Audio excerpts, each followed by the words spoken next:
In the West City, the ruins of Capsule Corporation.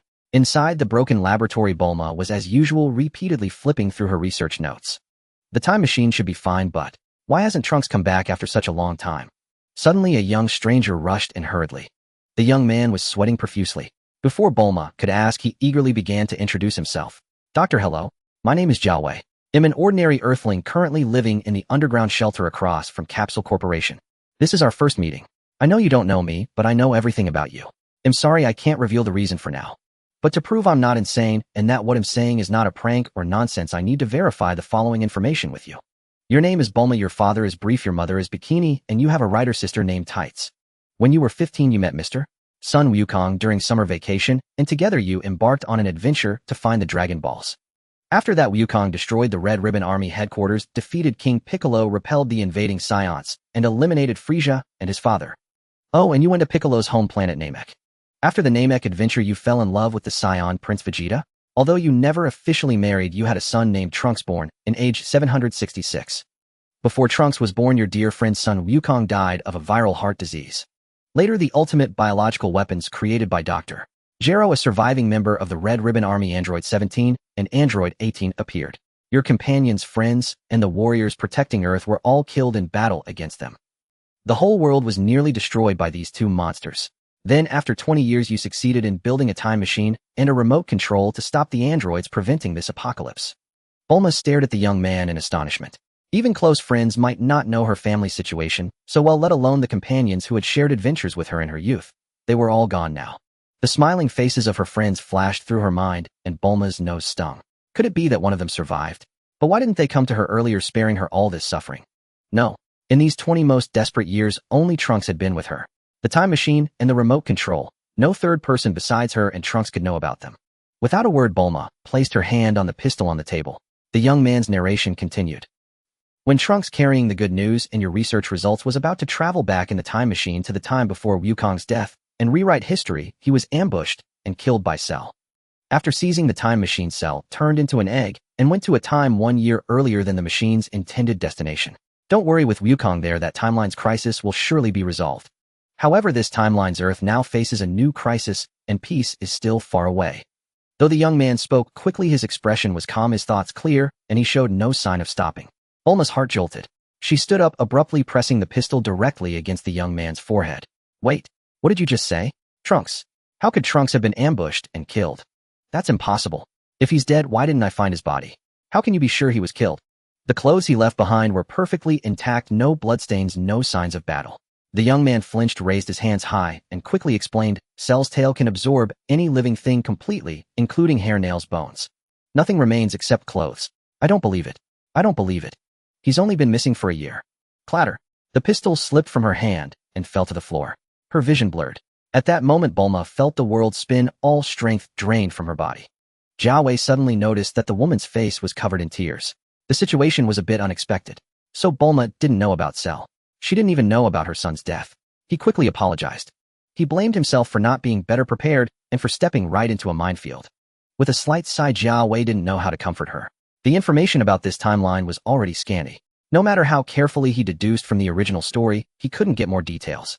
He had been happily eating instant noodles and watching the game at home. Who would have thought that the next moment he would be transported into the Dragon Ball world?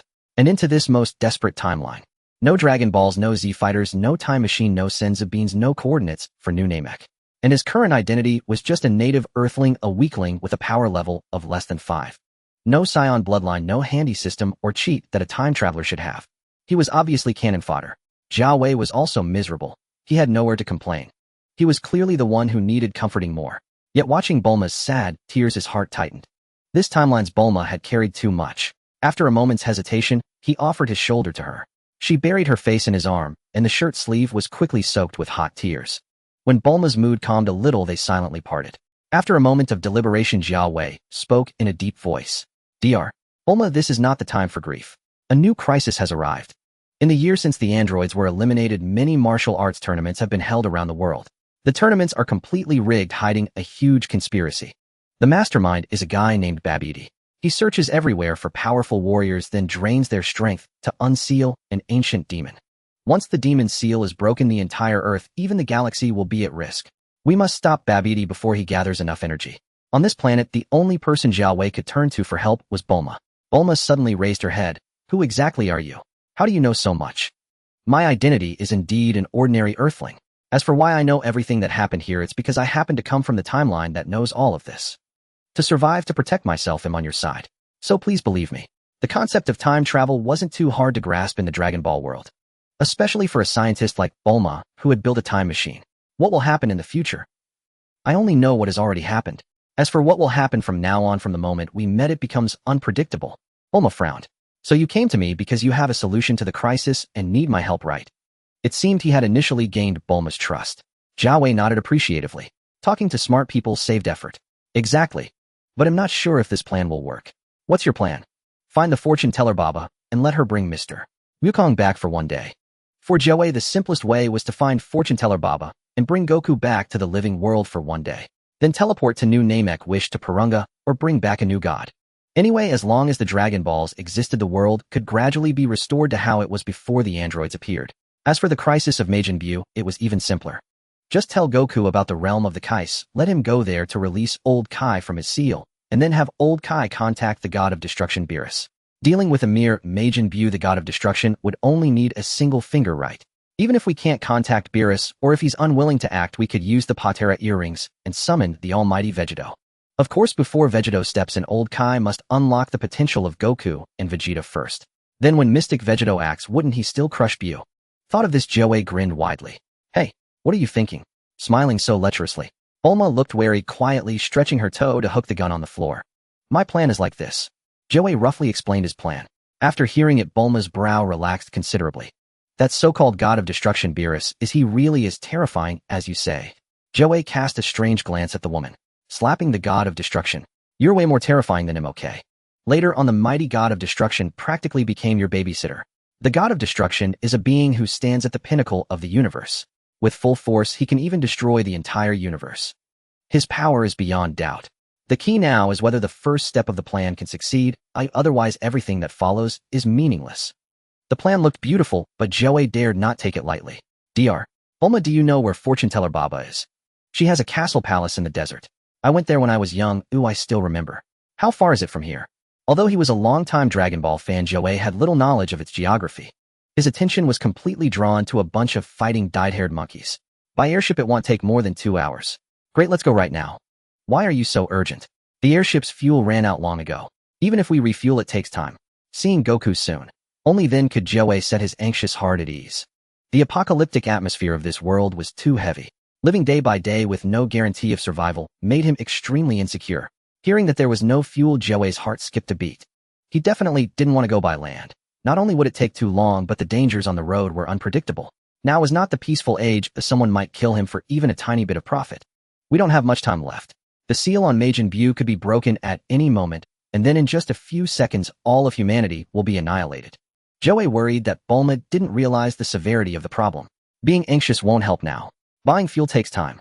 Bulma sat down at the computer and opened a web page. Jiao Wei blinked, quickly leaning in. Survivors usually exchange information on this forum and also trade some supplies. Bulma explained while filtering through trading posts. Ultra rare 1 dancing blue-skinned bullfrog trade for 10 kilograms of compressed food. Long-term high-price purchase of soda sandwich cookies and other snacks, even if expired, it's fine. Found it. Bulma tapped the keyboard. She posted an order message in a thread marked for selling fuel. It can be like this. Jiao Wei's eyes lit up. Next, we just wait for the other party to deliver. Bulma stood up. They'll go prepare the goods for trade. You wait here. Okay. By the way, Dr. Bulma, can I use the computer for a while? This forum seems quite interesting. Sure. After Bulma left, Jiao Wei quickly browsed the forum. To understand this timeline, he couldn't avoid intensive online surfing. Under the post about the blue-skinned bullfrog, indeed, there was a mix of insults and mockery. Opie, are you sick? People can't even feed themselves now. Who would trade so much food for an ugly pet? Opie should just butcher it and eat it. No idea if it's poisonous though, since I've never seen a bullfrog of this color. The color can be dyed. This Opie is obviously a scammer. Already reported to the admin. That's right, the tentacles on that bullfrog's head look totally fake. Hey, that little thing looks pretty unique. Jiao Wei glanced at the picture attached to the post, then quickly scrolled away. My. The next piece of information made his pupils sharply contract. A red R. The avatar of the OP of the thread buying soda and snacks was a somewhat familiar logo. Jiao Wei was suddenly alarmed. Isn't this the logo of the Red Ribbon Army? They've stubbornly survived until now. Joey was very concerned about every move of this major villain organization. They might be brewing some world-threatening conspiracy again. What does buying soda and cookies mean? These items are at least a decade past their expiration date. Any that could be consumed have already been used up. Now, they're merely luxury goods with no practical use. After all, scarcity makes values. In a food-scarce apocalypse, how many processed snacks from civilized times could possibly remain? Can't figure it out. Joey rubbed his temples painfully, his thoughts stuck. In the 2 days since his transmigration, he had been terrified and hadn't slept at all. Maybe he was overthinking. Just some useless snacks. What harm could they do? Besides, anyone could use that kind of avatar. After surfing a bit longer, Joey rubbed his dry eyes. Why is Bulma taking so long? He stood up from the desk and walked out of the lab. Soon in a dim corner of the corridor, he found Bulma squatting on the ground. Beside her feet lay a picture frame with a photo of her and Trunks both smiling brightly. Bulma's face was buried against her knees, her shoulders trembling slightly. In Joey's impression, Bulma had always been an independent and strong woman. He never expected she could have such a fragile side. All the tragedies in Dragon Ball seemed concentrated in this future timeline. In another future, Bulma was killed by Black Goku and Trunks lost his mother. In this timeline, it's the mother who loses her child. Joey could very well understand Bulma's feelings. But the real threats left no room for him to linger in sorrow. Dr. Bulma, are the things ready? Bulma paused, hummed softly, picked up the picture frame, wiped it, and gently hung it back on the wall. As long as the Dragon Balls are restored, everything will be fine. Meeting Bulma's red and swollen eyes, Joey could only offer this consolation.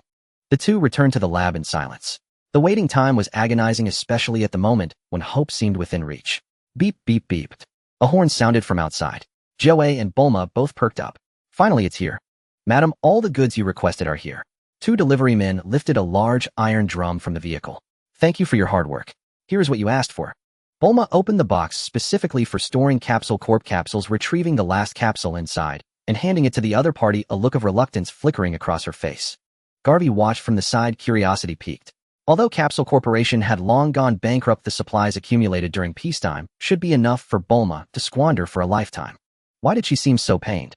Watching the delivery men depart, Bulma, as if reading Garvey's thoughts, said, if we flaunt our wealth, wouldn't that make us a target? Don't show off your riches. So that was it. This woman was truly clever. Garvey couldn't help but admire her inwardly. Those who survived the apocalypse were no simpletons. After explaining, Bulma's eyes dimmed. In the past, with Trunks' protection, she hadn't been so cautious in her daily dealings. Many times when she stirred up trouble and others coveted her possessions, it was Trunks who stepped in to resolve matters. Capsule Corporation's vast territory remained untouched thanks to the deterrence of Trunks' formidable power. Bulma pulled out a new small box, inside which were neatly arranged 4 rows of capsules, at least 30 of them. Garvey rubbed his eyes vigorously. During his brief time online earlier, he had gained some understanding of current prices. A single empty capsule could be exchanged for an equivalent volume of food, not to mention that the capsules might contain far more valuable items. Even in the apocalypse, Bulma remained the richest woman on Earth. If I recall correctly, it should be this one, number 12. Bulma selected a capsule, pressed the switch on top, and tossed it onto the open ground before them. Bang! A muffled explosion of expanding air. Like a magic trick. As the rising dust settled, a sleek, minimalist small aircraft appeared. The greatest black technology in Dragon Ball. Witnessing capsule technology firsthand for the first time, Garvey was awestruck. He pondered on the spot for a long while, but couldn't fathom the principle behind it. We can set off now. Is there anything else you need to prepare? Garvey snapped back to reality, finding Bulma already refueling the aircraft. She leaned against the hull, smoking a cigarette, eyeing him with curiosity. I have nothing to prepare. But for the fortune teller Baba, we might need to prepare some payment. You really do know that, greedy old woman. Bulma stubbed out her cigarette and patted 2 bulging travel bags at her feet. I thought of that. Coins are just worthless paper now. I have as many as I want. Garvey started to speak, but hesitated. Bulma chuckled lightly. Even if she demands supplies or something, I've prepared for that too. Reliable. It seemed Bulma was even more invested in seeking the fortune teller Baba's help than Garvey himself. They both sat in the aircraft. Silently fastening his seatbelt, Garvey hesitated before finally speaking up. Doctor, just in case. If things don't unfold as I imagined, don't lose heart. Bulma's movements froze noticeably. After a moment, she spoke with a carefree air. Strange, why would I lose heart? The hope your plan has brought me is greater than anything I've seen in the past 20 years combined. This is the most beautiful hope I've ever seen, so I will spare no effort to make it come true. Isn't that the same for you? Garvey had sought out Bulma to enlist her help, but he hadn't realized that the plan he proposed was also something she desperately yearned for. Facing Bulma's rhetorical question, Garvey raised an eyebrow. Then we're partners with shared interests now. Over the abandoned city, Garvey cautiously looked down. The entire western capital lay in ruins, a desolate expanse of collapsed buildings. Overgrown weeds lined the streets, suggesting years of neglect. The silent city showed no signs of human activity. But having emerged from an underground shelter, he knew better. Most humans had been killed by androids 17 and 18, yet a small number had survived. Although the threat of the androids had passed, people's habits of living underground for years hadn't changed overnight. Humanity was indeed a resilient species. Suddenly, a sharp voice echoed in both their minds. "Who's speaking? What are you?" Bulma exclaimed in alarm. The aircraft in the air trembled violently and began to plummet. Garvey, also tense from the sudden turn of events, shouted, "Doctor, forget that for now. Steady the plane." Bulma reacted swiftly, pressing several buttons on the console to stabilize the aircraft. After engaging autopilot, she lifted her hands from the controls. "You heard that voice too. What's going on?" Bulma looked at Garvey, still shaken. Before Garvey could explain, the voice returned. "There's no need for you to search for me, for I am not near you. I am speaking to each of you directly through magic. Let me introduce myself first. I am the greatest sorcerer in the universe, Babidi. Now I formally invite all the strong warriors on Earth to participate in the latest World Martial Arts Tournament. As for the venue, it will be held in Western Capital. The time is noon, 3 days from now. The rules will be the same as your Earth's previous tournaments. If you have any questions, you may ask me directly. Oh, just keep chanting my name in your heart, and you can speak with me. Ah, someone has contacted me so quickly. I bet you're curious about what he'll ask. So we'll share this conversation with all of you." A voice that didn't belong to Babidi rang out. Excuse me, what prize does the tournament winner receive?" "Prize? Then let the winning fighter become my subordinate." "Become your subordinate? What kind of prize is that? Who would bother participating in a tournament you host?" "Oh, my apologies for not being clear. After the tournament ends, I will destroy Earth. Becoming my subordinate will not only let you survive, but I will also grant you immense power." "What? You can destroy Earth? Who would believe such a thing?" "Everyone close your eyes. I will now transmit an image to you." Bulma immediately shut her eyes. Garvey hesitated briefly before doing the same. Before Garvey's eyes, from an aerial perspective, appeared an island with a large abandoned city upon it. Do you see this city? If anyone doubts my ability to destroy Earth, watch what happens to this city next." A towering lytrate-skinned monster suddenly materialized above the city. "Allow me to introduce the one in the sky, my formidable right hand, the king of the demon realm, Dabura." "Dabura, go easy. I don't want to destroy Earth just yet. Rest assured, Lord Babidi. I know my limits." A sinister grin spread across Dabura's face as he took a deep breath.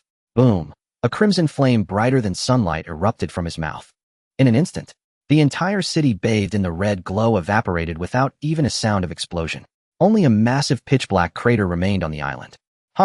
See that? Even if you Earthlings hide underground, you'll be burned to ashes." Trembling and excited voices rang out. "How is this possible? Is it an illusion?" "No, this is real.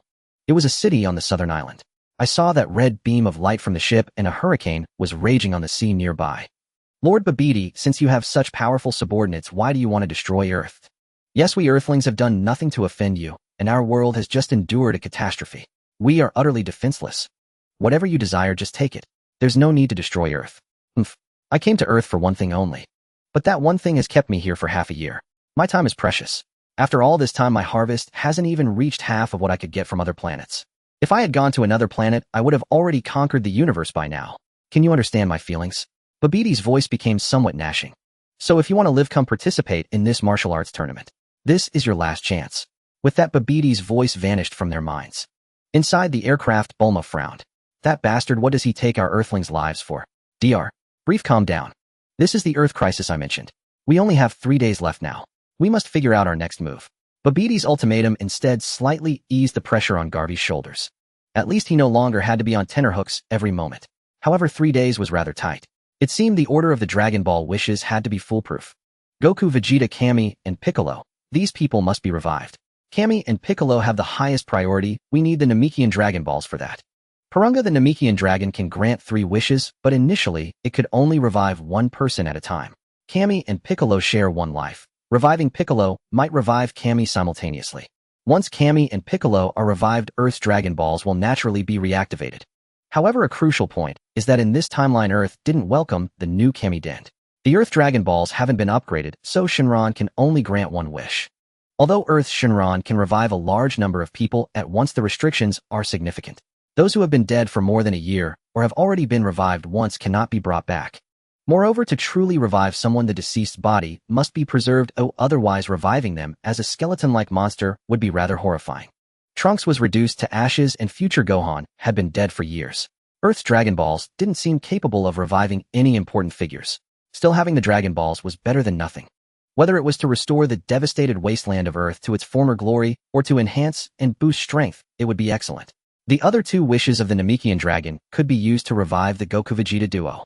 However, Goku's body was still plagued by the virus. This couldn't be ignored. Dr. Brief, do you still have the antidote for the viral heart disease? Yes, I've prepared plenty of that. Bulma nodded lightly. By the way, have the Earth Dragon Balls been gathered together? If they had to collect the Earth Dragon Balls, a new time would become even tighter. Damn it. After the Dragon Balls entered their cooldown period, Mr. Piccolo died in the battle against the androids. During the cooldown, the Dragon Balls turned to stone and can't be detected by the Dragon Radar, so naturally, they can't be collected. With instant transmission, collecting them on the fly wouldn't waste much time. Goku will have a busy day when he returns to the living world. Garvey rubbed his chin. He wondered if they could accomplish so many goals in just one day. Once Goku is revived, everything will be fine. Bulma was unwavering in her belief, then suddenly floored the accelerator. Hold on tight. Sit tight, I'm speeding up. A long white trail of exhaust shot from the rear of the aircraft as it sped away from West City. When Garvey stepped off the aircraft, his legs were weak and his head was dizzy. It was his first time on a plane and he was already nervous enough, but then Bulma had to accelerate. Fortunately, he hadn't eaten anything in the days since had arrived, so he didn't throw up. Amidst the endless yellow sands, a sapphire lake lay like a gem. A palace built in the middle of the lake was a marvel of engineering. So magnificent. Is the fortune teller Baba this wealthy? Garvey muttered softly. At the palace entrance, a small pale pink ghost drifted over. Are you two here to see the fortune teller Baba? Yes. Bulma stepped forward to answer. Garvey, still not fully recovered and looking exhausted, moved 2 travel bags stuffed with cash to the palace entrance. He was both dizzy and hungry now. Seeing the money peeking through the gaps in the zippers, the little ghost's eyes lit up. Please come inside. Rest a while in the palace. No need. We have urgent business with the fortune teller Baba. Garvey didn't dare relax until the crisis was resolved. The little ghost looked troubled. My mistress has gone to visit friends. I don't know when she'll be back. What? How long has she been gone? Bulma and Garvey's faces instantly fell. The first step of the plan had hit a snag. If I count, it's been nearly half a year. Can you contact her? The little ghost pulled out a phone and tapped on it a few times. After a while, it looked regretful. Can't reach her. My mistress might be in a very distant place. Then where do you think she might have gone? My mistress' friends are mostly not on Earth. She's probably gone to another planet or the other world. I don't know the exact location. Did she leave any instructions before she left? Garvey's spirits sank. She said the living world was too dangerous and she was going to stay with an old friend for a while. As a seer who could traverse the realms of the living and the dead and predict the future, the fortune teller Baba had a keen sense of danger. Are you sure she didn't tell you when she'd be back? Think carefully. Garvey still refused to give up. If the fortune teller Baba could return within 3 days, everything would be fine. The little ghost tilted its body, thinking for a moment. My mistress really didn't say. Then do you remember the intervals between her returns from her travels? Garvey was growing desperate. It's irregular. Since about 20 years ago, my mistress often goes out to visit friends, staying away for months or even years. Garvey covered his forehead. This was hopeless. The fortune teller Baba had clearly gone to the other world to take refuge. She probably wouldn't return until the Earth crisis was resolved. Still, such things were unpredictable. Little one, we'll leave our contact information with you. Please notify us the moment the mistress returns, okay? A small matter. Leave it to me. The little ghost patted its chest in assurance. Garvey's first plan could essentially be declared dead. To be safe before leaving, he and Bulma instructed the little ghost. If the fortune teller Baba returned within these 3 days and couldn't reach them, she should immediately bring Goku back to the living world for 1 day and then have Goku teleport to Capsule Corporation to find them. The 2 travel bags stuffed with cash were left as a down payment in the fortune teller Baba's palace. Garvey, what do we do now? The light seemed to have faded from Bulma's eyes. Dr. Brief, don't lose heart. Even without the fortune teller Baba, I have a second plan. Although there was a new plan, it was ultimately a backup and not as perfect as the primary one. What is your backup plan? Inside the aircraft, Bulma asked curiously. Garvey rubbed his constantly growling stomach and said, by the way, doctor, do you have anything to eat with you? I always carry food with me. Bulma pulled out a capsule box from her pocket and tossed one into the cabin. Garvey immediately left the co-pilot seat and began to rummage through the boxes in the cabin, muttering to himself. Compressed biscuits no good. Beef jerky not great. Chocolate bars, maybe they will do. Braised pork, canned food not bad. Instant noodles. A divine artifact. Just in case, he asked Bulma for hot water and tasted each flavor of instant noodles. Hearing the continuous slurping sounds from behind, Bulma felt a bit apologetic. Sorry, I didn't know you were this hungry. No, doctor, you misunderstood. I'm not eating so many instant noodles because I'm hungry. Gavi stopped slurping and explained to Bulma, I'm tasting their flavors. Filling my stomach is just a side effect, my true purpose lies elsewhere. Although they had expired for over 20 years due to proper storage, these noodles did not taste bad. The flavor surpassed that of Kong Shui Fu by several streets. Gavi was truly surprised that the instant noodles from the Dragon Balls were this delicious. However, to evaluate them objectively, he only began to savor the flavors after finishing 4 or 5 bowls. No wonder they are top-notch delicacies capable of conquering the taste buds of gods. This world is saved. Gavi's spirit was invigorated. He became serious, stacking several unopened boxes of instant noodles together to begin a summoning ritual. Mr. Whis, this thing is called instant noodles, and they are delicious. Mr. Whis, come and enjoy the best food in the universe. Mr. Whis, if you want to eat, hurry up and contact me. This food is located on Earth in the northern galaxy, something you haven't tasted before. Mr. Whis, if you don't come soon, you will miss out on this delicious food. Gavi believed that divine beings could sense these things, as long as he kept mentioning the god's name, the other party would notice. Moreover, in the resurrection of Frieza Saga, Bulma contacted Whis by offering delicious food as a sacrifice. Once Whis was contacted, everything would be alright. After nearly an hour of continuous chanting, the aircraft was approaching West City. His throat was almost hoarse, yet there was still no response. Mr. Whis, Lord Whis, Guide Angel Whis, Servant of the God of Destruction Whis, Whiskin, Whissin, Whisappa. Bulma had listened to Gavi's rambling for quite a while, yet nothing had happened, and she couldn't help but feel impatient. Who exactly is this Mr. Whis you mentioned? Can he really save the Earth? Mr. Whis belongs to the Angel clan and is a being of divine level. He is both the master and servant of the God of Destruction Beerus. Servant. Bulma was puzzled. Just think of him as the one who cleans up after a cat owner. Bulma was greatly shocked. Are you saying that this angel named Whis treats the God of Destruction, who stands at the pinnacle of the universe, as a pet? That's just a metaphor. A metaphor? I absolutely didn't mean that. Doctor, could you please not be so straightforward when you speak? Gavi was almost scared to death. If those two beings overheard him, how could he have a good outcome? So your backup plan is this. To use instant noodles to ask these two to come and save our Earth. Yes, as long as we can contact Mr. Whis within these 3 days, we will be saved. In fact, Gavi didn't like relying on others' strength to solve problems. However, the physique of Earthlings destined him to be unable to reach the strength to defeat Dubra and Majin Buu through cultivation. Currently, he could only rely on others for protection. Who else besides Whis and Beerus could defeat Dubra and Majin Buu? Suddenly, Gavi had a flash of inspiration. He narrowed his eyes and cautiously asked, Doctor, I have a question for you. What is it? This will remind you of sad memories. Gavi was a bit worried. Just ask away. Is your sister Tai still alive? Gavi asked solemnly and seriously. I must confirm this. I don't know. She has been missing for over 20 years. Over the years I've been trying, but I can't contact her at all. Do you have any other information about your sister? For example, what did she say the last time you met? Where did she live before? Bulma rubbed her forehead in thought. She once settled on an island in the south. She rarely returned to the capsule company and mostly lived outside.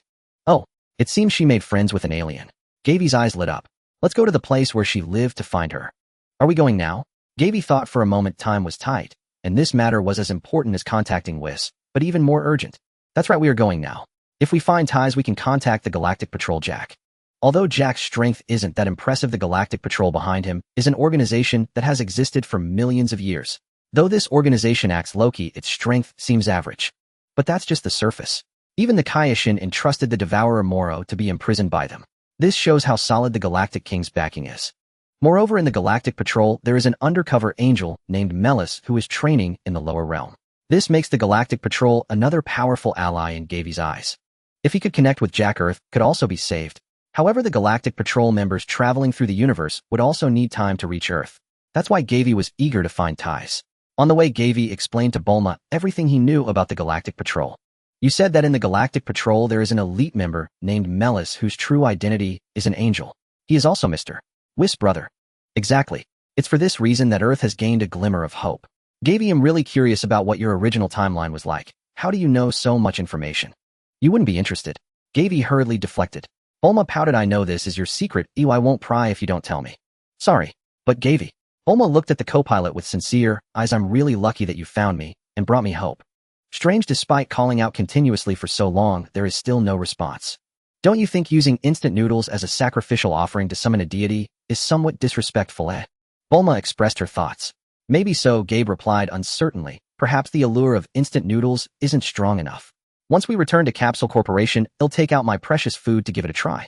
If that doesn't work, I can always trade resources for a top chef signature dish. Reliable. Having Bulma around is great, as long as it's a matter of money and resources, nothing is a problem. Since there were better sacrificial materials, Gabe temporarily stopped calling for Whis. He sat back in the passenger seat, leaned against the chair, and closed his eyes to rest. In the 3 days since his crossing, he had not eaten anything and hadn't even dared to sleep. Now, after finally filling his stomach, he needed to rest for a while. Less than an hour later, the spacecraft began to circle and slow down, and Gabe opened his eyes. We've arrived at our destination. Bulma's expression was somewhat complicated. Below was a very tiny island, though it was dozens of times larger than the island where Master Rose's house was located. The island, though small, had everything one might need. There were tree-covered hills, a dock, a helipad built over the sea, and a viewing platform over 10 meters high. However, what attracted Gabe the most was the gigantic communications device on the island that looked like a pot lid. At the front of the dock stood a large single-story house. It seemed that was where Ties lived. The spacecraft slowly landed on the helipad over the sea. Bulma jumped off the aircraft, crossed the soft sand beach, and rang the doorbell in front of the house. The doorbell was broken. "Doctor, no need to ring. No one has lived here for many years." Gabe had already circled the small island, and naturally noticed that it didn't resemble a place where people lived. The metal parts of the house were all rusted, and the potted plants in the corridor were all wilted. Bulma's expression darkened as she gently turned the doorknob. Creak. The door opened easily. Immediately, a musty smell rushed out. Inside, the floor and tables were covered with a thick layer of dust, and the walls and ceiling were covered with mold. Gabe immediately opened all the windows and doors in the house to ventilate. "I wonder what happened to my sister." Bulma brushed off the dust on the picture frame on the desk and stared at the photo in a daze. "Doctor, that huge communication device, your sister must have used it to communicate with the Galactic Patrol's Jack remotely." Bulma gently set the picture frame back down. "Is there anything you need me to do?" "Let's first find any unique communication tools. If that doesn't work, we can check the landline's call logs." Both of them tacitly stopped mentioning Ties and began searching the house. "Found it!" Bulma exclaimed excitedly. Gabe was delighted to see what Bulma was holding. "At first I thought this was a teapot. The receiver looked strange, like a bun." Gabe admitted he had misjudged it. However, Bulma found this uniquely shaped communicator based on his hint. "How exactly do you use this?" Faced with the strange devices from the Dragon Balls, Gabe felt a bit lost. "It should be like this." Bulma picked up the bun-like receiver and pressed a few buttons, and immediately a beeping sound came from inside. As expected of Bulma, she was simply a genius. No, she was a born genius. "There's a response." Bulma joyfully pressed the receiver to her ear. Gabe also eagerly leaned in. "Hello, this is the Galactic Patrol headquarters. May I ask what the matter is?" It didn't take long before someone responded from the receiver. "Jack, is that you?" Finally made contact. Gabe felt a surge of excitement. "Are you looking for Officer Jack? They'll transfer you to him right away." "Thank you. Things are looking up. Everything is getting better. Earth is saved." Gabe and Bulma exchanged glances, both seeing the joy on each other's faces. "Hello, Jack. I am Bulma, Tai's sister." Bulma and Gabe quickly explained the crisis facing Earth to Jack. "Majin Buu. That name sounds somewhat familiar." I remember. Isn't that the guy who turned the entire galaxy upside down 500,000 years ago?" "Well, although Earth is within my jurisdiction, I can't deal with that Majin Buu you mentioned. I advise you to hurry and flee Earth, but sounds like the situation there is very dire. If there's nothing else, I'm hanging up. As an elite of the Galactic Patrol, I'm very busy every day." Gabe felt somewhat speechless. How did someone so timid and afraid manage to get a position in the Galactic Patrol? "Wait, we also want to ask you about Mels." Gabe spoke up. "Mels? The elite officer Mels. How do you know about him? Why are you suddenly looking for him? He's a bit busier than me, you know. We have important matters to discuss with him." Officer Mels and the other Galactic Patrol members are busy capturing prisoners who have escaped from Galactic Prison. He probably doesn't have time for you. Among the escapees is a rather troublesome character. Gabe's heart sank. It couldn't be that boss who escaped, could it? However, this was temporarily unrelated to Earth's crisis.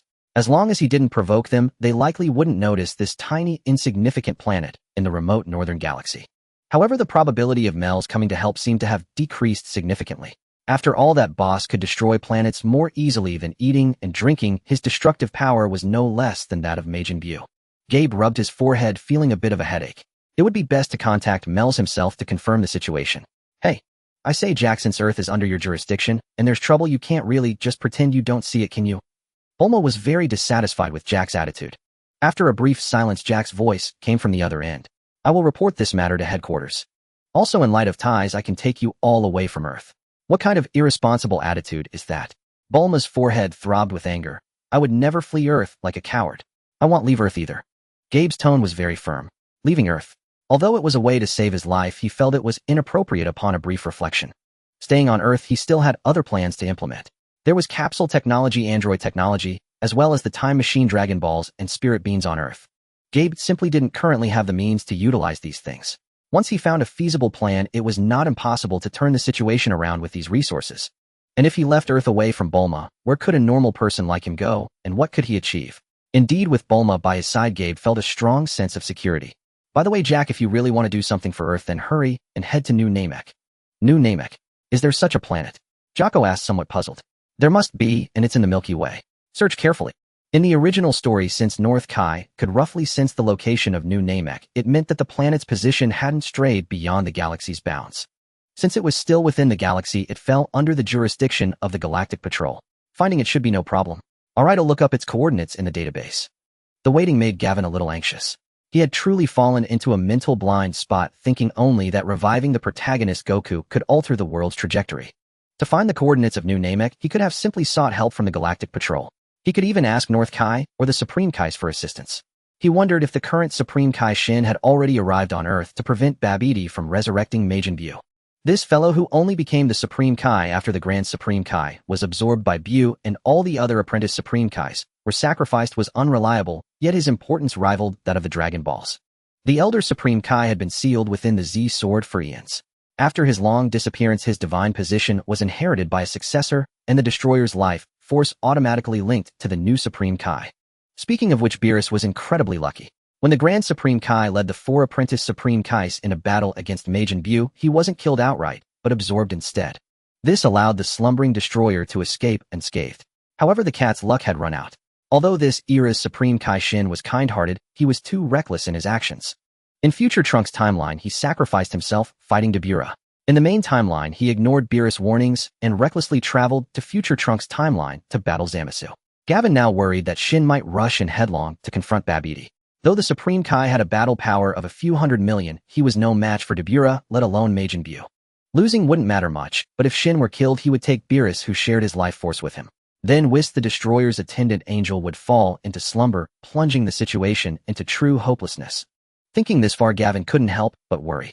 Yet he had no immediate way to contact the Supreme Kai, and could only ask Meruz later. The silence was broken as Jocko brought good news. I found the coordinates of that planet you mentioned. Do you want me to head over now? What should I do when I get there? How soon can you get there? If Jocko took 3 days, the wish to the Namekian dragon Purunga would have to change. Restoring the destroyed Earth would become the top priority. If he could arrive within 3 days, reviving Kami and Piccolo would take precedence. Although he could appoint another Namekian as Earth's guardian, Gavin wasn't sure how long the succession process would take. Otherwise, he preferred to have Namek's Dend become the new guardian of Earth. Dend could fully upgrade the Earth's Dragon Balls. He also wondered if the Namekian Dragon Balls had been improved by the new Grand Elder in this timeline.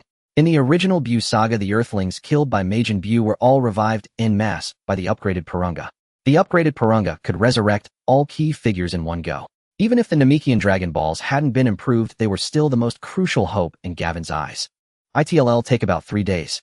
That's the fastest our Galactic Patrol ship can go. Jocko understood the gravity of the situation. 3 days. That time frame left Gavin breathless. But on the bright side, Babidi's martial arts tournament might last more than a day. If he could just make the tournament last a day, there was still hope. Gavin immediately informed Jocko about the Namekian Dragon Balls and explained the order of the 2 wish plans. If Earth has already been destroyed, when you make the wish, restore it first, then revive everyone who died on Earth in the past 25 years.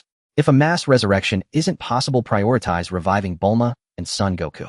Then have Goku bring a Namekian named Den to Earth to become the new guardian. Reviving Bulma was crucial because she understood Gavin's plan and possessed key items like the Dragon Radar and special medicines. Reviving Goku would allow him to use instant transmission to gather the Dragon Balls at the fastest speed. He had undoubtedly continued training in the afterlife and would be a major fighting force on Earth upon revival. Denda's importance went without saying. If Earth still exists, try a mass resurrection first. If that fails, revive Kami and Piccolo, then Son Goku and Vegeta. That's all I need to do, right? Jocko confirmed once more. If things go as I expect, that's it for now. Now that he had a communicator for instant contact with Jocko, Gavin's anxiety eased a little. I'm off then. Good luck, Jocko. Cutting off the communication with Jocko, Gavin called the Galactic Patrol headquarters again. Hello, please connect me to Meruz. Beep. Beep. This is Meruz. Hearing Meruz's voice, Gavin perked up. Mr. Meruz, this is urgent, so I'll skip the formalities. Please forgive any rudeness. No problem. I like straightforward people. Mara's tone was humble and kind. Gavin naturally pictured the elegant, serene expression of the Angel clan. I'd like to ask you to contact your brother, Mr. Whis. It seems you've seen through my true identity. Maruz didn't sound surprised. I'm sorry, I had no other choice. No need to apologize. I was the one who concealed it first. Being found out is nothing. However, I can't help you with that. WHWHYA. Gavin asked reflexively. Because my brother fell into slumber half a year ago. What? Don't tell me Lord Beerus was killed. Gavin's shock was beyond words. The mightiest in the universe, Beerus, had been killed. The destroyer never left his planet. The problem isn't with him.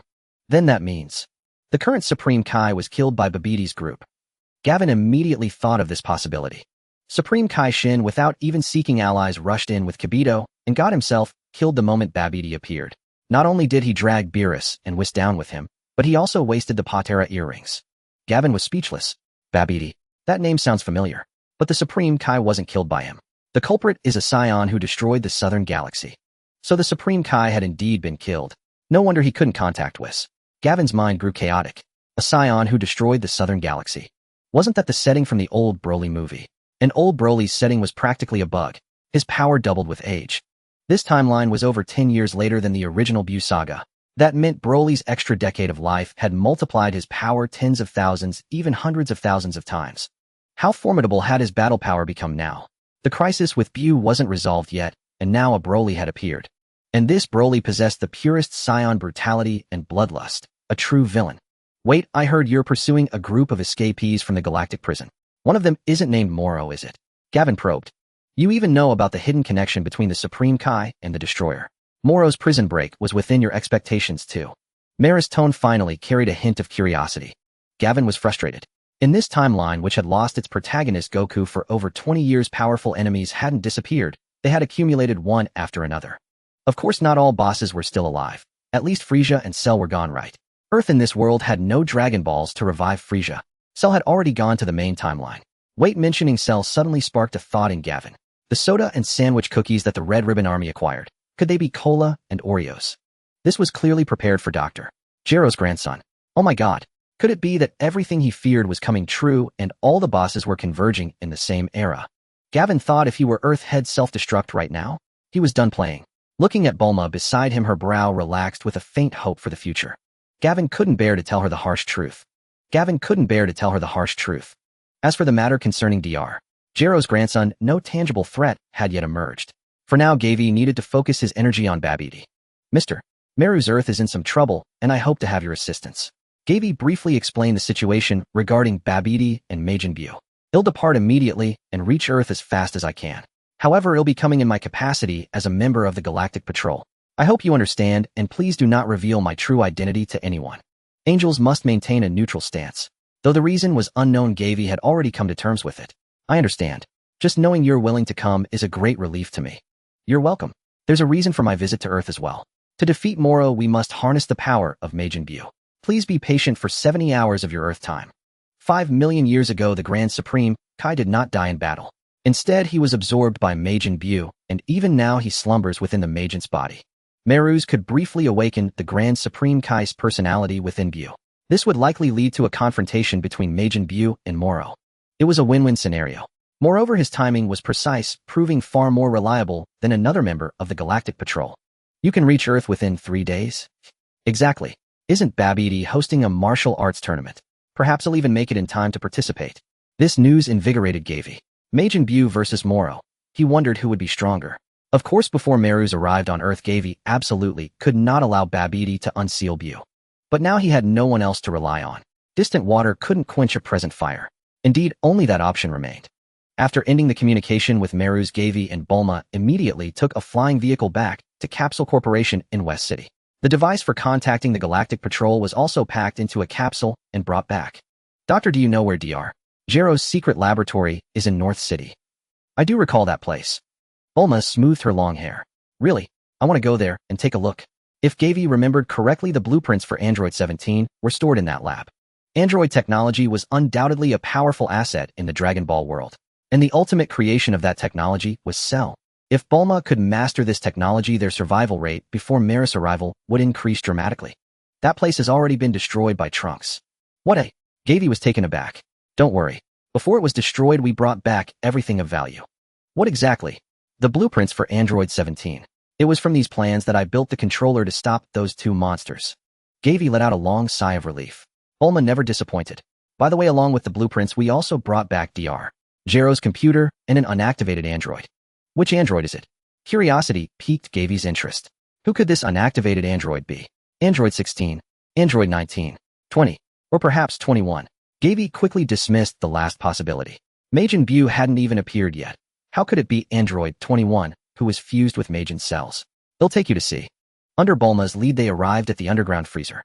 I didn't let Trunks destroy him because I wanted to keep him for research. Inside a stasis pod lay a large muscular man. It was indeed Android 16. To Dr. Gero, this android was a complete failure.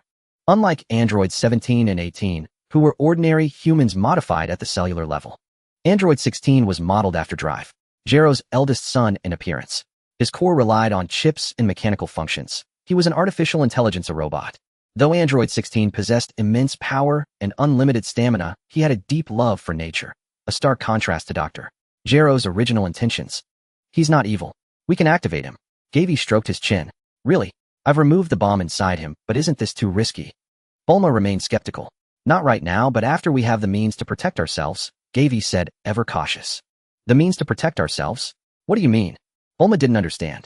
Why by modifying our bodies? Just like Androids 17 and 18. Transform us into androids, granting us immense combat power and infinite energy. No, I don't want to become a monster like them. Gavi, if you want that, I can help you, but count me out. Bulma's tone was firm, laced with a trace of resentment. How could she accept transforming herself into something akin to her enemies? After all, the androids had killed her parents, her friends, her loved ones. I apologize, Doctor. I didn't think it through. Gavi had envisioned becoming an android to gain an ally against Babidi, but he hadn't anticipated Bulma's deep-seated hatred for them. This might cause Bulma to harbor reservations, preventing her from fully dedicating herself to the study of android technology. How could he persuade her? By appealing to the greater good of humanity. But she had already done and sacrificed so much. Gavi racked his brain, but couldn't find a compelling reason. With little time left, his android plan might face complications. I hope you can understand my predicament, Bulma said bitterly. Partners need to understand each other, Gavi replied with an unconcerned smile. After all, battle was a man's romance. It seemed normal that they didn't see eye to eye on this. This minor hiccup wouldn't affect Gavi's next move, so he changed the subject. Dr. West City is becoming more dangerous. We should move away for now.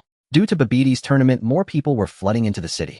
Staying at Capsule Corporation as two ordinary people seemed too conspicuous and risky to Gavi. The company was a high-profile target, easily attracting those with ill intentions. Leave here. Is there anywhere on Earth safer than my home? The underground of Capsule Corporation was a solid shelter, fully equipped and not easily breached by ordinary people.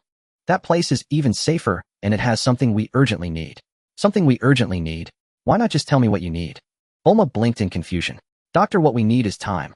Gavi roughly explained to Bulma about the hyperbolic time chamber in the Lookout. Does such an incredible place really exist? In this timeline, Bulma had heard of the Lookout, but had never been there. Indeed, spending a year inside there equates to just a single day passing in the outside world. This gives us time to research the technology of the androids and modify our bodies. Even if Gavi were a battle prodigy, training for 10 years with an ordinary Earthling's physique would never make him a match for Dabura. Becoming an android, however, would grant him a level of power that arduous training could never achieve. Moreover, androids like No. 17 and No. 18 possess the same physiological structure as normal humans, capable of marriage and childbirth, with extended lifespans and eternal youth. Simply remove the bombs and brainwashing installed by Dr. Gero, and it becomes a pathway to the ascension of the human genome. This technological branch in the Dragon Ball world astounded Gavi. According to you, that wondrous room can only be entered twice per lifetime, with a cumulative stay of no more than 48 hours. Then we should make all preparations before entering. Exactly. I already have the necessary equipment and supplies on hand. When Trunks destroyed Dr. Gero's secret research base, he brought back all the useful equipment. Things had become much simpler. Future Trunks was truly the most reliable Saiyan. Honestly, among those Gavi wished to revive after Goku and Piccolo, Future Trunks was next. We also need a separate room as a laboratory, preferably one with a gravity chamber. In that space, it's scorching hot during the day and freezing at night, with gravity 10 times that of Earth. Gavi wasn't too worried about the environmental conditions inside the hyperbolic time chamber. He suspected that the hyperbolic time chamber in the Buu saga had been modified by Bulma, removing the restriction that allowed only 2 people to enter at a time. When Goten and Trunks trained inside, Piccolo brought Buu in as well. The notion that Bulma had the ability to modify the hyperbolic time chamber was not a baseless guess by Gavi. In the Cell Saga, Vegeta entered twice and trained for a full 2 years.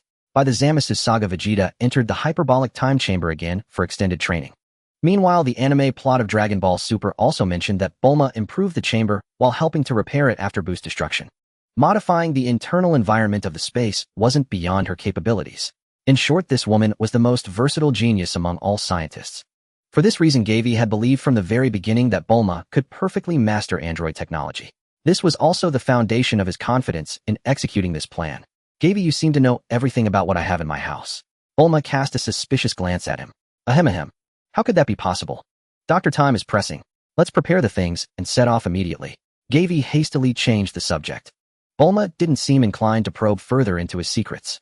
The gravity chamber hasn't been used for years. I almost forgot I still had that thing at home. That device was built by Dr. Briefs specifically for Vegeta. Now both individuals associated with it were no more. Gavi wondered if Bulma might feel sentimental seeing it. He instantly regretted bringing it up, but then he reconsidered. In the few hours they had spent together, the Bulma of this timeline had shown him resilience and open-mindedness, not a melancholic disposition. Moreover, she was thorough in everything she did. Such a teammate was trustworthy. Is there anything I can do to help? Gavi wanted to contribute. No need, just wait here. They'll have everything packed up quickly. During the wait, Gavi grew bored. He turned on Bulma's computer again. He was still somewhat concerned about the Red Ribbon Army. Even in this post-apocalyptic world, did they still harbor ambitions to conquer the world? Opening the Survivor forum, Gavi once again found the post with the red doubler logo avatar. Many comments had been added below. All were requests for trades. However, the poster was cautious, leaving no clue about their location, only stating that the seller should wait for them to pick up the goods. After reading for a while, Gavi found no useful clues. He hoped he was being overly paranoid and closed the post. Logically, at most a year had passed since Cell created by Dr. Gero in this timeline stole the time machine and left. After being created, Cell had left no notable achievements. The Red Ribbon Army might not know of Cell's terror. Perhaps they had no intention of creating that monster again. But what were they doing with such secrecy? Gavi rubbed his temples and thought. Based on the content of the superhero movie, he recalled that the new base of the Red Ribbon Army was built in 2 connected craters. This could be searched for on satellite maps.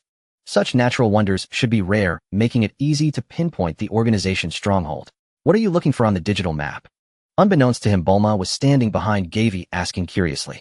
On her shoulder perched a coal-black cat. Oh, nothing. Gavi didn't want to tell Bulma about the Red Ribbon Army for now. Without concrete evidence, bringing it up would only cause unnecessary worry. Seeing the ashtray crammed with cigarette butts on the desk, Gavi sighed inwardly. Bulma was already under enough pressure. Adding more burdens might make her smoke even more. What if she developed some lung disease at a critical moment and delayed things? I didn't used to smoke, but after my companions left. Gavi understood life was hard, and one needed something to pass the time. Doctor, are we ready to go? Yes, everything is packed. And this black cat? It's a family pet. I couldn't bear to leave it here. Stepping out of Capsule Corporation, Gavi rubbed his eyes. Strange, aren't some buildings missing? Bulma shook the capsule case in her hand. Oh, that's it. Gavi understood instantly. How do we get to the lookout? Bulma asked as she sat in the pilot's seat of the aircraft. It's above Corin Tower. The aircraft flew smoothly through the air. Borrowing Bulma's computer, Gavi continued secretly searching for the Red Ribbon Army's base. Unfortunately, he still found nothing. Stretching, he asked casually, Doctor, do you know of any places with connected craters or lakes? Craters. I don't usually pay attention to such things. But from a probabilistic standpoint, if it's a natural formation, there shouldn't be many such places left. Bulma quickly analyzed the key point. According to crater theory, the probability of 2 shells landing at the exact same spot is extremely low. The same goes for meteorites. Moreover, over time the environment changes. Some ancient crater lakes eventually get buried and disappear. Such is the nature of time, turning seas into mulberry fields. Do you need my help to search? Bulma tilted her head. Please. Gavi decided he couldn't ignore the Red Ribbon Army. He had to enlist Bulma's help. He set the aircraft to autopilot mode. Bulma took the computer and swiftly input information. A moment later, Gavi, I've marked all the locations you mentioned on the map. They're in these areas. Gavi leaned in, comparing the images Bulma had pulled up one by one. Not a single place matched what he remembered. How could this be? Doctor, are there any other places? No, these are all the locations that match the conditions you gave. Damn. So it really couldn't be found. Gavi felt a surge of irritation. Wait, could it be that the Red Ribbon Army had changed the optical camouflage shield over their base to a different appearance? If that were the case, the real-time map naturally wouldn't show their hideout. Doctor, can you check the terrain from a longer time ago? Bulma nodded slightly, her fingers dancing nimbly over the keyboard. There's no such place. And I even cross-referenced the locations the androids destroyed with the original terrain. Destroyed? Gavi slapped his thigh. He had completely overlooked the impact of battles on the environment. Whether it was Master Roshi blowing up the moon at the early world tournament, or Nappa raising his hand to destroy a city during the Saiyan invasion. Both were massive alterations to Earth's environment. Could those two adjacent craters have been created during a battle? A crater vast as an abyss. How much energy would it take to form? An energy blast? A self-destruction? A shockwave? Or a beam clash? Gavi had actually forgotten the most classic battle style in Dragon Ball. The most memorable beam clash flashed through his mind. Super Saiyan 2 Gohan vs. Super Perfect Cell? The Red Ribbon Army's new base was actually built on the ruins of Cell and Super Saiyan 2 Gohan's battle. No wonder he and Bulma had searched so thoroughly and couldn't find such a location. It was all because this battle never happened in the future timeline.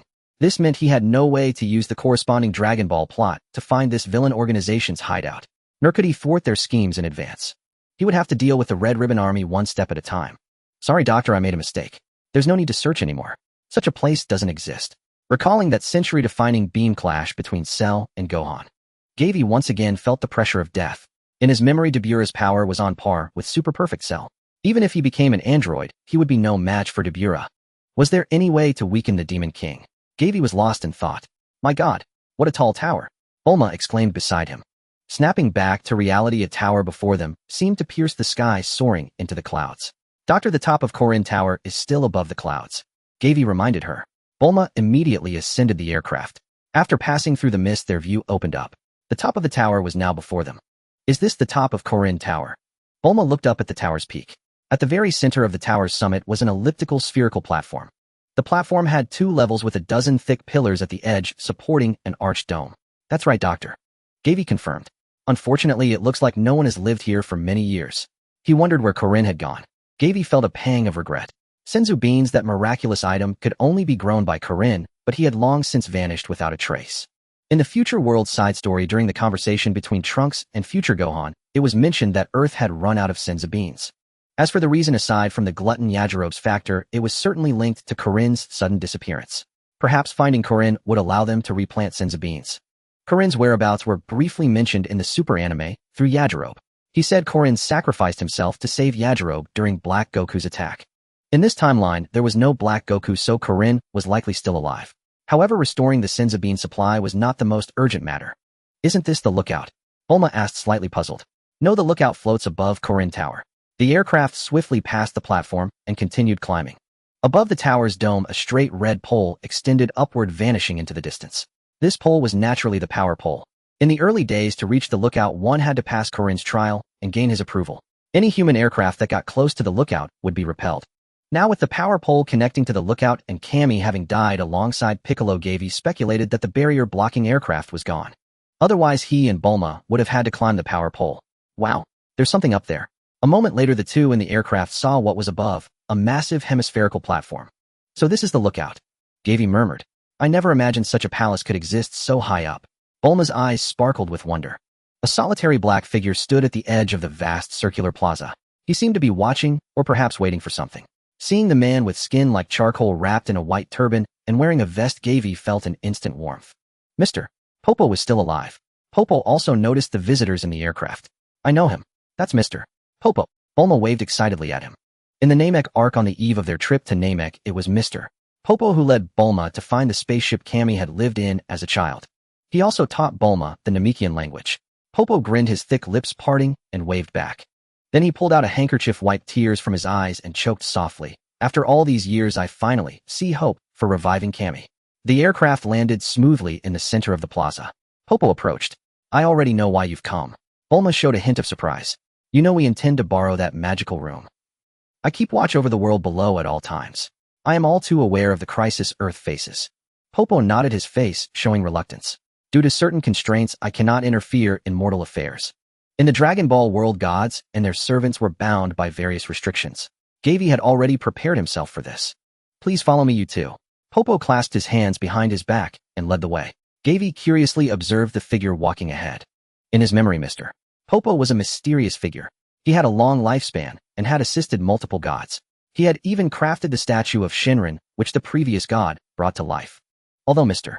Popo's combat power was only 1030 in the official guidebook. His combat philosophy had touched upon the threshold of Ultra Instinct. Could his real combat power be 10 to the 30th power? Gavi speculated wildly in his mind. But one thing was certain: Mr. Popo was an excellent teacher. After becoming an android himself, perhaps he could ask Mr. Popo to guide him in combat and training. They wandered through the interior of the lookout. Soon the three stopped before an ancient stone door. Was this the hyperbolic time chamber? Before entering, there were important precautions to note. Mr. Popo, could you adjust the gravity inside to match Earth's? Gavi asked tentatively. Yes, please wait a moment. A moment later, Popo nodded gently to Gavi and Bulma. Remember, you cannot stay inside for more than 48 hours in real time, or the door will vanish forever. Mr. Popo, could you please take care of this cat for a couple of days? The coal-black feline had been trailing behind the trio all along. Don't worry, you'll look after it well. Popo nodded. Then he cautioned, once you enter the hyperbolic time chamber, your connection to the outside world will likely be severed. It would be best to handle any important contacts beforehand. Mr. Popo was indeed reliable. Gavi marveled inwardly. Inside this capsule is a communication device that can reach the Galactic Patrol. Please place it in the plaza. And this phone has the number for fortune teller Baba's attendant. If either of them calls, please notify us immediately. Popo inclined his head. Very well, I understand. With the external affairs settled, it was time to enter the hyperbolic time chamber. Gavi pushed open the stone door and stepped inside without hesitation. He squinted, allowing his eyes to adjust to the light. He found himself in a vast white expanse. Everything around him was constructed of pure white. Nothing else existed here. Even the air seemed thinner. A profound sense of loneliness welled up within him. This feeling made Gavi deeply uncomfortable. But thankfully, to his right, Bulma was turning her head, surveying the surroundings. This place is so empty. Indeed, the space we're in is about the size of Earth. The temperature fluctuates between 50 degrees Celsius and minus 40 degrees Celsius. So to deal with the temperature differences, we'll have to set up the experiment site in separate rooms. Bulma frowned. Right? As for the location, let's choose a spot near the exit. Gavi wasn't very confident in his willpower or mental fortitude.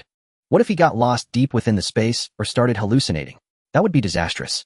Being able to see the exit at all times would at least put him at ease. Inside the hyperbolic time chamber, food, water, and rooms were all provided. But the conditions were certainly not as good as those Bulma had brought in via capsules. Bulma took out a capsule set. Bang, bang, bang. Moments later, over a dozen buildings surrounded the entrance to the chamber. Gavi was stunned speechless. This is a luxury suite. Each room has a bathroom with hot water. We'll stay here. This one is a separate dining hall. The buildings next to it are a pool, recreation room, gym, warehouse, cold storage. Oh, and that spherical building is the gravity room you mentioned. As for the most important lab, it's the largest hemispherical building in the center. It has 3 floors and includes a parts factory inside. All buildings have independent energy sources and are intelligently managed. Was this woman Doraemon in disguise? Gavi rubbed his eyes vigorously, making sure he wasn't seeing things. Alright, I'll go over the materials related to the androids one more time. You can take this opportunity to look around the place. Gavi had underestimated the resources of the world's richest woman. But now wasn't the time for amazement. He pushed open the laboratory door. A quick glance revealed that the space inside was even cleaner and brighter than he had imagined. Countless unnamed devices and high-tech instruments were arranged in neat categories. No wonder this was where a top scientist worked.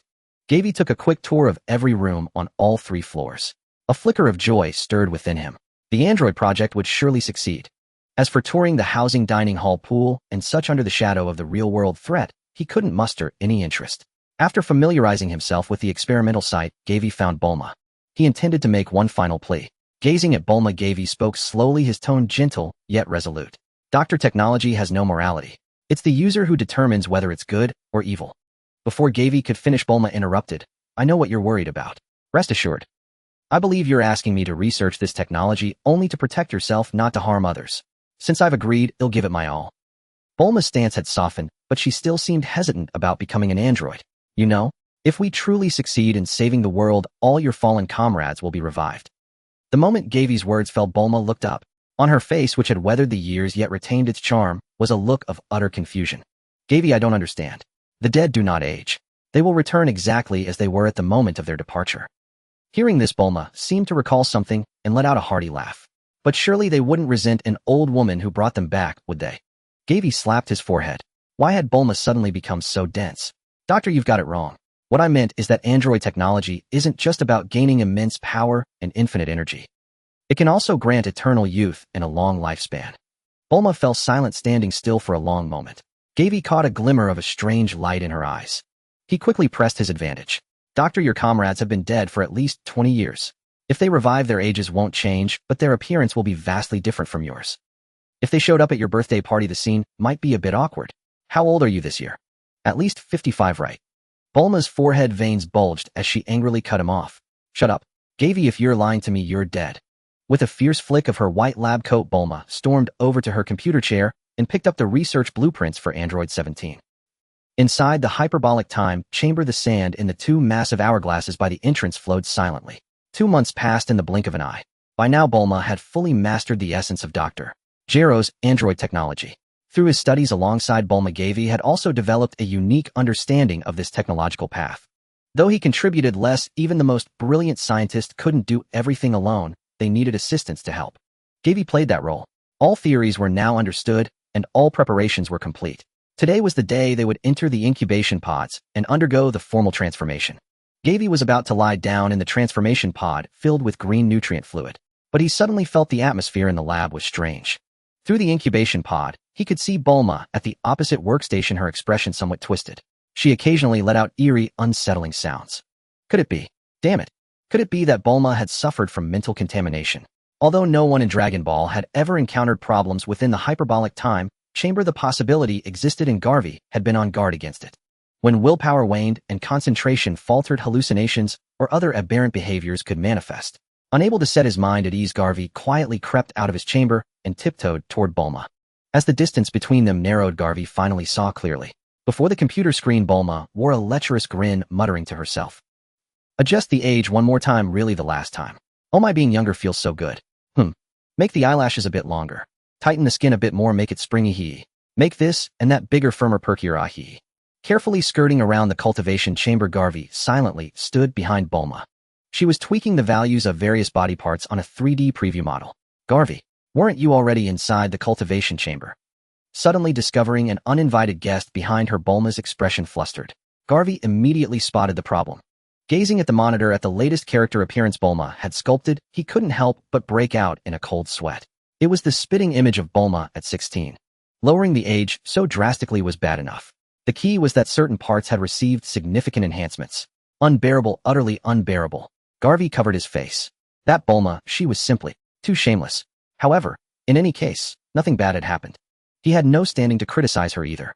And deep down he wasn't entirely displeased. Bulma, that's enough. Not only are you wasting time, but making such random modifications will only have a negative impact on combat. After living together for over 2 months, Garvey could now naturally call Bulma by her first name. I was wondering why you've been so distracted all day, and it turns out you were doing this behind my back. What left Garvey speechless was that the usually rational Bulma would waste time at such a critical moment. For so long, he had been living in constant anxiety, racing against time to learn all the relevant knowledge. Terrified that time would run out, leading to his demise. Garvey let out a long sigh. Forget it. After all, this was the woman who used the Dragon Balls to wish away her crow's feet. He was somewhat mentally prepared. Though his tone was cold, he had no intention of blaming Bulma. He was merely reminding her that it wasn't yet time to relax. I'm sorry, I've never been in a fight, so I didn't know these changes would have negative effects. Bulma twisted her fingers, her expression awkward. They'll change everything back right now. Thighs, there's no need. Garvey had only said it offhand. He himself was a novice in combat, so how could he possibly know what aspects were detrimental to fighting? Bulma shot him a strange look. Garvey's heart suddenly filled with guilt. Wouldn't changing it all back just waste more time? It's just a shell, let's keep it like this. All right. Bulma and Garvey, as if by unspoken agreement, both let out a long sigh of relief. 5 minutes later, the two one after the other lay down inside the cultivation chambers. Slowly closing his eyes, Garvey pressed the button to seal the chamber door. In his heart, he prayed that when he awakened again, he would smoothly obtain the formidable combat power of an android. West City. 2 figures wrapped in thick cloaks were completely concealed from head to toe. Have we successfully returned to the world before Dabura and Zamasu appeared? The one who spoke first had a clear and melodious voice. The timeline shouldn't be a problem. The other figure gently wrapped an arm around the first one's waist and flew into the air. Strange, it seems many people are gathering towards West City. I noticed that too. Let's go to Capsule Corporation first and find someone to clarify the situation. To Capsule Corporation. We'll get to see Dr. Bulma again. Yes, but we need to conceal our identities and try not to disrupt their lives. You don't plan to reveal yourself to the doctor. There's already a pair of us in this world. Revealing ourselves to her would only cause trouble for others. True, our original world is already gone. In a hidden corner they hadn't noticed, a dark shadow was secretly spying. I finally found a timeline where Beerus doesn't exist, and I run into you again. He'll never forget your energy signature, Trunks. If this body weren't so weak you'd be dead. Once I seize the perfect body, it'll be coming for you. The dark shadow gently turned the silver ring on its index finger and vanished without a trace. The clock at the entrance of the hyperbolic time chamber ticked away. With each passing second it emitted a faint sound. In that silence time seemed infinitely magnified, endlessly prolonged. Garvey had an incredibly long dream. In the dream he was crushed from afar by Frisia, leaving no trace. He was impaled through the kidney by Cell's tail drained dry. His waist was snapped by Broly's arms, and he died spitting blood. He was turned to stone by Dabura's spit and shattered into pieces. He was turned into a cookie by Bu and crumbled to dust. Then the nightmare gradually changed. In the dream appeared the youthful, alluring face of Bulma. Clang. The sound of a chamber door sliding reached his ears. Garvey jolted awake. Coming to his senses, he found a radiant young girl leaning over, checking his body. Bulma had really become young.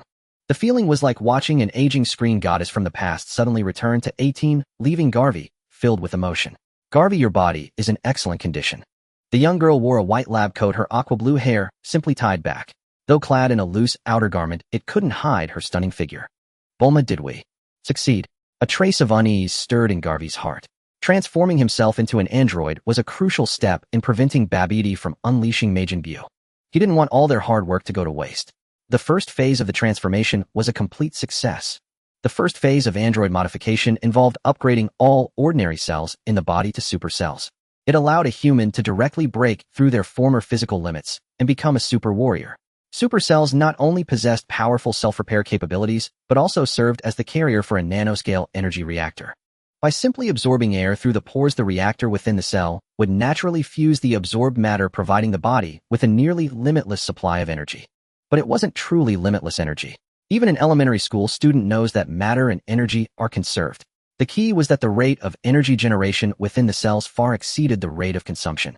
This system, integrated with human cells, was complex and intricate, yet it operated autonomously and methodically. No wonder Dr. Gero was hailed as a genius by Bulma. Garvey couldn't wait to try out the power of an android.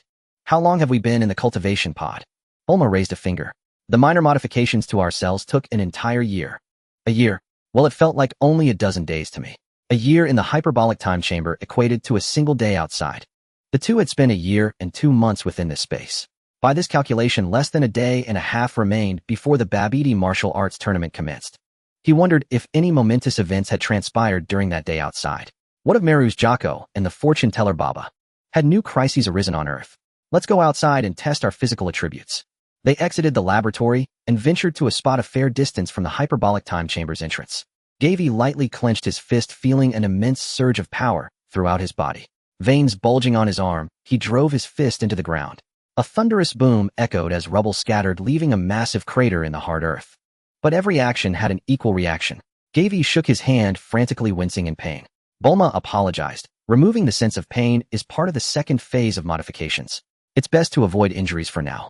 Witnessing Gavy's plight, Bulma merely tested her own physical strength with a simple motion, a satisfied expression gracing her face. We can figure out how to fly. Flight was humanity's ultimate dream, a prospect Gavy eagerly anticipated. But how was one to utilize the energy within to take to the skies? Gavy concentrated, envisioning himself as a bird soaring through the heavens. He felt his body grow lighter, as if gravity could no longer bind him. How did you do that? Your feet actually left the ground. Bulma's voice, tinged with astonishment, reached him faintly. His train of thought abruptly broken. Gavy looked down and was startled. Bulma had become a mere speck in his field of vision. How had he gotten so high? In his panic, Gavy instantly forgot the sensation and his body plummeted. Thud! He landed face first. Rubbing his sore cheek, his heart brimmed with boundless joy. So flight was this simple. With a little practice, he would master it quickly. Bulma, flying is easy. You should try it too. Just imagine yourself as a gentle breeze. Gavy chuckled, inwardly anticipating Bulma's embarrassment. But her attempt proved effortless. Having learned from Gavy's mistake, she stopped her ascent when her feet were barely a meter off the ground, hovering and maneuvering at that height. It really is simple. So this is what flying feels like. After practicing for a while, they moved through the air with the grace of fish in water. Next came energy blasts.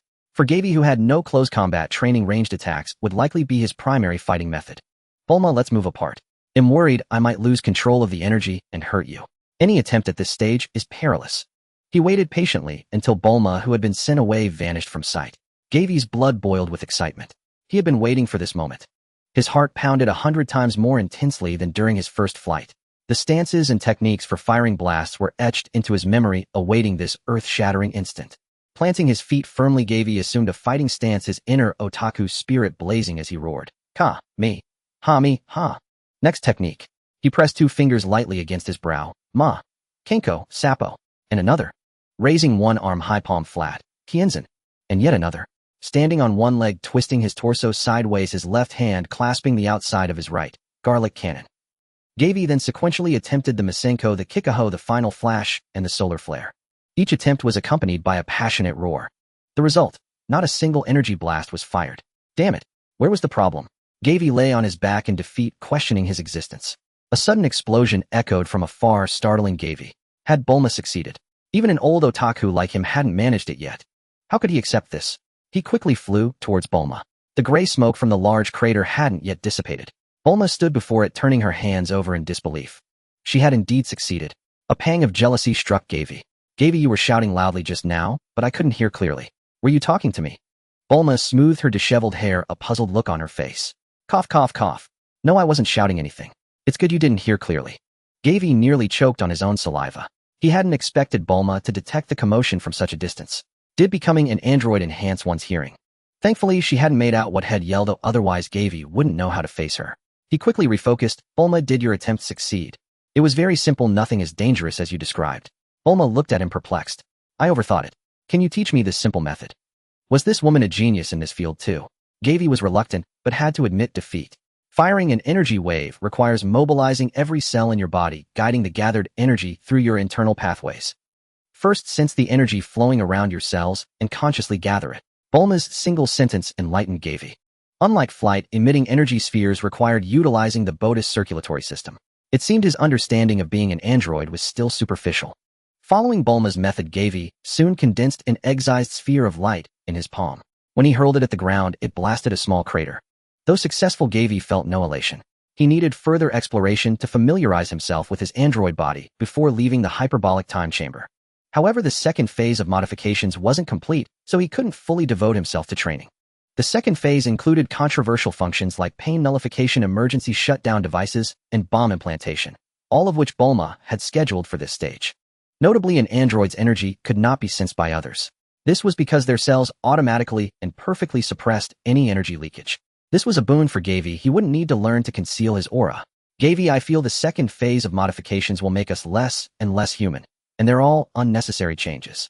This issue had been debated many times, but Gavy had his own considerations. The evil wizard Babidi possessed mind control magic, one of his signature abilities. As long as a shred of evil intent existed within one's heart, his magic could exploit it, corroding the mind. In the Buu Saga, warriors like Dabura and Vegeta, despite vastly outclassing Babidi in power, were enslaved and controlled. This was a threat Gavy had to guard against. As a transmigrator, Javi could not possibly be as naive as 3 generations of the Sun family. The threat of Babidi's mind control magic was far greater than Dabura's and far more perilous. Concealed in the shadows, that fiend could amplify the darkness within a person's heart to no end, then enslave them. Such an insidious tactic was impossible to defend against, and it vexed Javi the most. Thus, he planned to have Bulma install an emergency shutdown device and a bomb inside his body, just in case. Bulma, there's no need to numb the pain. I need the feedback from pain during battle to sense my Bodhi's condition. Bulma nodded gently, her eyes filled with worry. But Babidi's control magic is impossible to guard against. We cannot afford the slightest carelessness. The remaining 2 modifications are sacrifices necessary to defeat him. Since you insist, I will make these modifications. I believe once the crisis is resolved, I can remove both devices again. Bulma agreed with an unusually grave expression. The 2 immediately began preparations for the second phase of modifications. For Javi, he could not fully calm his mind to cultivate until the modifications were complete. The step of implanting a bomb inside the body was quite simple. Embed a microbomb in a vital area, and detonating it would instantly kill him. Of course, detonating the bomb required a special remote control made by Bulma. Moreover, to prevent accidental triggering, there were multiple safeguards, such as fingerprint verification and blood detection. As for the emergency shutdown device, it also required the same remote to activate. On the day the modifications began again, after Bulma helped Javi close the modification pod, she lay down in the pod opposite him. Bulma, why are you? Javi, how could I watch a comrade fight alone? Bulma winked at him. In her heart, Bulma could no longer bear to watch a companion die before her eyes. This time she would fight as well. Javi found himself at a loss for words. In his original plan, Bulma was not meant to fight, as she was only to support from the sidelines, playing a supporting role. Convincing her to become an android was merely to enhance her ability to protect herself, so that when Javi was not by her side, she would not be bullied by just any random thug. He had never intended for the two of them to charge head-in against Dabura. Even as androids, their strength was nothing before the king of the demon realm. The wisest course against Babidi group was to lurk in the shadows and assassinate the mastermind. Once Babidi was dead, Majin Buu would not appear. Freed from his control, Dabura might not necessarily destroy Earth or hunt him down. Moreover, in the afterlife, Goku, Vegeta, and the others were likely far stronger than Dabura. Reviving one of them would be enough to eliminate him. Thus, the position Javi had arranged for Bulma was always a safe rear area. The emergency shutdown device and microbomb were only planned for his own modification. But now, for some reason, Bulma had gotten the wrong idea and entered the modification pod with him. Anesthetic fluid injected into his body, Javi gradually lost consciousness. Inside Capsule Corporation, two factions were locked in a standoff. The atmosphere was tense. "You band of thieves, how did you break into my home? What have you done to my family?" One side, vastly outnumbered, shouted in desperation. There were only two of them. The young man who spoke was burly with a red scarf covering his face. His companion was petite with long, straight black hair, clearly a woman, also masked. From the larger group, a leader-like figure stepped forward, his attitude arrogantly contemptuous. "Where did this greenhorn pop out from, daring to covet the territory I've claimed?" The leader's underlings chimed in. "Kid, you don't even know where this place is, do you? Let me tell you, this is the former home of the world's richest man." "What were you saying, you beggar? This is his home. What a boast, haha. There are plenty of good things inside, but they're not for you to touch. Be smart and scram, or I'll blow your brains out." Several of the leader's men spoke harshly, their words growing more insulting. As their voices faded, a soft laugh was heard. With that soft laugh, the young man facing them moved. He neither walked nor ran, but vanished from before the leader as if teleporting. Before the leader could speak, dull thuds of falling bodies came from all around. He instantly sensed danger and aimed his pistol at the young man's companion. A survivor of the apocalypse would know they'd met a tough opponent. The leader's response was seasoned and ruthless. "You're fast, but my bullets are faster. If you don't want this woman dead, kneel and surrender." The leader wiped cold sweat from his brow with his other hand, threatening viciously. Whoosh! The next moment his vision blurred and he was dumbfounded. A sharp pain shot through his wrist. His gun had somehow ended up in the other's hand. Then the young man crushed it into powder bit by bit with one palm. The gun was destroyed with bare hands. Was this guy even human? Looking around, all his underlings lay on the floor, alive or dead, unknown. Spare me. When we arrived, there really was no one here." The leader's legs gave way, and he fell to his knees, begging for mercy. "Are you a local from West City?" The young man suppressed his inner anxiety and asked coldly. The leader didn't know the young man's background, but seeing his men's chests still rising and falling, he was certain the man was not a villain. If he were, he would have killed them all. Yes, I originally lived in a nearby shelter. But because a flood of outsiders poured into West City and took our territory, I came out to find a new base. Please spare me. I swear I will never set foot here again. They'll give you everything we found inside." The young man's tone was calm, his expression unreadable. "What did you do to the people who originally lived here?" "We're innocent. When we got here, we found no one at all, not even a scrap of supplies," the leader said with a grimace. "If it weren't for the fact that the interior showed no signs of damage, I'd have thought someone else had looted the place." "No signs of damage. Could it be they moved away?" The young man, under the leader's terrified gaze, flew up above Capsule Corporation. The young man examined it carefully and found that the situation was indeed as the leader had said. But his observation was more detailed. He noticed several signs that someone had lived there recently. If they had moved away, it hadn't been long. But where could they have gone? Logically, with Trunks protecting Bulma, the two of them could have comfortably lived there forever without any need to move. Could it be that Earth had encountered another crisis, forcing them to leave home? At this thought, the young man furrowed his brows slightly. With a whoosh, the young man appeared before the gang leader once more. Seeing his expression, the leader prostrated himself in terror, his legs growing so weak that he collapsed entirely onto the ground. "Has a terrible monster appeared on Earth again?" "Yized." The leader's lips trembled, unsure where to begin. "Is that monster called Babidi? Or Dabura?" "Exactly. Both of them.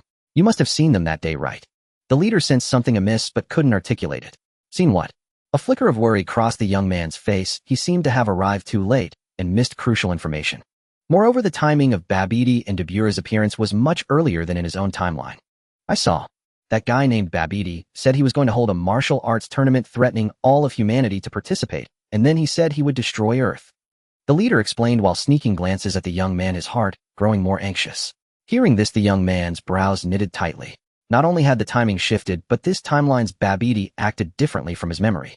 However, holding a martial arts tournament was indeed a perfect way to gather the energy needed to release Bu. He absolutely could not let that fiend's scheme succeed. His current strength was sufficient to defeat Dabura. As long as those two monsters appeared, he was confident he could kill them with his own power. Afterward, the young man learned the time and place of the tournament and let the gang leave. Seeing her companion's deep frown, the long-haired woman grew worried. Trunks, should we contact the Supreme Kai immediately and tell him what's happening on Earth? The young man was none other than future Trunks, who had endured the Cell Games and Zamasu's Human Zero plan. His companion was one of only two survivors from his timeline. After experiencing the Zamasu incident together, they had lost their own world. The two who were meant to settle in the main timeline were instead spurred by Gohan's innocent remarks to return to a world before Dabura and Zamasu appeared. Even now, recalling Gohan's words, Trunks felt a sharp pang in his heart. The future world must be very peaceful with you there, Trunks. If I ever get the chance, I'd love to see the world you've brought peace to. And I'd like to meet future Aunt Bulma. Each of Gohan's words was like a knife stabbing deep into his scarred heart. Though spoken without malice, Trunks still wanted to carve out a peaceful world in the future with his own strength. Gohan, this time, I won't let you down. In Trunks' mind, the towering silhouette of a one-armed man appeared. The Supreme Kai has been watching Babidi. He'll show up when it matters. Besides, we have no way to contact him now. Let's focus on finding Mom and the other me first. A bitter smile crossed Trunks' face. The hyperbolic time chamber. Two figures intertwined, their shadows overlapping as a thunderous roar echoed. With a boom, the two separated after a fierce clash. Bulma, take this. Prince's battle technique. Javi alternated his palms in rapid pushes, his movements blindingly fast. Adadada. In an instant, countless energy spheres shot from his palms, weaving an impenetrable net that swept toward Bulma. Damn it. Not this again. Bulma's exasperated voice came from within the thick smoke. Give up. Once I create distance, I'll exhaust you with endless energy blasts. Javi gloated. In terms of combat talent, he who had read the Dragon Ball script was clearly superior. Even a genius like Bulma could only be his defeated opponent. Have you forgotten that I have the same energy as you? And I've already learned all your techniques. Bulma snorted coldly, unleashing the same battle technique as Javi. The two engaged in a beam struggle, neither able to overpower the other. The android bodies were incredibly enduring. At this rate, they could keep clashing for days without issue. The body wouldn't tire, but the mind could suffer visual fatigue. Just as Javi relaxed slightly, the number of his opponent's energy spheres suddenly surged, unleashing a burst of power. His pupils contracted. Bulma had been holding back, just like him, using the very technique he had planned to deploy against him. Bang, bang, bang. Countless energy spheres struck the barrier around Javi, producing a deafening series of explosions. As Javi hesitated, Bulma shouted charge through the dust cloud kicked up by the blasts and punched his barrier with all her might. The barrier shattered and Javi retreated swiftly. He fired two energy spheres to force Bulma back. Not bad. I won't hold back this time. Javi praised, landing and assuming a stance. Kamehameha. Despite Bulma's desperate attempts to disrupt him with energy spheres, the Kamehameha was unleashed. A thick pale blue energy beam shot from Java's palms. Protective barrier. Sensing danger, Bulma immediately erected a spherical energy shield. Rumble. The entire space darkened, the violent energy wave becoming the sole source of light. Bulma barely held on under the blast for a minute before calling off the match. I'm done. Javi stopped at once, grinning. What? Still calling it a draw? Of course. Our record remains 10 draws out of 10. Bulma's defiant voice rang out. Their bodies had identical maximum energy output, making their attacks nearly equal in power. At the same time, this value was far below their energy regeneration rate, granting them effectively infinite energy. Under these conditions, even prolonged combat couldn't determine a victor. But Javi was an old Dragon Ball fan. Whether it was exploring techniques or inventing new tactics, he always had the upper hand. If he still couldn't beat Bulma, it would be utterly inexcusable. The key issue was that Bulma would call a halt whenever she was about to lose, with reasons so sound that Javi couldn't argue. While watching Dragon Ball, Javi had noticed an odd inconsistency. The clothing of all characters was remarkably durable, rarely damaged, no matter how intense the battle. Now that bug had been fixed. Java's own clothes had been reduced to ashes during their first fight. The outfit he wore now was one Bulma had given him, but it had already been replaced multiple times. Bulma's situation was far worse. He didn't mind being shirtless, but she certainly did. The ultimate outcome of their battles wasn't determined by exhaustion, but by whose clothes gave out first. Forcing Javi to cover his face and exclaim, "I can't look anymore." Bulma exploited this loophole to force him into admitting draws. This was the key reason they had yet to settle the score. The second phase of modifications was complete, and for the past month Javi and Bulma had been adapting to their new bodies through combat. Javi discovered that as his understanding of his body deepened, his energy blasts grew significantly more powerful. His physique also seemed to change, with muscle lines beginning to appear. Though not as explosively bulging as Goku or Vegeta, it still increased his strength considerably. This discovery thrilled him. He had assumed that becoming an android meant he couldn't grow stronger through training. But that was clearly an outdated stereotype. Before the Tournament of Power in the main timeline, No. 17 had mentioned that his strength increased through sparring with the Cell Juniors. He survived to the end of the tournament and made significant contributions. Without comparable strength, he would have been eliminated by stronger fighters as a mere nuisance. For Javi, just a period of training had confirmed his improvement. Perhaps Bulma's enhancements to the technology played a role. He found the android body fascinating, with much yet to explore. Even more intriguing was that every time he clashed with Bulma, both could feel their battles growing fiercer than before. As the chief engineer behind this technology, Bulma explained that as one adapted to the android's power or trained the body to become stronger, energy output would also increase. She also noted that the maximum output would rise with their growth, eventually outstripping energy regeneration and breaking the current state of pseudo-infinite energy. But worrying about that was premature. Their training had just begun, and reaching the limits of these bodies would be a long journey. Javi estimated that only when they reached the level of super perfect cell would energy regeneration fail to keep pace. Even so, he was more than satisfied with the android's strength. After all, by then he wouldn't rely solely on energy-intensive tactics like beam struggles. Hand-to-hand combat training had to be prioritized. Javi, bring me some clothes. Bulma's request interrupted his thoughts. Too lazy to fetch from the house, Javi simply took off his white shirt and tossed it to her. Though they had spent most of their time in stasis, they had been together for nearly 2 years. The formality and distance of their first meeting had long faded. Whether deeper feelings had developed between them, Javi wasn't sure, but a solid bond of camaraderie existed. Lending clothes was a trivial matter. Bulma approached, now dressed in the shirt. The loose men's garment covered her vital areas, but couldn't hide her alluring curves or the rhythm of her full chest. Blame Bulma for shamelessly enhancing certain features earlier. Now every step she took made Javi dizzy from the swaying. The thin shirt revealed the outline of her firm, rounded figure beneath the fabric, complemented by her long, slender, fair legs. Javi immediately covered his face, exclaiming, "I can't look. This style, this aura." It was a stark contrast to the serious, steady white lab coat she wore during work. Too much. It was simply too much. As Bulma passed by, she grew indignant. "Javi, the gap between your fingers is big enough to fit the entire galaxy." After saying that, Bulma ran back into the house, leaving Javi stunned. The galaxy. If only Merus could guide me in training. He touched his nose. Determination shone in Java's eyes. He had to become stronger. There was less than a month left in the hyperbolic time chamber. For him, nearly 2 years had passed in this world.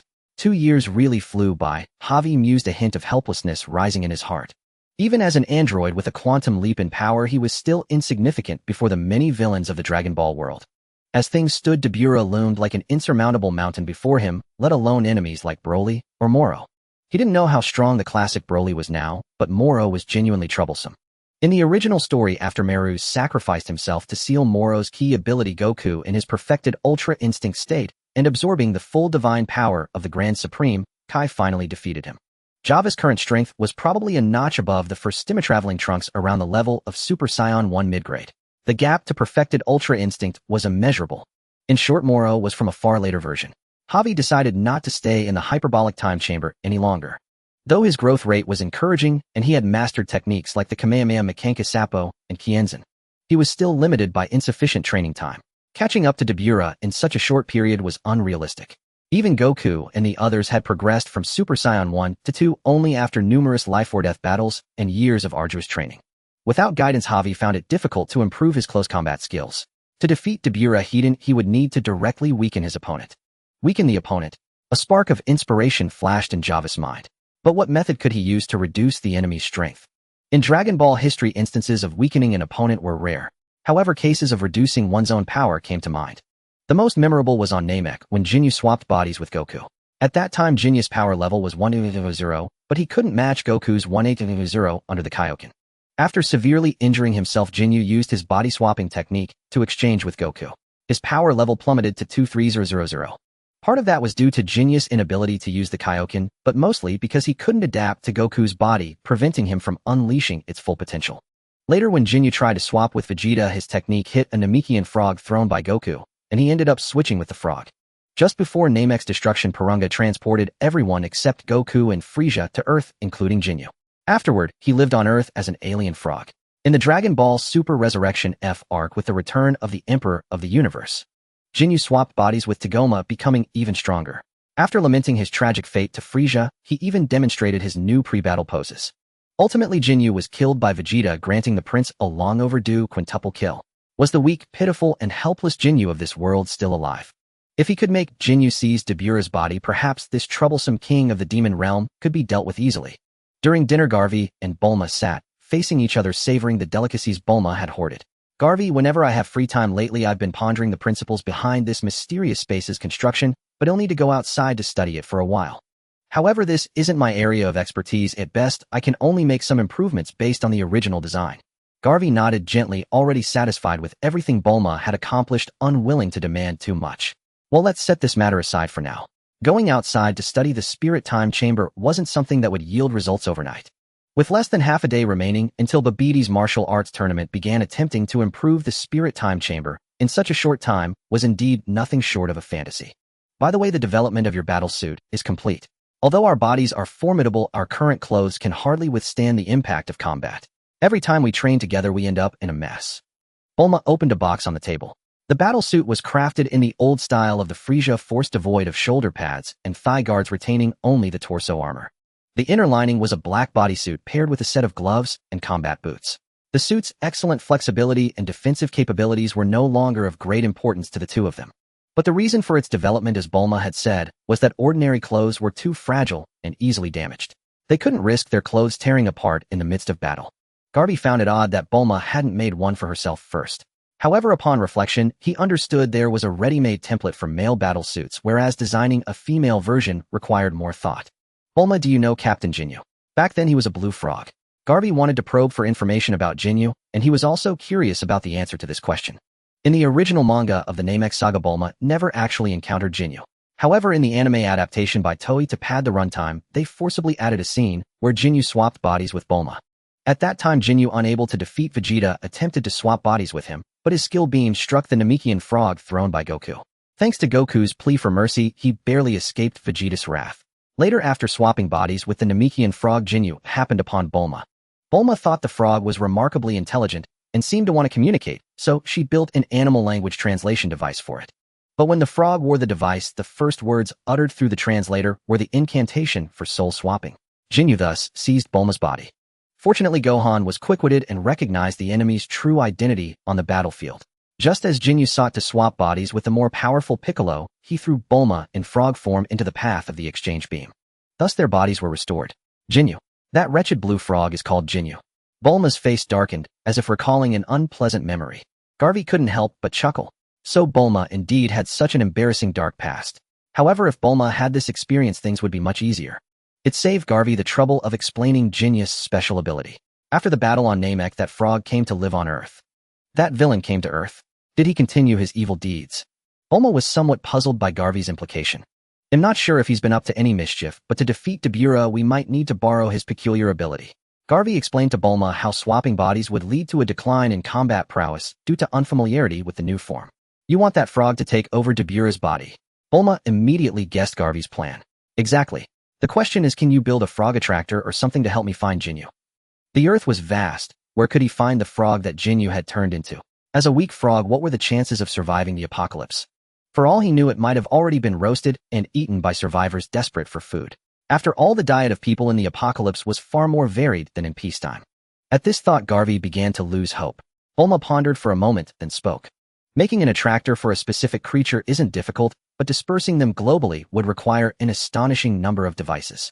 There's no way the two of us could produce that many in a short time. However, I might be able to search for his whereabouts worldwide using a computer. As expected of Bulma, she came up with a solution so quickly. Garvey looked at her with admiration. Search via computer? What's your plan? Garvey, have you forgotten? We can post a bounty on the Survivor Forum. With a high enough reward, someone is bound to search for him on our behalf. Bulma crossed her arms, reminding him. Wait, what were the characteristics of that alien frog again? Garvey rubbed his temples, trying to recall, as if grasping at something crucial. He'll never forget what that bastard looked like. Blue skin, red eyes, a pair of antennae on his head, and he was bigger than an ordinary earth frog. Bulma gritted her teeth, the past too painful to revisit. Wait, I feel like I've seen him somewhere. Garvey racked his brains, then suddenly slapped his thigh. Someone's already listed him for sale on the forum. Really? Bulma was thrilled. Garvey finally remembered. When he had used Bulma's computer at Capsule Corporation to go online, he had seen a post selling a blueskin bullfrog. Out of curiosity, he had clicked on it to look at the picture. At the time, his mind was consumed with reviving Goku and the others, hoping to rely on them to solve the crises at hand. He hadn't connected that oddly shaped little creature to Jinyu at all, dismissing it as a gimmick from a shady merchant. But now nearly 2 years had passed. No. At most only 2 days had passed in the outside world. But the situation was still grim. Jinyu might have been caught and eaten by now, and then it would all be over. Exactly. I need to find him right away. He might be in danger. Garvey immediately changed into the battle suit Bulma had prepared for him. Wait, I'm coming with you. Bulma stood up at once. No, Bulma, you stay here. I need you to make a device that can translate animal language. Also continue developing the battle suit. Once you're done, come out and meet up with me. Bulma's face was full of worry. But Garvey, I'm worried about you. Don't worry, I'll be back soon. Garvey grabbed the computer from the table, took some supplies from the food storage room, and hurriedly left the spirit time chamber. Bulma could only sigh helplessly. Outside the spirit and time room, Garvey immediately logged onto the forum on his computer and found the post selling the blue bullfrog. The post was still there, and the attached image confirmed at a glance that it was the Namekian frog. The pair of antennae on its forehead were unforgettable. When he scrolled to the bottom of the post, he saw the message that the transaction had been completed. Jinyu had already been traded away. Garvey's pupils contracted. After checking the address left in the buyer's message, he immediately rushed out of the temple. Without even greeting Mr. Popo, Garvey dashed to the edge of the plaza, leaped off, and flew straight toward West City. He looked up at the sky. It was pitch black. Garvey remembered clearly that by noon the next day the Babidi martial arts tournament would begin. He urgently needed to reach Jinyu's location and rescue him. Because the person who bought Jinyu said they wanted to dissect this unique blue bullfrog. Half a day had already passed since Jinyu was traded away. He might have missed the best chance to save him. Hang in there, Jinyu. Garvey silently cheered for Jinyu in his heart. The sky was gloomy with not a trace of moonlight. The wind howled fiercely as Garvey flew forward with all his might. After flying for nearly 20 minutes, he finally arrived at West City. With a thunderous crash, a large crater was smashed into the hard city pavement. Landing on a street, Garvey began searching for road signs to confirm his location. He pulled out a paper map of West City from his pocket, determined his position, and then flew madly toward the target location. He left a trail of afterimages through the city streets, darting through countless intersections like lightning. The explosive sound of the air only burst out after he had vanished, shattering countless windows along the way in the turbulent gusts. Fortunately, the desolate city streets were devoid of pedestrians. Despite his terrifying speed, not a single accident occurred. Ever since becoming an android, Garvey's reaction speed and dynamic vision had undergone a qualitative transformation, reaching a state beyond ordinary human comprehension. Flying through the obstacle-ridden urban ruins at supersonic speed was hardly a challenge for him. The airwaves stirred up by Garvey's passage roared like a giant beast, echoing through every alley and street. Many survivors hiding underground, hearing the commotion, curiously returned to the surface and stared in awe at the devastated scene around them, as if a tornado had struck. Such a massive disturbance left many stunned into silence, and they were reminded of the two demons who had once nearly destroyed the world. A minute later, Garvey suddenly decelerated and stopped outside a residential area. It should be around here. However, after taking just 2 steps, Garvey suddenly felt something was wrong. He halted abruptly, warily scanning his surroundings. The dimly lit street was eerily silent, with no sign of anyone, only the occasional hoot of an owl. "Who's there? Stop skulking and come out." Garvey shouted coldly, his eyes sharp as blades. He had not yet mastered the method of sensing opponents through their aura, so he carefully examined the area. "Oh ho ho, I didn't expect you to find me, even though I hid so well, Earthling." A chilling laugh rang out. Garvey's brow furrowed tightly. This person's voice. This person. How is this possible? His mind shook violently, and a terrifying suspicion suddenly surfaced in his thoughts. Could this person be the North, a land of extreme cold with snow and wind swirling endlessly? Amid the boundless white, the ruins of a tower stood out as eerily sinister. This place was desolate and uninhabited, yet beneath the ruins of Masurda Tower a massive base had been established. Inside, busy personnel wearing red doubler armbands could be seen everywhere. This was the secret base of the Red Ribbon Army. It was built by Vegeta, the orphan of the former Commander-in-Chief and the current Commander-in-Chief.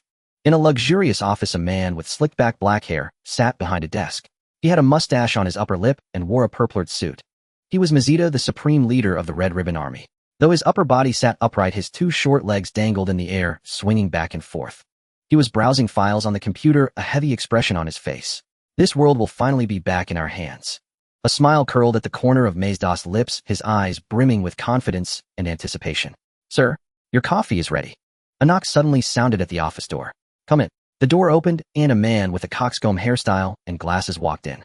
He had a slender build, wearing a bright red suit and matching red casual leather shoes. Carmine, how many times have I told you? I don't like coffee, bring me a cup of tea. Vegeta looked up at him, his tone slightly impatient. Sir, have you forgotten? The bespectacled man shrugged, placed the coffee on the desk, and said calmly, our tea supply was exhausted in exchange for those snacks. Vegeta frowned. Forget it. Once Cell Max is developed and helps us conquer the world, we'll have whatever we want. Then a hint of murderous intent surfaced in his eyes. If it weren't for Bulma from Capsule Corporation and her group looting Dr. Gero's secret lab, the Red Ribbon Army would have long become the rulers of the world with that ultimate bioweapon cell. Vegeta picked up the coffee cup, took a small sip, and his expression turned extremely grave. What he couldn't understand was why Bulma's group, after seizing the ultimate bioweapon cell from the lab, had made no move at all. She could have used Cell to subjugate the entire world. He refused to believe that the heiress of the prestigious Capsule Corporation had no ambition whatsoever. Could it be that she still hadn't managed to control Cell? Have Dr. Hito come see me. Vegeta jumped off the office chair and paced with his hands behind his back. One moment. The bespectacled man elegantly pulled a remote control from his suit's inner pocket and tapped it twice. Then he stood silently to the side, unable to resist glancing at the tuft of hair that drifted past the desk. Vegeta emerged from behind the desk and walked to the floor-to-ceiling window. He stepped onto a small stool, taking in the entire layout of the underground base. The underground base was vast, equipped with all kinds of facilities. It even housed a large number of military weapons, including fighter jets, mechs, and battle tanks. His gaze fell upon a massive spherical cultivation pod. Inside was a tall humanoid monster, its body encased in a hard horn-like shell covered in spots. The shell outlined robust muscle contours, giving it a certain human-like aesthetic. It had a pair of sharp wings on its back, and its long tail ended in a shape resembling a pendulum. The monster's eyes were tightly shut, as if in deep slumber. What a perfect creation, Vegeta murmured softly. Sir Dr. Hito has arrived, the bespectacled man reminded in a low voice. A stout man in a white robe and a tight hood entered the office, his body completely covered, even his hands. Only a small portion of his face was visible. A confident smile perpetually graced his round face, making him seem quite amiable. He was a scientist, the son of Dr. Gero's deceased son, in other words, Gero's grandson. Magenta had already leaped onto the office chair before Hito entered. He adjusted his posture. Dr. Hito, when will Cell Max be completed? That's hard to say. Perfecting him will take a considerable amount of time, Hito said, propping his chin on his hand. Didn't you say it was almost finished? Magenta frowned. Only his physical form is complete. If you need a mindless beast driven solely by destruction and slaughter, his current power would surely astonish you. However, for complete control, more resources are needed for the development of the mental control device. Hito crossed his arms and sat down on the reception sofa without invitation, picking up a sandwich cookie from the coffee table and taking a bite. Cell is the culmination of your grandfather's lifelong research, his greatest masterpiece. Cell's strength is undeniable. You must understand this. Magenta snorted coldly, clearly dissatisfied with Hito's attitude. This vital research achievement was stolen by Dr. Briefs of Capsule Corporation, a catastrophe plunging the entire world into crisis. We are developing the stronger Cell Max to counter this crisis. Even so, I can't speed up the process. Besides, my gamma androids are more than enough to handle the ordinary Cell. Hito shrugged, asked the bespectacled man for a glass of milk, and said with regret, "Ah, what a pity. The two androids your Red Ribbon Army lost control of have vanished, robbing my gammas of a chance to show their prowess." Magenta drained his coffee in one gulp, his tone harsh. If you hadn't wasted your efforts on those two gamma android, Cell Max might have been finished by now. Cell grows by fusing different cells, which inherently takes time, Hito explained patiently before flashing his confident smile again. Rather than wasting time, I'd say I used the idle waiting period to develop Gamma 1 and Gamma 2. Enough. I don't care. I just want to activate Cell Max. Magenta roared in fury, abandoning all pretense of decorum. Or he'll cut all your research funding. I know you're eager, but isn't there a chance tomorrow to prove the Gamma android's strength? Hito shrugged, sipping his milk, still wearing a confident expression. Perhaps seeing their true power will make you forget about Cell. That Babiti's martial arts tournament is indeed drawing a lot of attention. Magenta calmed down slightly, narrowing his eyes. That's all the more reason to send Cell Max to the tournament to display our might and announce the return of the Red Ribbon Army. Sorry, but Gamma 1 and Gamma 2 have already set off to participate, Hito said, stirring his cookie in the milk. He reassured the other with an easygoing tone. Don't worry, their armbands bear the Red Ribbon Army emblem. They'll showcase your power just as well. West City. In a dim residential area, two figures, one tall and one short, emerged. Both were shrouded in black robes, their faces hidden, revealing only their silhouettes. Who are you? Gavi asked warily. The opponents seemed formidable, he could vaguely sense a pressure emanating from them.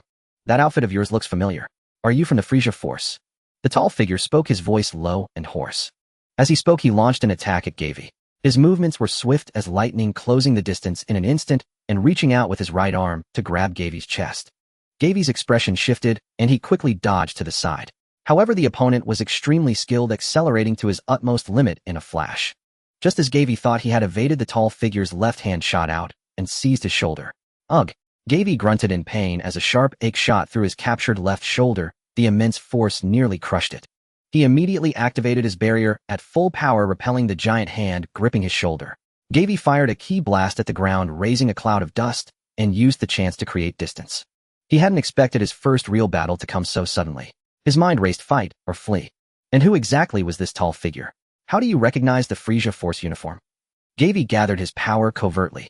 For his first real fight, he didn't want to flee without gauging his opponent's strength. Answer my question first, and then I'll answer yours, the tall figure who had injured Gavi's shoulder said in a deep voice. This time he stood still, making no move to attack. After a moment's deliberation, Gavi spoke slowly. My name is Gavi. I'm a warrior recruited by the Frisia Force on Earth. Oh, Mr. Gavi, which army corps do you belong to? Who is your commander? And on which planet is your base stationed? The smaller figure's voice was gloomy with a hint of malice. I serve under Commander Sorbet of the 3rd Stellar Region. My current post is on Earth. I was ordered to find a way to revive Lord Frisia and Lord Cooler on this planet. For some reason, a sense of extreme danger suddenly surged in Gavi's heart, but he maintained his composure. After hearing Gavi's words, the smaller figure fell into an eerie silence. After a long pause, he spoke again. In that case, he suddenly looked up, a cruel smile curling on his purple lips. The penalty for deceiving me is death by my hands. Zhao, the smaller figure let out a sharp cry and dashed towards Gavi with lightning speed. Gavi's eyes widened. He kicked off the ground, using the reaction force to leap back over a dozen meters, barely dodging the smaller figure's fierce attack. But as if anticipating his move, the opponent's body transformed into a black shadow, pursuing him relentlessly and throwing a vicious punch.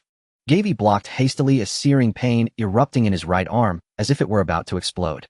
This guy was terrifyingly strong too. Gavi's face paled, cold sweat beading on his forehead. As the opponent closed in again, he could think of no way to counter. Just then the smaller figure suddenly halted his assault, narrowing his eyes at Gavi. Hehe, mister. Gavi, care to tell the truth now? I am telling the truth. I am telling the truth. I am telling the truth. I am telling the truth. I am telling the truth. I am telling the truth.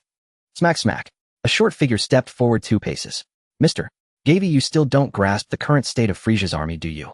Gavi indeed knew nothing of Frisia's army's present condition, yet he was utterly baffled how had his lie been exposed so instantly. The moment he heard that eerie demonic laughter, a suspicion flickered in his mind as to the speaker's identity. After a brief exchange of blows, his suspicion crystallized into certainty. Frisia himself. That Frisia was still alive astonished Gavi, but even more staggering was the revelation that his father Cooler also lived. How could such a truth not inspire dread? And their power, terrifyingly immense. In Gavi's estimation, the androids he commanded should have effortlessly overwhelmed this father-and-son duo. Yet reality defied expectation. From their blurring speed and devastating punch force, it was clear they already held decisive superiority over him. Had these two undergone grueling cultivation? Regardless, Gavi knew, here and now, he stood no chance against them. Frisia and Cooler, you were both dead. Why are you here? Gavi's voice remained unervingly calm, betraying not a trace of panic. Oh ho ho ho. So you recognized us after all, and thus spun that flimsy tale to win our trust. We owe our survival to Son Goku. The accursed Saiyan's misplaced mercy is utterly revolting. Frisia's expression darkened, a cruel, bloodthirsty smile curled at the corner of his lips. After my father and I fell to him, he spared the soldiers who accompanied us. That Saiyan's son Goku possesses strength, but no wisdom whatsoever, Cooler sneered with contempt. Our clan's tenacious vitality far surpassed his imagination. Before long, the soldiers located our grievously wounded bodies and carried us back to headquarters for treatment. What surprised me most was that despite wounds deemed fatal, even Frisia's army, with all its advanced technology, took over 2 decades to restore us fully. Upon awakening, we discovered our once mighty galactic empire had crumbled into ruin. As Cooler spoke, madness and ravenous ambition burned fiercely in his eyes. But grant us time, and we shall reign over the entire cosmos once more. Everything we lost we will rebuild. We feel no gratitude for Son Goku's clemency. We sought vengeance, only to learn the wretch's bloodline had already perished. Yet during our year-long surveillance of Earth, we uncovered the whereabouts of a former Frisia Force soldier, hence our presence here. Ah, it all made sense now. Gavi could only marvel inwardly. Son Goku truly possessed boundless compassion, defeating foes yet neglecting the final decisive blow. He bore no resemblance to future Trunks, whose ruthless efficiency would have scattered their ashes to the stellar winds. That very oversight had doomed Gavi's deception, claiming he sought a way to resurrect Frieza and Cooler. In truth, the pair had never died. They'd merely slipped into a 20-year coma of near-death. Resurrection, a nonsensical premise. Gavi had never imagined it. This timeline was cursed beyond measure. The threat of the malevolent Dark Mentor had yet to subside.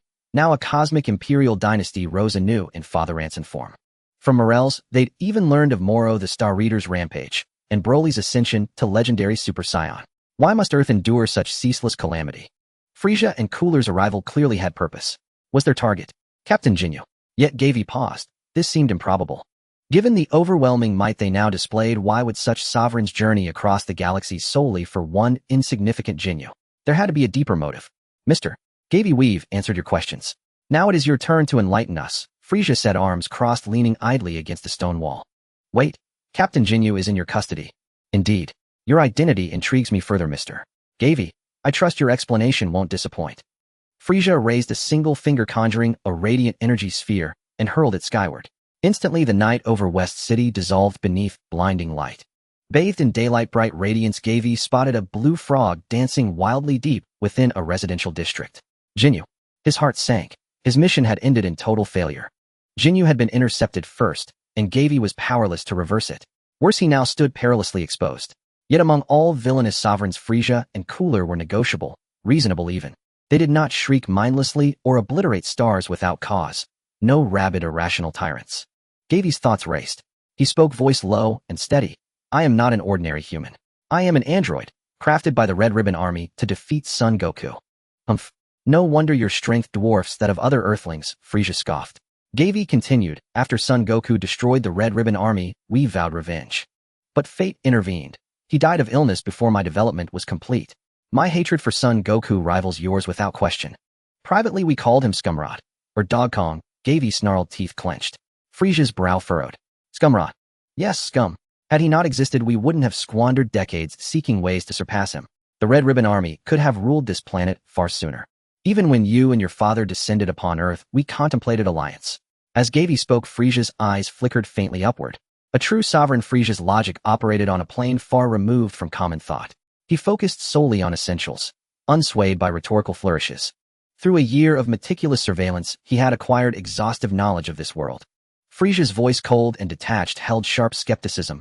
Your organization spent mere decades forging a warrior of your caliber. This was a monumental scientific endeavor, consumed the Red Ribbon Army's entire legacy. And I am not their sole super soldier. So your ambitions extend beyond planetary conquest, to dominion over the entire cosmos. Frieza narrowed his eyes. No, no, no. Gavi hastily waved his hands. You misunderstand entirely. We possess neither the strength nor the will, especially now that we know you and your father still live. Our urgent crisis is this: Babidi intends to annihilate Earth at the conclusion of tomorrow's Tenkaichi Budokai. I came here seeking salvation. To make a lie credible, one must weave 7 parts truth with 3 parts fiction. Frieza and Cooler fell silent, each lost in contemplation. Frieza curled his lips into a sneer, a contemptuous smirk playing on his face. Destroy Earth. As if Babidi and his minion, that Dabura, are worthy. King Cold extended his massive hand and patted Frieza's shoulder, his expression brimming with affection. If it weren't for your plan, Frieza, I would have already obliterated that ugly dwarf who dares to claim dominion over the universe. Frieza nonchalantly brushed aside King Cold's large hand, his lips curling into an icy arc. This time, father, just sit back and watch. I will restore the renown of the Emperor of the Universe, spreading it from Earth to the entire cosmos. The father and son seemed utterly dismissive of Dabura. After recovering from their injuries, they must have engaged in rigorous training. Gavi blinked, sensing a glimmer of opportunity. But Lord Frieza, Lord King Cold Babidi, also has a loyal servant named Majin Buu. Gavi's voice grew animated. I've heard that Majin Buu's power is terrifyingly immense. He can absorb others into himself, becoming part of his being. Even gods have fallen to his absorption. It seems no one can defeat him. Frieza cut him off with a wave. I am far more aware of Majin Buu's strength than you are. Father has already warned me about that. Do you think we would come unprepared? My current power is nothing like when I first arrived on Earth. If I were to release it fully, Earth would likely disintegrate in an instant, wouldn't it? Oh ho ho ho. His mere aura could make Earth crumble. Exaggerating, wasn't he? Gavi found the concept almost impossible to grasp. Yet Frieza was indeed a prodigy. In just 4 months of training, he had elevated his power to the golden form on par with Super Saiyan Blue. From the perspective of Saiyan transformations that span stages from Super Saiyan 1 to 3, and even Super Saiyan God. How long had this timeline's Frieza trained? His experiences remained a mystery. Gavi realized he had no clue how far the other had progressed. He suddenly discovered that the world's trajectory had veered drastically from his expectations. His advantage as a time traveler would likely diminish further. All he could do was continue to fan the flames, redirecting their focus toward Majin Buu. But Majin Buu possesses infinite regenerative abilities. As long as a single cell remains, he can regenerate. King Cold, clearly tired of Gavi's prattle, spoke with unshakable confidence. You can always trust Frieza's combat prowess. And besides, in terms of talent, we have another clansman who surpasses him. A clansman with even greater talent than Frieza? Gavi's mind immediately conjured the image of Cooler. This was Frieza's older brother who possessed an additional transformation stage. The countless metal coolers from the movie The 100 Billion Energy Warriors left a deep impression on Gavi. Strictly speaking, Cooler's 2 appearances in the movies ended not from direct defeat, but from plot-induced demise. In his 4th form, Cooler was pushed into the sun during a beam struggle with Goku. The metal cooler overloaded from absorbing Saiyan energy, causing the entire mechanical planet to self-destruct. Majin Buu will ultimately be nothing more than a pawn dancing to our tune. A smug smile spread across King Cold's face. A pawn. Gavi immediately caught the implication. He understood again. The ambition of these 2 father and son was indeed vast. They intended to use Jinyu to achieve their goal of controlling Majin Buu. At that moment, a flicker of despair arose within Gavi. Mr. Gavi, you are the strongest human I have encountered on Earth. Would you do me the honor of joining my army? Frieza clasped his hands behind his back, leaning slightly forward as he extended the invitation. The king truly had a keen eye for talent. Gavi seriously pondered the possibility of joining Lord Frieza's real estate enterprise. With a powerful backer, he could ensure his own survival. He could also traverse the universe, conquer planets, and revel in the thrill of battle. Eventually, he could become a feared ruler. From this perspective, it seemed quite appealing. But what about Earth? With that thought, Gavi asked instinctively, what of Earth's fate? Earth is indeed a fine place. By researching the planet's historical records, Father and I have resolved a long-standing issue our race had with suppressing power. However, I must apologize to you, Mr. Gavi. A smile lingered on Frieza's lips, but his eyes were frigid. Due to the extremely unpleasant memories we've accumulated here, Father and I have decided to destroy this planet once our business is concluded. After traveling to Dragon Ball's Earth, Gavi developed a deeper understanding of the word home. A time traveler is inherently solitary, adrift in the vast cosmos with no way back. This planet, bearing the same name as the one he left behind, became his anchor of nostalgia. He was an Earthling, and only when he stood on this soil did he feel a sense of belonging. Moreover, Earth held many things he cherished and worried about. How could he allow anyone to destroy it? Joining the villain's side was clearly not the righteous path. In his heart, Gavi had already resolved to refuse, but his face showed hesitation. Couldn't you bring Earth under the army's rule? After all, many in my organization are eager to serve you. Frieza narrowed his eyes slightly, his tone polite, but his words icy. Mr. Gavi, witnessing Earth's fireworks up close is the part of this trip I anticipate and value most. Ho ho ho. King Cold spoke with a confident smile. If your companions possess strength comparable to yours, Father, and I will gladly accept them. There's no need to worry about being homeless after Earth's destruction. There are countless planets with better environments than Earth. You can choose one as your new base. Gavi inwardly schemed a way to escape, but his face displayed hesitation and struggle. Finally, he gritted his teeth and said, very well, I hope the new planet is even more livable than Earth, Lord King Cold. A satisfied smile appeared on King Cold's face. Gavi, you are indeed a wise man. Croak. The blue-skinned frog hopped over to Gavi, pointing at him and jabbering. Frieza chuckled. Captain Jinyu seems eager to acquire a new body. Damn. After all the worry I had for your safety. Gavi was furious at the ugly creature Jinyu. For a moment, he even considered striking down the unsuspecting Jinyu to vent his anger and sabotage the father-son plan. But on second thought, he abandoned the risky move. Attacking now would mean a direct confrontation with Frieza and his family, plunging him into a hopeless situation. If they both targeted him with the power they had displayed, Gavi would find it hard to escape. Moreover, their words hinted at a hidden trump card. They might have already achieved the golden transformation, or even the black gold form. A true man stands tall between heaven and earth, but must also know when to bend. Gavi felt a bitter pang in his heart. He wasn't foolish, and he knew that Frieza's words were a test of his reaction. Compared to himself, Lord Frieza clearly trusted the veteran Jinyu more. If his answer didn't satisfy the other party, his situation would likely turn dire. Was he about to become that hideous frog? Once he became a weak, pitiful frog, how would he survive? He had originally planned to use Jinyu, but never expected that in the end it would be his own body that was taken. Gavi was forced to improvise.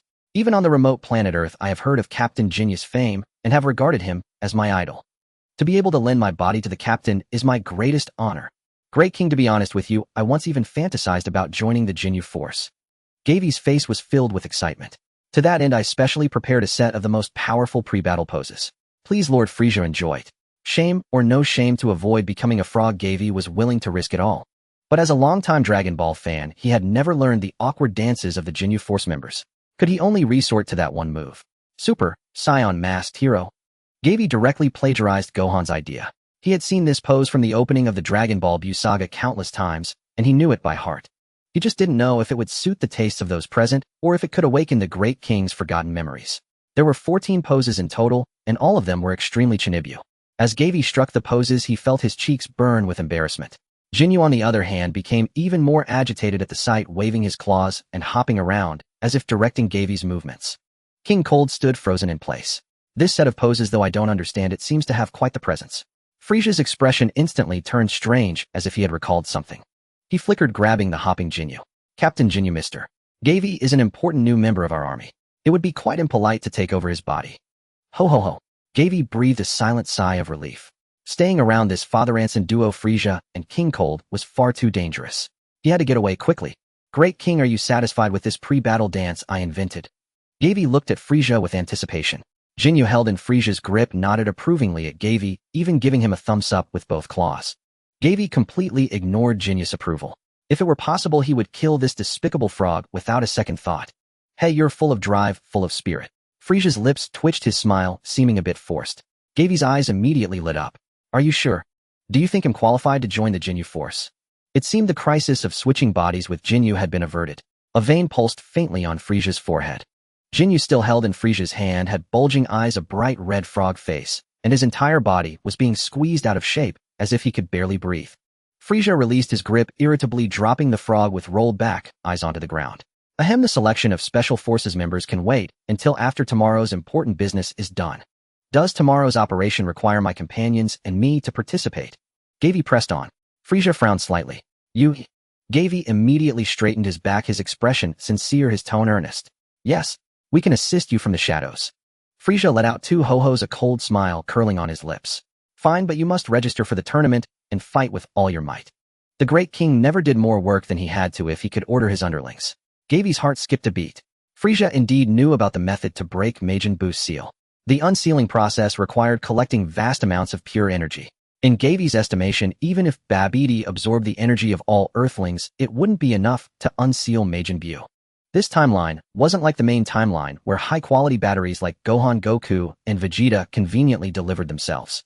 Judging by Babidi's furious declaration to destroy Earth, he was still far from the energy required to break the seal. But now the situation was different. Frieza and his father were interfering, aiming to control Majin Buu's body. They would certainly let Babidi succeed at this stage. He just didn't know if the energy of the androids met the requirements. This was related to whether he could fight at full strength. After learning of Frieza's plan, the situation became far more complicated. Gavi no longer knew which side to prioritize. Gavi took a deep breath and replied, that's no problem. He'll lead everyone to participate. All right, Gavi, you may leave. King Cold and I have some important matters to discuss. King Cold waved his hand. Don't forget to bring your companions tomorrow. Register for the tournament on time. King Cold and I will assess their qualifications to join the army. Yes, Great King. Gavi bowed respectfully. As Gavi left, Frieza wore a thoughtful expression. Father, what do you think of this fellow? A clever little talker. The army is in need of talent, so having him join isn't bad. King Cold stroked his chin. Umph. The Red Ribbon Army behind him is what bothers me. Frieza's eyes flickered with a cold light. If it weren't for our 6 months of hard training, we might have fallen into that brat's hands. Exactly. Any organization that can shake our clan's ruling status must not be allowed to exist, just like the Saiyans of old. They must be destroyed. King Cold sneered cruelly. Speaking of Saiyans, they are truly a persistent nuisance. Our forces in the southern galaxy have been completely wiped out by that arrogant Saiyan. If it weren't for dealing with him, we wouldn't have had to come to this backwater place ourselves to seize Majin Buu's body. King Cold's tone was icy. If I had a little more time to train, even those lofty gods wouldn't be a match for me. Frieza's tone was regretful, but a hint of pride curled on his lips. I hope Majin Buu's power won't disappoint us. So you've truly mastered that transformation. King Cold looked at Frisia with immense approval.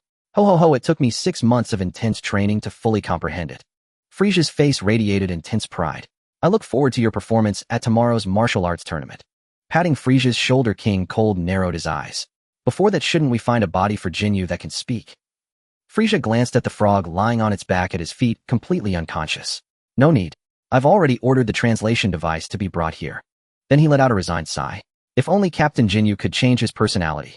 In the southern region on the small island of Turtle House, the waves crashed against the sandy shore, rustling softly. As the night deepened, the silvery moonlight cascaded down upon a young couple seated on the rooftop. Their hair fluttered gently in the sea breeze. Trunks, you've had such a troubled look on your face for a while now. Did something happen? I gazed at Trunks with concern. Just now from the direction of West City, I sensed 2 powerful and malevolent auras, but they vanished quickly. Trunks' expression was grave. Are they enemies? How strong are they? I asked nervously. They're likely enemies. Their power is slightly inferior to mine, but... Trunks sighed. But what? Those 2 auras seem familiar, as if they belonged to enemies I've fought before. Hearing that the opponent's auras were weaker than Trunks, I breathed a slight sigh of relief. Who do you think they are? I don't know. Our current timeline seems vastly different from what it once was. Pain flickered across Trunks' face. Since arriving in this timeline, the 2 had been tirelessly searching for Bulma and Trunks, but had found nothing so far. There were no signs of battle near Capsule Corporation, and crucially, they couldn't sense either of their auras. A terrifying suspicion arose in Trunks' heart. Could this be the timeline where he was ambushed by Cell? Had his mother and his other self already died at Cell's hands? During the Cell arc, through Piccolo's probing, the Z fighters learned from Cell about the existence of such a timeline in the future. That Cell had traveled back in time from age 788, and the current point in time was 1 year after Cell had stolen the time machine and left. The timeline matched. Trunks felt a gnawing certainty that his deduction was correct. Had this timeline been altered again by his own presence? Is Earth in danger? I asked, frowning. Not yet, but... A complex light shimmered in Trunks' eyes. He remembered those 2 auras. Gazing into the distance, Trunks murmured to himself, if my guess is correct, Frisia and King Cold are still alive in this timeline. Huh. Who are they? Mai was taken aback, her eyes filled with worry. Are they very strong enemies? That father and son once ruled over most of the universe. They were terrifyingly powerful. Trunks took a deep breath. In the timeline where Mr. Goku was alive, I completely annihilated them. In this timeline, they should have died at Mr. Goku's hands. So what do you plan to do? I grasped Trunks' arm anxiously. Since they dare to show up on Earth, I will find a way to eliminate them no matter what. Trunks' eyes were sharp. No matter what happens, I'll be with you, I said, looking at him earnestly. We'll always be together. Trunks was momentarily stunned, then quickly composed himself. Feeling the warmth of Mei's hand on his arm, he whispered, thank you. You don't need to say that between us. Get some sleep. There's likely a fierce battle tomorrow. Trunks took out a blanket, spread it on the rooftop, and lay down. Mai lay down beside him, turning on her side to wrap her arms around his waist, resting her head on his chest. The 2 lay quietly on the rooftop, neither speaking another word. Whoosh! Javi sped through the night sky, a long white trail streaking behind him. He pushed his speed to the absolute limit, moving so fast it felt as if he was tearing through the fabric of space itself. Ever since his encounter with Frisia and his father, an unprecedented sense of despair had enveloped him. Frisia, King Cold, and Cooler. Any one of them alone was a being at the pinnacle of the entire universe. And now they were all about to converge on Earth. He had no choice but to accept this brutal reality. Java's face was terrifyingly calm. He kept a constant watch behind him. Not detecting any sign of pursuit from Frisia and his father, he slowed down slightly and changed course, flying toward the lookout. The lookout emitted a faint glow in the darkness. Javi landed lightly in the plaza and found Mr. Popo already waiting at the entrance. Javi, I am aware of the situation. Javi couldn't discern Mr. Popo's expression. He said nothing, merely nodding faintly, his mind heavy with worry. By the way, while you were away, someone called for you. Mr. Popo's thick lips parted in a slight smile. A glimmer of light shone in Java's eyes. Who? A galactic patrolman named Jocko, and someone who claims to be a servant of the fortune teller Baba. The galactic patrolman Jocko was connected to the Dragon Balls of New Namek, and the fortune teller Baba was a key figure in Java's initial plan. Now they had both contacted him almost simultaneously. The situation had taken a turn for the better. Javi perked up slightly and immediately followed Mr. Popo into the lookout. However, Beerus of this world had vanished, leaving Earth without its greatest protector. The planet still faced a crisis of annihilation, and powerful warriors were the key to turning the tide. Realizing this, Java's thinking broadened considerably. There were many ways to increase one's strength in the Dragon Ball world, and making a wish to Shinran was the most direct. The Elder Kai sealed within the Z-Sword could also greatly enhance a person's battle power. Because of Jinyu, Javi even thought of using a wish to swap bodies with an enemy. This way, even if Frieza had achieved his black gold form, Earth wouldn't be completely without a chance. Even if he was initially unaccustomed to the body after swapping with the Emperor, it would directly weaken the enemy's strength. Once he grew accustomed to the new body, the balance of power would shift, and Earth's crisis could be resolved smoothly. To be honest, Javi had some resistance to the idea of taking over the bodies of those strange-looking aliens. But under the threat of life and death, he couldn't afford to be too particular. If it came to that, who should he wish to swap with? Frieza, King Cold, Cooler, or Moro, Bu, Broly? Anyway, once the Dragon Ball's cooldown period ended, he could wish to swap back. Lost in thought, Javi followed Mr. Popo into the living room. Who should I contact first? It had to be the fortune teller Baba. Goku's instant transmission allowed for rapid interstellar travel and was a vital link connecting King Kai of the North and New Namek. Moreover, Goku himself was a powerful asset for Earth's defense. The return call connected quickly, and a small ghostly voice came through. Is this Bulma and Javi? The fortune teller Baba has returned. She is aware of your request. Great. Please put her on the line, Javi said eagerly. The Baba has already departed to fetch the one named Son Goku. Excellent. Java's heart surged with excitement, and he punched the air fiercely. This was the best news he had heard since his arrival in this world. Bulma was still inside the hyperbolic time chamber. Calculating the time, she had at most an hour left. Javi planned to share this good news with her once she came out. After hanging up the phone, the weight that had been pressing on Gavi's heart finally eased slightly. Now it was up to Gak. Earth was desperately in need of warriors, and Porunga could perfectly solve this problem. Apart from Goku, Vegeta, Trunks, Gohan, and Piccolo were all crucial combatants. Although their power might lag behind Goku's, with the assistance of the Elder Kai, the situation would be vastly different. Moreover, the fusion technique could allow even weaker characters to play significant roles. If Tien Shinhan fused with Kami, would they be called Tien Kami or Kami Tien? Could he reach the level of Super Saiyan? And if future Trunks fused with future Gohan, would that give birth to the most stable Saiyan in history? This filled Gavi with anticipation. If they had the Patera earrings, the majestic Vegeta would undoubtedly be the most imposing figure. Unfortunately, the Kaioshin had already been taken out, seemingly robbing Vegeta of his chance to appear. He just wondered if the Proud Prince would be willing to perform the fusion dance and merge with Goku. Although Gogeta earned the title of Rogue King in GT when facing Omega Shenron, he had been decisive and reliable against Janemba and the new Broly. His appearance was equally something Gavi looked forward to. He silently resolved to convince Vegeta and Goku to fuse no matter what it took. Buzz, buzz, buzz. Gavi froze for a moment, noticing the communication device on the coffee table flashing. It was a communicator from the Galactic Patrol. Merus. Or Gak. Gavi grabbed the receiver. Hello, it's Gak. Gak, have you arrived on the new Namek? Yes, but... Gak's voice sounded flustered. Things don't look good here. What happened? Gavi tensed up immediately. I haven't found a single living soul on the entire planet. The Namekian population is very sparse, fewer than 1,000. They live in villages, each far apart from the others, Gavi explained with a frown. Search carefully. I mean, everyone on this planet is dead. Gak's voice grew quieter as he spoke. I saw a corpse with my own eyes, swept away by the river. How is that possible? Gavi's heart skipped a beat. What about the Dragon Balls? Those glowing orange glass spheres. Or even spherical stones. I checked right after I arrived. There's nothing like that, Gak sighed, then added with some confusion. Strange. The bodies don't have any injuries. Bodies without injuries. Gavi suddenly understood. At the very start of his plan, he had overlooked a critical factor. Moro knew about the Dragon Balls on the new Namek. In the Dragon Ball Super manga's Moro arc, among the prisoners who escaped with Moro was a former member of the Frieza Force who had once gone to Namek with Frieza to search for the Dragon Balls. Later, he was defeated in battle by a Namekian warrior and killed by Zarbin as a failure. When the main group wished for the resurrection of those murdered by Frieza's gang using Earth's Shinran, he was among them.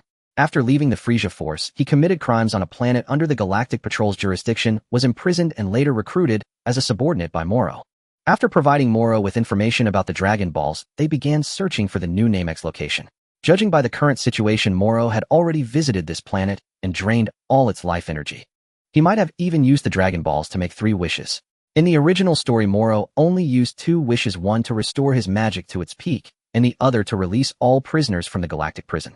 But in this timeline, Gavi had no idea what wishes the enemy had made. There were too many pieces of bad news. Gavi had grown numb. If I'm not mistaken, this planet has already been visited by Moro, Gavi said in a grave tone. This is a major issue for the Galactic Patrol too. Reported immediately. And Moro. Gak's voice was filled with disbelief. They'll contact the other members right away. Wait. These Namekians might not be truly dead. You need to find a way to help them. Got it. They'll move them to a safe place first. Although Moro posed no immediate threat to Earth, he had directly sabotaged Gavy's plans on the new Namek, forcing Gavy to take him seriously.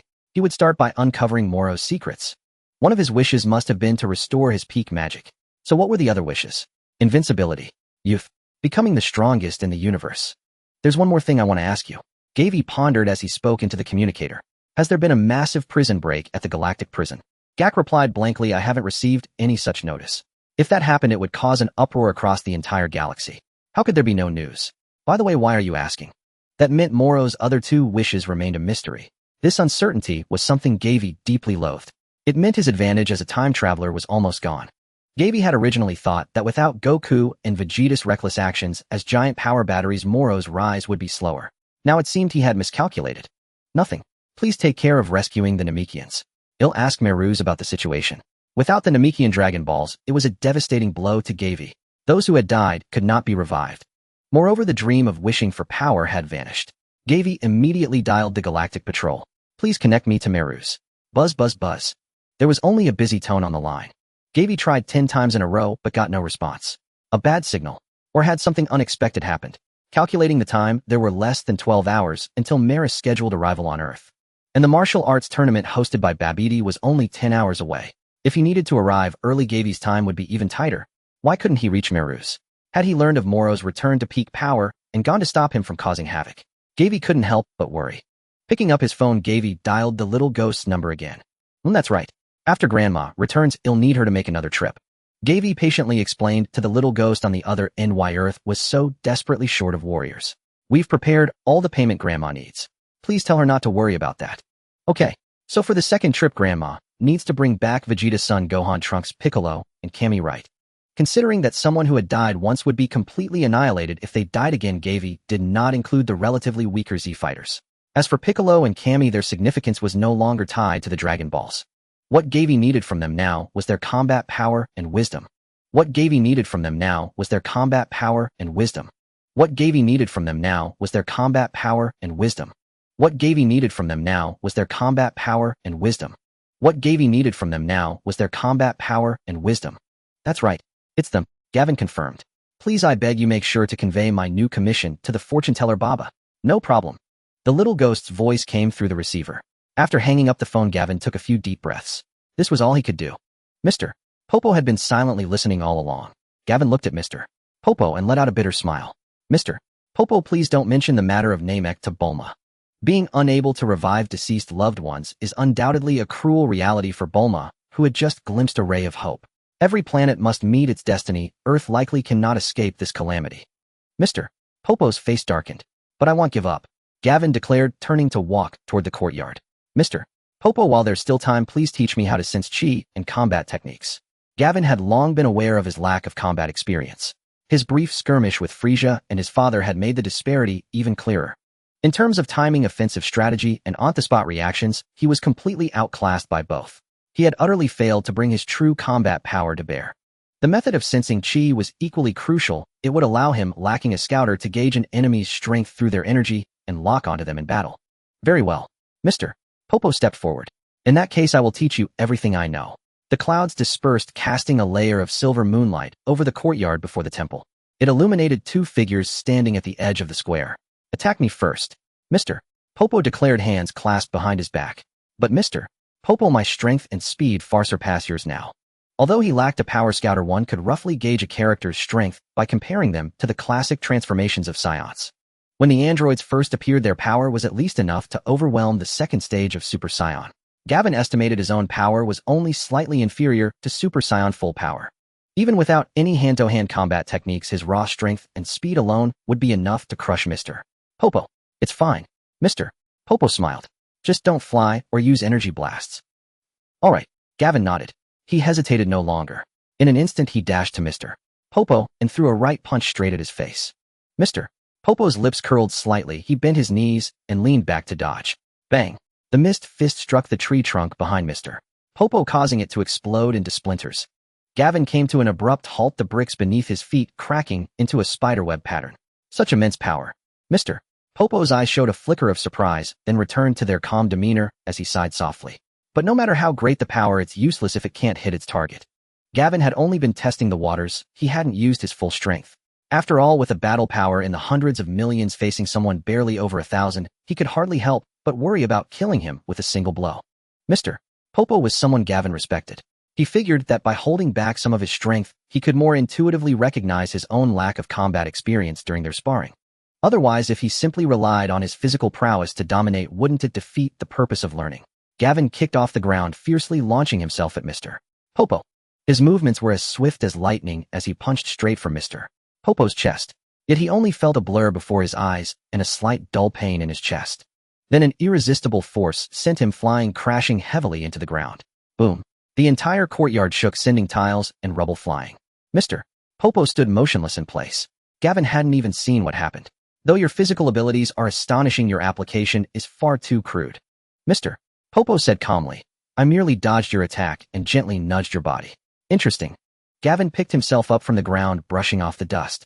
He was beginning to understand combat required finesse, not brute force. While unleashing full power felt exhilarating, it left no room for changing tactics during the attack. He needed to learn restraint. Gavin retracted his aura like a panther sheathing its claws and slightly hunched his body. Mr. Popo, I'm getting serious. Before the words had faded, Gavin vanished from his spot. He moved at high speed around Mr. Popo, searching for an opening, waiting for the right moment. Mr. Popo's expression remained as serene as ever, as if Gavin's movements hadn't caught his attention at all. Whoosh. This time Gavin attacked from behind again, throwing a punch, but this time leaving room to adapt. Mr. Popo had clearly anticipated his move. His figure suddenly appeared to Gavin's right, followed by a sweeping kick aimed at him. Gavin changed the direction of his fist and raised his elbow to block. This strike might break Mr. Popo's leg, wouldn't it? Gavin's heart leaped, but it was too late to pull back. Slap. A crisp sound rang out, and a figure was sent flying backward. Mr. Popo's leg had somehow bypassed Gavin's elbow and struck him on the bridge of his nose. After landing, Gavin launched another assault, driving his knee toward Mr. Popo while intently observing his every move. Just as he suspected, every step Mr. Popo took seemed to have calculated the direction and path of his attack. How did he do it? Mr. Popo's physical capabilities were clearly far inferior to his own. At the moment of contact, Gavin felt a faint pain on his cheek, and then his body was flipped to the ground. Gavin sprang up immediately after hitting the ground and grabbed Mr. Popo's ankle. Yet Mr. Popo showed no sign of panic. Instead, he formed a fist and struck Gavin's inner wrist with extreme precision. Uffed. Gavin's hand involuntarily released its grip. Mr. Popo seized the chance to break free. He shook his arm and stretched his muscles. As I said, your attacking style is far too clumsy. Gavin was undeterred. If at least he had managed to touch his opponent's body for the first time. Losing to him was no big deal. It only meant there was still much room for improvement. Gavin charged again. The two became locked in combat once more. Gavin was always the one sent flying in each clash. He couldn't understand how Mr. Popo managed it with such a physical disadvantage. But he believed this sparring would rapidly sharpen his combat skills. Boom, boom, boom. The entire temple shook. Bulma, who had just left the hyperbolic time chamber, immediately rushed out of the temple. She looked up to see rows of fallen trees under the moonlight and the courtyard now riddled with craters and gouges. She stood frozen for a long moment, then shouted at the two figures locked in combat. Gavin, Mr. Popo, stop fighting. The appearance of Bulma caused both sides to halt their actions. Gavi, Mr. Popo, what are you doing? Bulma tugged at Gavi's arm, her face full of concern. Bulma, this is part of training, Gavi immediately reassured her. He dusted off his clothes and looked at Popo with satisfaction. Mr. Popo, let's end the combat training here for now. I can't absorb too much at once. Popo looked puzzled. Gavi, by the end you had already suppressed your physical condition to match mine. Why didn't you just defeat me directly? Because I wanted to try fighting you with even lower combat power, Gavi said, a little embarrassed. Gavi, you are the most talented warrior I have ever guided. Popo said earnestly, what I taught you may not suit you, but you absolutely possess combat talent beyond the ordinary. Bulma breathed a sigh of relief, but still found it hard to believe. How long did you fight? You've destroyed the entire plaza.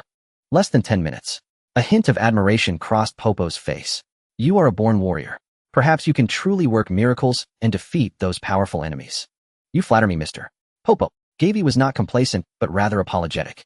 Sorry I couldn't control my strength at the start and wreck the plaza like this. Gavi mused that combat talent was nothing but the essential golden finger for every longtime Dragon Ball fan from a great martial nation. The martial arts crystallizations of countless predecessors over 5,000 years, the techniques and routines of numerous schools and branches. Through constant exposure, some essence was inevitably etched into the mind, coupled with the myriad theories learned from watching the anime and the countless battles observed. Apart from diligent practice, the only thing lacking was the process of testing it all in actual combat. It's nothing. If the earth is destroyed, the temple won't escape either. Popo said magnanimously. Hearing Popo mention the earth's destruction, Bulma grew tense again. Gavi immediately explained to Bulma the whole story of his failure to bring back Jinyu. So Frieza and his father have come to Earth again. They want to help Babidi unseal Majin Buu. Bulma frowned deeply. That's right. And that father-son duo's strength has increased a lot. They are far more troublesome than Babidi. Then what do we do? Bulma was worried. Can we stop them? I'm afraid it won't be easy, Gavi sighed. Moreover, there's another clan member with even greater talent lurking in the shadows. What should we do now? Bulma grew anxious. She turned to look at Popo as if hoping he could step in to help. Popo's thick lips quivered slightly. Don't worry. Gavi has already contacted Baba. Your companions will return soon to fight alongside you. Gavi added with a smile, Baba has gone to fetch Mr. Goku. Sanken. A smile bloomed on Bulma's face, but tears gushed forth like a dam breaking. Gently pulling Bulma's face to his chest, Gavi comforted her in a low voice. As long as Mr. Goku returns, we still have hope. Gavi dared not mention that Trunks would also return for 24 hours. The plan to use the new Namekian Dragon Balls had failed. He couldn't revive those who had died before. The only thing he could do was wait for Goku's return. Bulma nodded, sobbing. She hastily wiped away the tear stains at the corners of her eyes, as if noticing something. Gavi, you're injured. Gavi turned his head to see the slightly damaged battle suit on his left shoulder and said nonchalantly, just a minor injury. It's already healed. This was a mark left by the battle with Frieza and his father. Fortunately, Gavi's body now had astonishing self-healing abilities. Wounds of this degree recovered completely in less than 10 minutes. I've made a few extra spare battle suits and stored them inside. Bulma pressed a capsule into Gavi's hand. Thank you, Bulma. Gavi then noticed that Bulma was also wearing a battle suit. The styles of their suits were vastly different, although the inner linings were both tight-fitting clothes of the same color. But Bulma's armor had additional front and back guards at the waist. The chest plate was also split into left and right halves, each covering about 2/3. Gavi guessed Bulma had put a lot of thought into it. This set was clearly much more refined than the male version. The material of the tight suit was indeed miraculous, very thin and form-fitting. It could perfectly outline the curves of a person's body. Even the slight rise and fall of breathing and the pulse beat were clearly visible. But honestly, having women participate in battle was still somewhat inappropriate. As for the reason, Gavi sighed, holding his forehead, because it was simply too distracting to look at. This battle suit combined with Bulma's figure was practically an invitation to sin. Gavi, you were right before the modification. My change to this part was ill-considered. It's affecting my flexibility in battle. Bulma said, somewhat regretfully, adjusting her chest plate upward. I shouldn't have been so willful. Gavi felt a bit dizzy. Since it's already like this, there's no other way. You'll have to accept the fact. Faced with this topic, Gavi found himself completely at a loss for how to communicate. Bulma said sheepishly, my fault.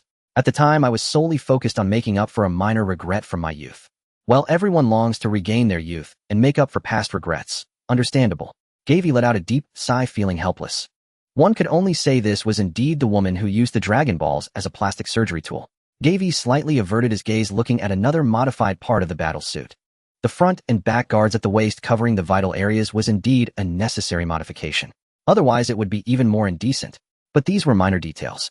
In the Dragon Ball world, battle was men's business. Women didn't need to meddle. Gavi mused that a lab coat was still more suitable for Bulma. He sighed softly and changed the subject. Mr. Popo, please teach us to sense ki. Follow me. Popo clasped his hands behind his back and led the way. The three arrived at the center of the plaza. Popo opened his palm, revealing a small sphere that emitted a faint blue light. Ki is a different form of energy. To feel its presence, one must possess a certain degree of ki sensitivity. As he spoke, Popo released the sphere of light, which floated in midair and slowly revolved around his body. Gavi immediately condensed an energy sphere in his palm, but as soon as it left his hand, it fell freely downward and dispersed upon impact. Right, Gavi thought of Tien's Dodon Ray. If he could control the energy sphere to float, turn, and so on, wouldn't that prove he could sense ki? And sensing others' ki was merely an advanced application of that skill. Gavi condensed another energy sphere and focused his mind, using his will to control its movement. The energy sphere flickered in his palm like a candle flame. Suddenly, it contracted into a small ball, floated up, and wobbled its way forward in front of Gavi. Gavi began to understand. Ki was essentially the union of spirit and energy. You are truly very clever. You have already begun to learn how to sense ki. Popo nodded in satisfaction. Now close your eyes and try to perceive my location. Hearing this, Gavi slowly closed his eyes and quietly sensed the movements around him. A cool night breeze brushed by, carrying the rustling sound of tree leaves. Where was Mr. Popo? Jia Wei furrowed his brow in contemplation, then concentrated intently, savoring the sensation of manipulating the energy sphere. Soon amidst the pitch-black darkness it was as if he had opened a celestial eye, catching a glimpse of a blurry white light. The white light was faint and dim, as if it might flicker out at any moment. He opened his eyes and looked to his left side. Mr. Popo was indeed standing there. Popo opened his mouth in astonishment. So fast. It's been less than 10 seconds, and you've already mastered the method of locking onto a presence. Mr. Popo, please move farther away. Jia Wei closed his eyes once more. This time it took a little longer to sense Mr. Popo's location, perhaps because the distance had increased. However, both the sensing range and speed could be enhanced through training. Jia Wei did not open his eyes this time, but instead charged straight toward the direction where he sensed Mr. Popo's presence. Slap. Popo's palm blocked Jia Wei's fist. Jia Wei had already reduced his strength to below Mr. Popo's level. The astonishment on Popo's face could no longer be concealed. Your talent truly surprises, Popo. Jia Wei replied calmly. Thank you for the compliment, Mr. Popo. Let's continue the battle. Their two figures intertwined once more. Popo deliberately guided him, leaping and dodging everywhere without actively attacking. Meanwhile, Jia Wei, with his eyes tightly shut, found his surroundings becoming clearer and more distinct. It was even more vivid than when he locked onto his opponent with his naked eyes. Jia Wei focused all his attention on predicting Mr. Popo's movement trajectory. Yet whenever Jia Wei was about to strike Popo, the latter reacted instantly, evading the attack by a hair's breadth. The same scenario repeated itself several times. Throughout this process, Jia Wei could not even touch a corner of Popo's clothing. Jia Wei couldn't help but wonder, why am I always just a bit short? Because you lack judgment of the battle situation, which is why you cannot accurately guess Popo's evasive route, Popo said softly. Jia Wei seemed to understand, yet still felt perplexed. But how does one grasp the battle situation? Popo paused for a moment before slowly speaking. For instance, when Popo intends to attack you, you will instinctively defend or dodge. But if you choose to strike at Popo's exposed weakness, you can also neutralize the assault. I understand. Jia Wei listened attentively, forming his own insights within. He charged toward Mr. Popo once more. Popo did not move. Jia Wei quickly reached Popo and simply threw a punch. Popo sidestepped, using his palm to block Jia Wei's fist and pushing it outward. Popo was not merely defending with his palm. The moment he blocked Jia Wei's fist, he leveraged the force, pulling Jia Wei's entire right arm forward, then lightly crashed into Jia Wei's chest. Jia Wei's entire body flew backward, carving a trench into the ground. Clutching his sore right arm, Jia Wei stared blankly for a few seconds before suddenly smiling.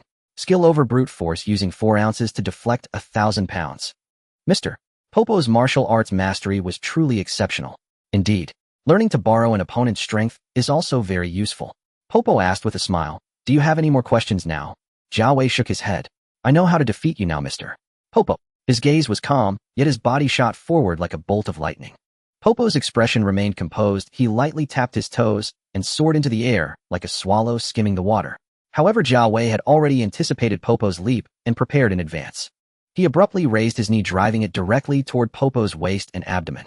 This sudden change in technique was too unexpected. Popo, still airborne, had no room to evade. Whoosh! Slap. Jia Wei's strike landed solidly. Finally, a victory. A hint of a smile curled at the corner of Jia Wei's mouth as he opened his eyes, only to find not the thick-browed, bigeyed Mr. Popo. Instead, a large hand firmly gripped his knee. A stranger's figure stood before Mr. Popo. The figure's face was shadowed, but his iconic crab-like head and the halo hovering above it betrayed his identity. I am Goku. And you are? Jia Wei slowly withdrew his leg and spoke calmly. My name is Jia Wei. The two extended their hands and shook. Hey, Mr. Popo, long time no see. Goku withdrew his hand, greeted Popo, then exclaimed, as if discovering a new continent. Huh? You're Bulma. How did you become so young? Old friends reunited after a long separation. Bulma smiled at Goku, tears streaming down her face. Sunk in your back. Mr. Popo's eyes also glistened with tears. He pulled a handkerchief from his bosom to wipe his cheeks, choked with emotion. Son Wukong, are you doing well in the other world? Only Goku beamed with a radiant smile like a child. Jia Wei silently watched the three reunited after so long, a myriad of emotions flooding his heart. Both Popo and Bulma were old acquaintances of Goku. Bulma and Goku had forged a deep bond since childhood. It would not be an exaggeration to call them childhood friends. Regrettably, his close friend Goku had passed away from illness over 20 years ago, separating them by life and death. In the end, Bulma was left utterly alone, desolate, and solitary in a world of despair. However, this was not the time for reminiscing. In Jia Wei's plan, Goku had many tasks to accomplish. I'm sorry to interrupt your reunion, but the situation is critical. Jia Wei rapidly explained the crisis facing Earth to Goku. Goku's expression turned grave. I've roughly heard about the situation from Grandma. I never thought that Frieza would return to Earth to continue his evil deeds. I won't let him get away this time. Jiawei seriously doubted that Frieza had already achieved his golden form. If so, Goku might not necessarily be a match. Mr. Goku, may I ask what stage of Super Saiyan transformation have you reached? In this timeline, Goku had never experienced the Cell games. Moreover, he had died of illness before the androids even appeared. At the time of his death, his power certainly hadn't reached Super Saiyan full power, nor even the third grade of Super Saiyan. Nevertheless, Jiawei believed that Goku, a martial arts fanatic, must have continued training in the other world. He just wondered what level of power he had currently achieved. Super Saiyan God was out of the question. To transform into a Super Saiyan God, one needed at least 6 righteous Saiyans. And seeing Goku's tailless rear, Super Saiyan 4 could also be ruled out. Thinking of Super Saiyan God, Jiawei even counted the surviving Saiyans on his fingers. He found it was indeed impossible. Even in Goku's original timeline, gathering 6 Saiyans was a stretch, let alone in this timeline where the Z fighters were severely depleted. Are you referring to the Super Saiyan beyond Super Saiyan? Goku asked in surprise. No, what you're referring to is Super Saiyan 2. Can you transform into Super Saiyan 3? The one where your hair grows long and your eyebrows vanish? Jiawei inquired curiously. Ah, you mean that transformation? I can do it, but it's a bit strenuous and my body can't handle it well. Goku frowned slightly, a hint of puzzlement in his voice. How do you know about this transformation of mine? I was planning to use it to surprise Frieza. I know many secrets about the Saiyans. Goku stared at Jiawei. Do you want me to transform into that form now, eh? Jiawei decisively declined. No need. I have a general idea of your current strength. Jiawei decisively declined. No need. I have a general idea of your current strength.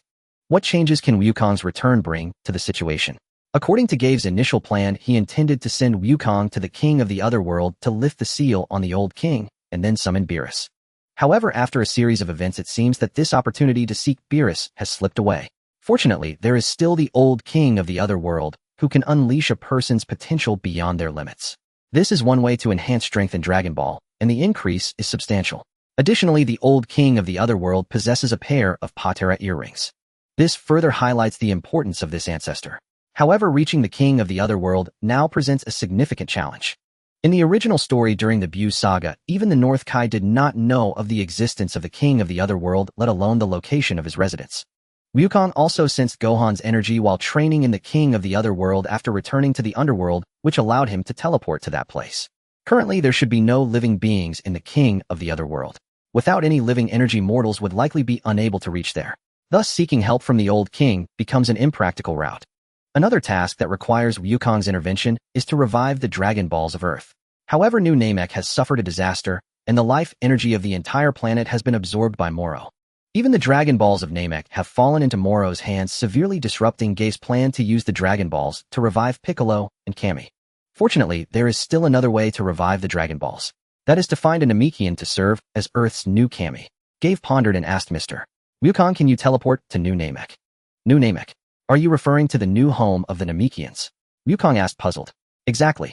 Since we parted on Earth, I have no idea where they went or on which planet they reside. Wukong's expression turned serious. During the Cell Saga, he had located the approximate location of New Namek through the North Kai, and then found the planet by sensing the energy of the Namekians. Wukong then showed a hint of surprise on his face. Are you asking me to bring back a Namekian? I hope to have him serve as Earth's new Kami. Gabe explained this way the Dragon Balls of Earth will be reactivated. Wukong immediately understood. He placed his 2 fingers on his forehead and said solemnly, that's no problem, I'll go seek help from King Kai right away. Good luck. Gabe wished him well. Whoosh, Wukong's figure vanished from sight. At that moment, Gabe's heart was filled with anticipation. However, at this moment, Bulma noticed a problem. Gabe, shouldn't you remind Wukong to ask the Dragon of Namek to revive everyone? Gabe was startled. He had intended to conceal this bad news from Bulma, but the current situation made it impossible to hide. Fortunately, after reuniting with Wukong, everyone had renewed hope. This is fine. Gabe detailed the events surrounding Moro's appearance to Bulma. After listening, Bulma remained calm. Gabe, thank you. I know you hid this news to spare me pain. Among friends, there's no need for thanks. Gabe felt somewhat apologetic. Ultimately, I shouldn't have kept it from you. The Bulma of this timeline had endured too many hardships and had become strong and mature. Perhaps he really could grant Bulma more trust. The night wind howled, bringing a chill. Though his battle suit was light to the point of feeling weightless, it was both warm and protective against the cold. Gabe stood side by side with Bulma. He informed her that the fortune teller would soon bring back several Z fighters and elaborated on his subsequent plans. Bulma brushed her long hair, which had been tousled by the wind, with a complex expression. Gave, if it weren't for your appearance, I really can't imagine how dire this world would have become. Did you forget? My initial goal was simply self-preservation, Gave chuckled. But you have truly brought hope to me. To us. Even in such a desperate situation, you have not given up, have you? Gave was momentarily taken aback. His gaze firm yet his tone gentle, he replied, because I believe we can certainly protect this world. Indeed, to protect. Bulma lowered her head, gazing at the elongated shadows cast under the moonlight. Gave, while we wait for Mr. Wukong's return, can I learn to sense energy with Mr. Bobo? Sure. Gave said energy is not a separate entity, but a product of the combination of spirit and energy.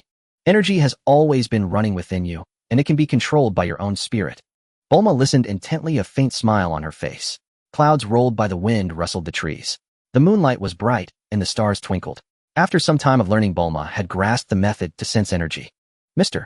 Bobo showed a look of satisfaction. Gave counted the time. It had been an hour since Wukong left. Why hadn't he returned yet? Gave wanted to take advantage of the remaining time to practice some more with Mr. Bobo. However, Mr. Bobo shook his head in refusal. Gave, the training is over. Bobo has nothing more to teach you. But I feel there are still many areas I can improve. Gave said, puzzled. The remaining parts can only be broken through in actual combat. Gave felt that there were still many areas in the android's body that could be enhanced, but unfortunately the training time was too short, and he had not been able to develop his full potential. Though referred to as an android, he believed that his existence should be classified as an evolved human with all genes approaching perfection. In terms of potential, it would not be lacking either. Under Mr. Bobo's guidance, he could also display his appropriate strength level in close combat. However, from a power standpoint, there still existed a considerable gap between him and Dabura. Since the end of the Frieza saga, the Dragon Ball power system has started to collapse. Gave could only judge the power levels of characters based on the battle power of Saiyans during their first transformations, using them as a rough reference. He also divided this level into 5 tiers.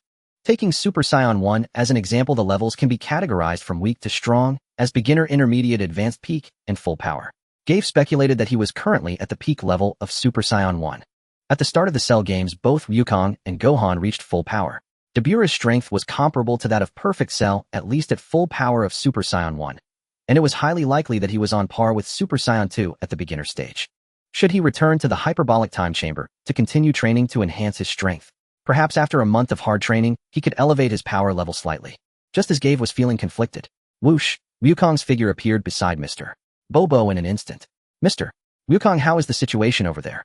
Wukong frowned. I'm sorry, but I can't sense any Namekian energy from King Kai. Try it here. Gave pondered that perhaps sensing on Earth would yield a different result than on planet Kai. Goku raised his hand halfway, then suddenly felt embarrassed. Huh. On Earth, I can't figure out the direction of that planet anymore. Wait. Bulma immediately thought of a solution. We have a friend who is now on New Namek. Maybe we can determine the location through coordinates. Gave promptly dialed the Galactic Patrol's number. Please connect me to Officer Jocko. The phone rang for a few seconds, then an excited voice came through. Gave, you were right. These Namekians aren't truly dead yet. What a resilient race. Hearing the good news in that familiar voice, Gavy's brow relaxed slightly. Please tell me the coordinates of New Namek. After receiving the coordinate data from Jocko, Bulma immediately pointed in a direction. It's over there. Goku faced the direction she indicated, closed his eyes, and gently placed 2 fingers on his forehead to sense. After standing still for a long while, Goku showed no sign of movement. Strange. I still can't find it. Perhaps it's because the Namekians' life energy was drained, making their aura too faint, Gavy explained. Opening his eyes, Goku said earnestly, sorry, maybe it's as you said. With the great distance and faint aura, I can't teleport there. Hearing this, Gavy frowned slightly. What about Jocko? Can you sense his aura? I don't know that guy. I have to remember the person's aura. Goku's expression showed some helplessness. If only we could shorten the distance, Gavy said with a bitter smile, his hope fading. Bulma snapped her fingers, a confident smile on her face. Gavy, you reminded me. I have a way for Goku to reach New Namek quickly. Everyone looked at Bulma, waiting for her plan. Bulma took the communicator. Jocko, please send me the coordinates of any inhabited planets between Earth and New Namek. She pulled out a laptop, her fingers dancing across the keyboard as she spoke with Jocko. Soon the screen was covered with red dots. Before long, Bulma held the screen up to Goku. First go to this planet, then this one. I've already mapped out the route for you. Bulma is so clever. This way I can keep getting closer to the planet until I sense the Namekian's aura, Goku praised. Bulma smiled. Thanks to Gavy's reminder, I thought of it. Upon hearing this, Goku grinned. You and Gavy are really on the same wavelength. Gavy felt a bit helpless. There was no romantic foundation between him and Bulma, so how could they be on the same wavelength? Goku's choice of words was certainly odd. Bulma rolled her eyes at Goku and shoved the laptop into his hands. Hurry up and go. Well, wait here for your news. Gavi also stepped forward to bid farewell. Mr. Goku, safe travels. Goku nodded, took the laptop, and began to sense auras. Moments later, he vanished from the spot, just as everyone thought he had left. With a whoosh, Goku returned. He scratched his head sheepishly. Bulma, I can't read the route on the computer. Everyone facepalmed. That's so like you, Goku. Bulma reacted quickly. No choice then. He'll go with Sankan. No, let me go with Mr. Goku instead. Gavi stepped forward. Bulma, you stay here and wait for Baba, and keep an eye out for news from Merus. Bulma thought it over and nodded in agreement. Then he'll continue receiving guidance from Mr. Popo here. You two must come back safely. Gavi took the laptop Goku handed him and placed his hand on the other's shoulder. Mr. Goku, let's go. Whoosh. Gavi felt his vision go dark, and when he opened his eyes again, a strange scene appeared before him. He had no time to survey the planet's environment. Instead, he stared at the laptop using the route Bulma had marked to guide Goku. Whoosh, whoosh, whoosh. During the constant plane hopping, Gavi took every opportunity to observe Goku's movements closely. Instant transmission was undoubtedly the most coveted technique in Dragon Ball. Gavi had fantasized countless times about what he could do if he mastered it. Every time his imagination ran wild, he would get too excited to sleep all night. After nearly 10 minutes, the red dots on the laptop were almost at an end. Mr. Goku, we're very close to our destination now. Can you sense the Namekian's aura? Gavi reminded. Yeah, I do sense some extremely faint auras, Goku said in a low voice. Hold on tight, this teleport will cover a very long distance. Whoosh. Gavi felt his entire body become light and airy as if weightless. But the process was very brief, lasting less than a second. Before he could fully experience it, he felt solid ground beneath his feet again. The scene before him was somewhat bleak, with withered plants everywhere. The quietly flowing river also seemed to have lost its vitality. They were in a village. At their feet lay Namekians with green skin, all breathing faintly. Their arrival caught the attention of a figure on the outskirts of the crowd. The figure quickly drew a pistol from his waist and aimed it at them. Hello, I'm Gavi. Gavi immediately identified himself. Aren't you on Earth? How can you be here? Asked the guy with egg-like eyes, puzzled. Hi. I'm Goku, Goku waved. We came via instant transmission. Jocko, however, was on high alert. Instant transmission is a forbidden ability in the universe. Gavi found it amusing. What? Are you going to arrest us? Well, since you're acquaintances, I'll pretend I didn't see it this time. Jocko holstered his pistol and stepped forward to scrutinize them. You two don't look very strong. Did you come here as refugees? Now you know how dangerous Earth is. We plan to take a Namekian back to Earth. Gavi roughly explained the situation on Earth to Jocko. Jocko rubbed his chin. Not staying on Earth was a wise choice. I've heard of the evil Emperor's might in the Galactic Patrol. They say he's terrifyingly powerful. Goku replied earnestly. I will definitely defeat that Frieza guy. It's not just Frieza, but his entire army. They're no pushovers. You have courage to oppose him. Jocko seemed perplexed. We have our own plan, or it's not without hope, Gavi said. Coming here is part of that plan. Jake immediately became wary and said, don't even think about including me in your plans. I've already done more than enough. Don't you want to earn merit and gain the Galaxy King's favor? Javi asked. Jake crossed his arms over his chest, looking serious. I might consider joining if there's no danger to my life. Goku asked with curiosity, so you're saying you're quite a fighter? Jake snorted. By Earthling standards, no one here can match me. How exciting. Want to spar a little? Goku said, eagerly rubbing his fists together. Now's not the time. We need to focus on the task at hand. Javi quickly intervened. The gap in their power levels was too vast, and Javi feared Goku might accidentally land a blow that could kill Jake. By the way, these Namekians aren't dead, but they've fallen into a deep coma. If this continues, they'll lose all their vitality, just like this planet. A trace of worry appeared on Jake's face. Does the Galactic Patrol have a way to save them? Javi asked urgently. Jake nodded proudly. Of course we do. The Galactic Patrol has healers, healing pods, and the most advanced hospital in the entire galaxy. Then why didn't you say so earlier? Goku asked in confusion. My ship can only carry 2 people. And do you think it takes no time at all to get back to headquarters from here? Jake raised his voice. Sorry. Goku scratched the back of his head, then said earnestly. All right, then let's start moving them. Moving what? Jake looked puzzled. Moving these Namekians, of course. Goku grinned. I can transport them all to the hospital in one go. Jake stroked his chin, thinking for a few seconds. You're knowingly breaking the law. I've told you that using instant transmission to travel across star systems is a serious crime under galactic law. Don't be so rigid. Goku grinned and gave Jake a friendly pat on the back. Whoosh. A figure shot off at incredible speed. With a loud crash, Jake was embedded into the rock face. Javi sighed and facepalmed. When Jake finally struggled out of the mountain, he was covered in dust and debris. He clutched his sore back, eyes wide, the corners of his mouth twitching slightly, his face a mask of shock. What just happened? How could he offer no resistance at all? Just how strong was this Earthling? Goku looked bewildered. I didn't mean it. Forgive me, I haven't fought in so long I couldn't control my strength. Javi quickly stepped in, speaking to Jake with a troubled expression. What Mr. Goku means is that next time he won't hold back so lightly. Goku immediately turned to Javi and whispered in confusion, is that what I meant? Javi nodded with absolute certainty. That's exactly what you meant. Who doesn't know the infamous name of you lot the scoundrel? This persona must not be dropped. Jake glanced at Goku with deep wariness, then said in a serious tone, since it's to save so many lives, I'll pretend I didn't see you using instant transmission. Jake, go with Mr. Goku and take the Namekians to receive treatment. Javi began to assign tasks. He'll search for survivors in other villages. Alright, we're off then. Goku replied. He tucked 4 or 5 Namekians under his arms, then extended a free hand toward Jake. Jake reluctantly placed his hand on Goku's, then pointed in a direction. Swoosh! Goku and the others vanished instantly. Ever since learning to sense ki, Javi had been able to use this method to lock onto the energy signatures of the Namekians. And after witnessing instant transmission and traveling with it dozens of times, he had gained some insights. Imitating Goku, Javi pressed 2 fingers to his forehead. Within his perception, at the very edge of his range, he sensed the faint ki of over a dozen Namekians. That's where he'll go. He planned to give it a try. If he succeeded, he would gain an incredibly versatile and powerful technique. Javi focused his mind to a single point. Swoosh! His vision went dark and he felt the world spin. When the scenery came into focus, he found himself in a desolate wasteland, uncertain of his location. Javi concentrated to sense the ki again and sighed softly. The error seems quite large. Let me try once more. This time he closed his eyes and quieted his heart. Gradually the surroundings in his mind became clear. Finally an image flashed through his mind. An image of the ground covered with Namekians. Now, swoosh. The next moment when Javi opened his eyes, he found himself inside a cavern.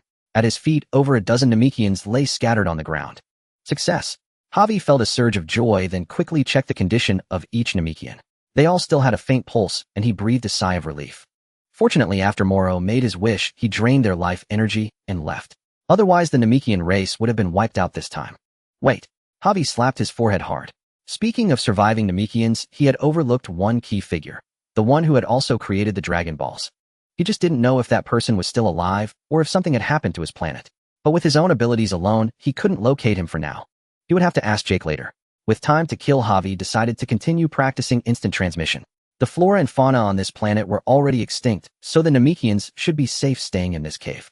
After camouflaging the cave entrance a little, Javi began searching for the next location with surviving Namekians. I found a target. This time he only sensed a single key. Javi tried the same method again and used instant transmission. Swoosh! Before Javi could open his eyes, a strong stench of blood hit his nostrils. He gagged instinctively twice before looking around. At his feet lay the corpse of a young Namekian warrior, his chest pierced through with a large hole, dark purple blood spilled all over the ground. Not far away, a Namekian youth with a metal device on his head lay face down on the ground. Further off in the village, a massacre had taken place. Severed limbs, blood, and chunks of flesh were scattered everywhere. It seemed the village had once been home to dozens of Namekians, but now, all of them were dead. Javi gently covered his mouth and nose, frowning in thought. In other places, the Namekians had only had their life energy drained. There were no such bloody scenes. This location, then, was likely where Moro had finally made his wish. The surviving youth on the ground had probably been captured by the enemy and forced to wear the translation device. During the wish, the youth had served as an intermediary to communicate with the Namekian dragon Purunga. That meant the youth was one of the few who knew the contents of Moro's wish. Though Moro posed no immediate threat to Earth, understanding the wish he had made would prepare them for future encounters and help avoid being outmaneuvered. What Garvey disliked most were unexpected variables. He decided to prioritize the youth's treatment. First, let's take him to a more crowded area to regroup. Garvey muttered to himself. Hoisting the Namekian boy in his arms, he intended to attempt an advanced training exercise, teleporting with a passenger. Since he had never tried this before, he was exceptionally cautious during the process. After visualizing the distant location through the image of its energy signature, he waited until it became clearer before using his ability. When he reappeared inside the cave, his heart leaped with a hint of elation. Success! The instant transmission he now commanded could not only achieve short-range teleportation, but also transport others. Although he couldn't yet traverse planets, with instant transmission, diligent practice would one day allow him to reach Goku's level. A blazing light flickered in Garvey's eyes, his body brimming with motivation. Next, he'll gather all the Namekians scattered elsewhere. This was both a rescue mission and a training exercise. Whoosh, whoosh, whoosh. Garvey's form came and went, vanishing and reappearing. Throughout this process, he not only deepened his understanding of instant transmission, but also sharpened his sensitivity to energy signatures. When Goku and Garvey met again, a look of profound surprise crossed Goku's eyes. Strange, how did so many Namekians end up crammed in this cave? Garvey didn't answer directly. Mister, Goku, let's hurry and evacuate them. Goku nodded. Jocko didn't follow me this time, so I can carry more. With that, he hoisted over a dozen Namekians onto his shoulders. Garvey also piled 7 or 8 Namekians, including the young boy, onto himself. What are you doing? Goku asked in confusion. All the Namekians on this planet are here. With me we can transport more at once, Garvey said with a faint smile, placing a hand on Goku's back. Rescuing the Namekian youth who knew the contents of Moro's wish was crucial, and Garvey also wanted to experience Goku's instant transmission up close once more. Inside a spacious, brightly lit hall, rows of medical pods were neatly arranged. The first batch of Namekians had already been placed inside, receiving treatment in chambers filled with transparent liquid. Having followed Goku via teleportation, Garvey immediately spotted Jocko leaning against a medical pod with a pained expression. Jocko, please prioritize this young man's treatment. Jocko slowly lifted his head, his gaze tinged with grievance as he looked at Garvey. You're going to reimburse me for all the treatment costs of these Namekians. Isn't the Galactic Patrol the organization with the best benefits? It's just treating a few Namekians. Just a few. Jocko questioned, then instructed the medical staff nurse, please take this young man to a healer. By the way, the healer's fee is 10 times that of the medical pods. I'm just fronting the money for now. Garvey immediately began placing the Namekians hanging from his body onto stretcher carts. The nurse stepped forward and wheeled the youth Garvey had indicated into a private treatment room. Rubbing the tip of his nose, Garvey said sincerely, Jocko, when you come to Earth for a vacation, I'll treat you well. By the time I go next, Earth will have been destroyed long ago. Jocko's expression was resigned. Garvey propped his chin on his hand, realizing he indeed lacked confidence in protecting Earth. By the way, I have some intel about Moro that's enough to earn you merit before the Galactic King. That should cover all the costs, right? Jocko's eyes brightened for a moment before quickly calming. What is it? It has to be worth it. The content of the wish Moro made using the Dragon Balls, Garvey said calmly. But we'll have to wait until that young man wakes up to find out. With that, Garvey and Goku vanished, leaving a thrilled Jocko behind. Returning to New Namek, Garvey realized he still couldn't perform interplanetary teleportation. It seemed stealing the technique wouldn't work. He'd have to find a chance to ask Goku for guidance. For the remainder of the time, Goku and Garvey worked tirelessly as transporters.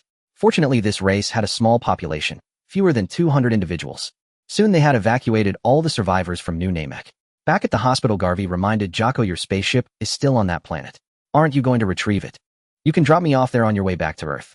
I'm not leaving until I know what Moro wished for, Jocko said with a serious expression. The door to the treatment room opened, and the Namekian youth walked out. He looked bewildered, as if unaware of what had happened to him. Why am I here? Who are you people? The youth asked in confusion. In the super elite of the Galactic Patrol, Jocko. Jocko stepped forward, beaming with pride.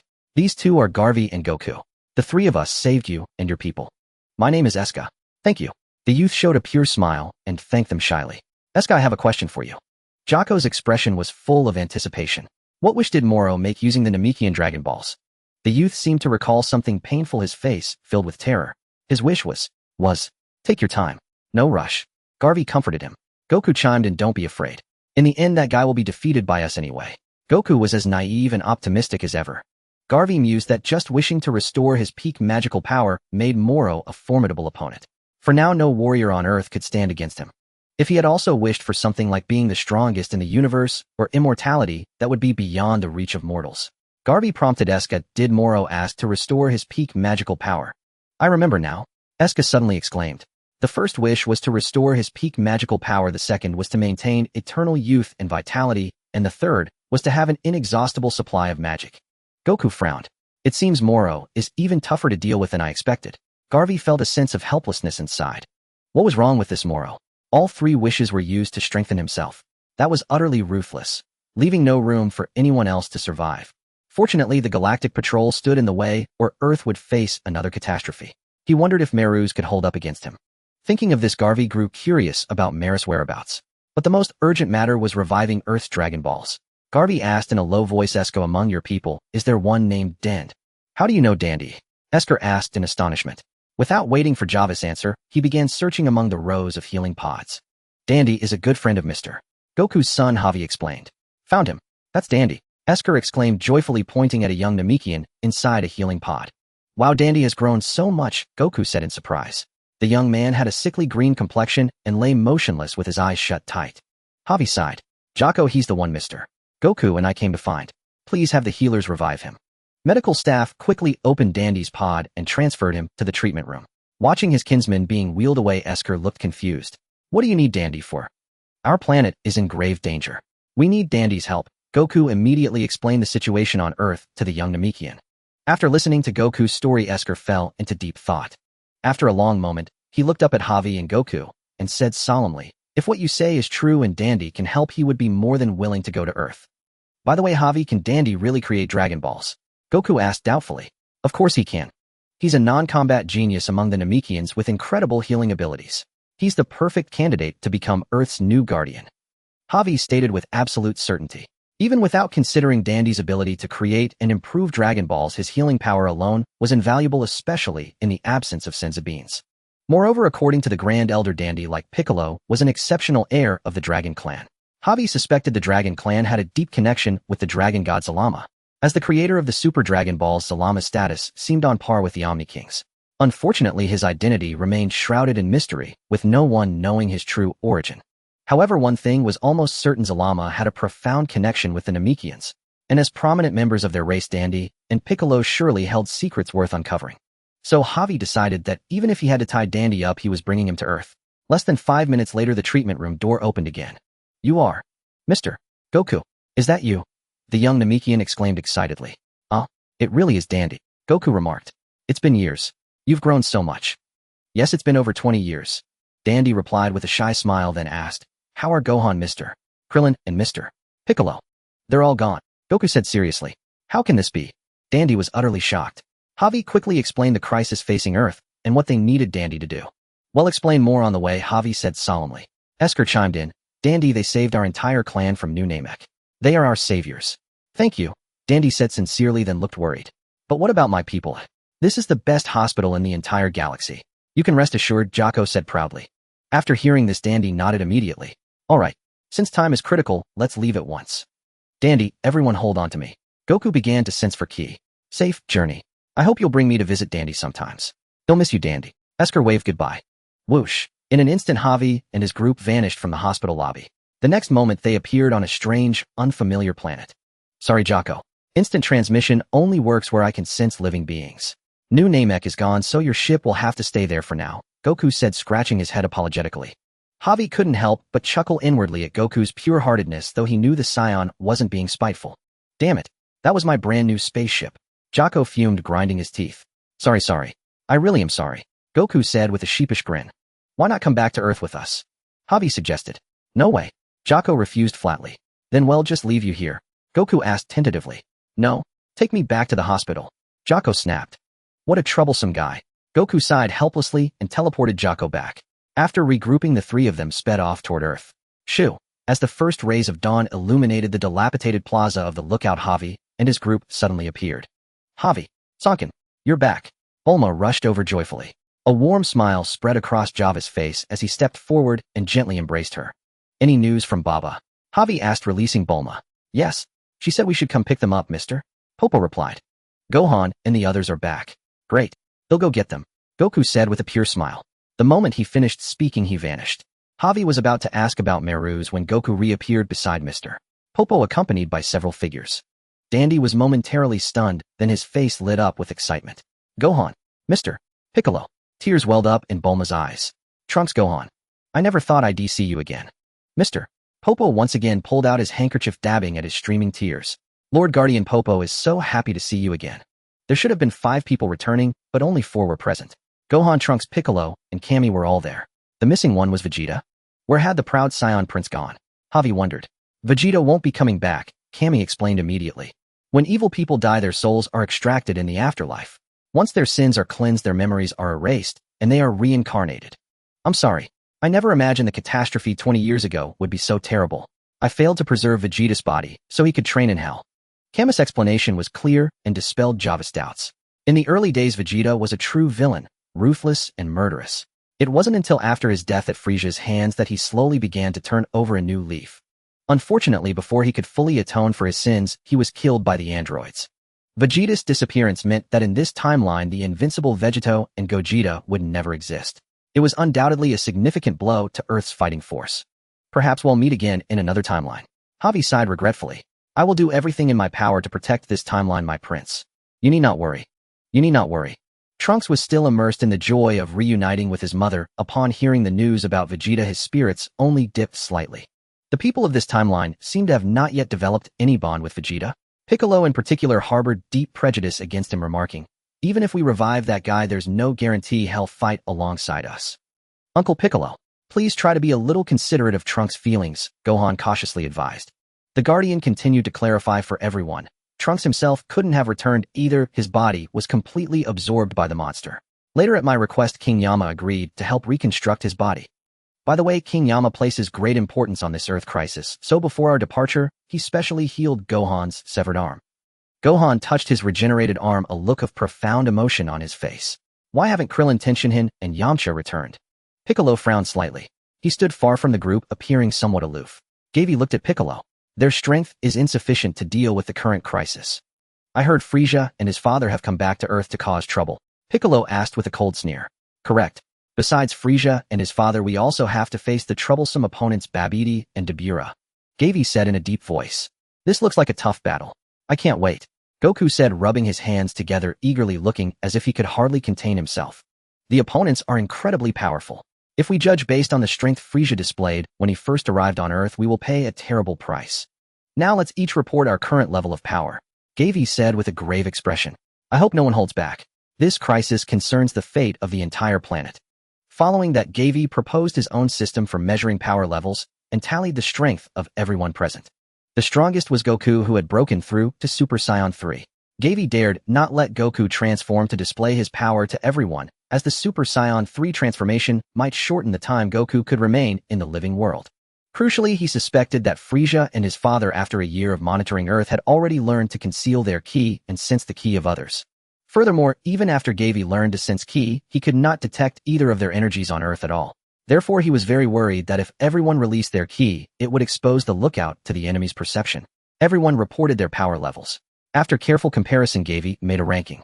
From highest to lowest, it was Trunks at Super Saiyan Peak, Gohan at Super Saiyan Peak, Gavi at Super Saiyan Peak, and Bulma at Super Saiyan Peak. Of course, this was merely a rough ranking of power levels, not necessarily a complete reflection of each individual's true combat ability. Considering factors like fighting technique, Bulma's overall combat effectiveness was actually significantly lower than that of the others. Mom, how did you become an android? It's a long story, Bulma said, glancing at Gavi. Then with a determined look she added, and this time I want to fight alongside everyone. Gavi had initially held high expectations for Gohan's strength, but was surprised to find that he hadn't even reached the level of Super Saiyan full power. Of course, it was also possible that having lost an arm had prevented Gohan from accurately assessing his own power. After all, his potential was terrifyingly high. Gohan was filled with self-reproach. I'm sorry.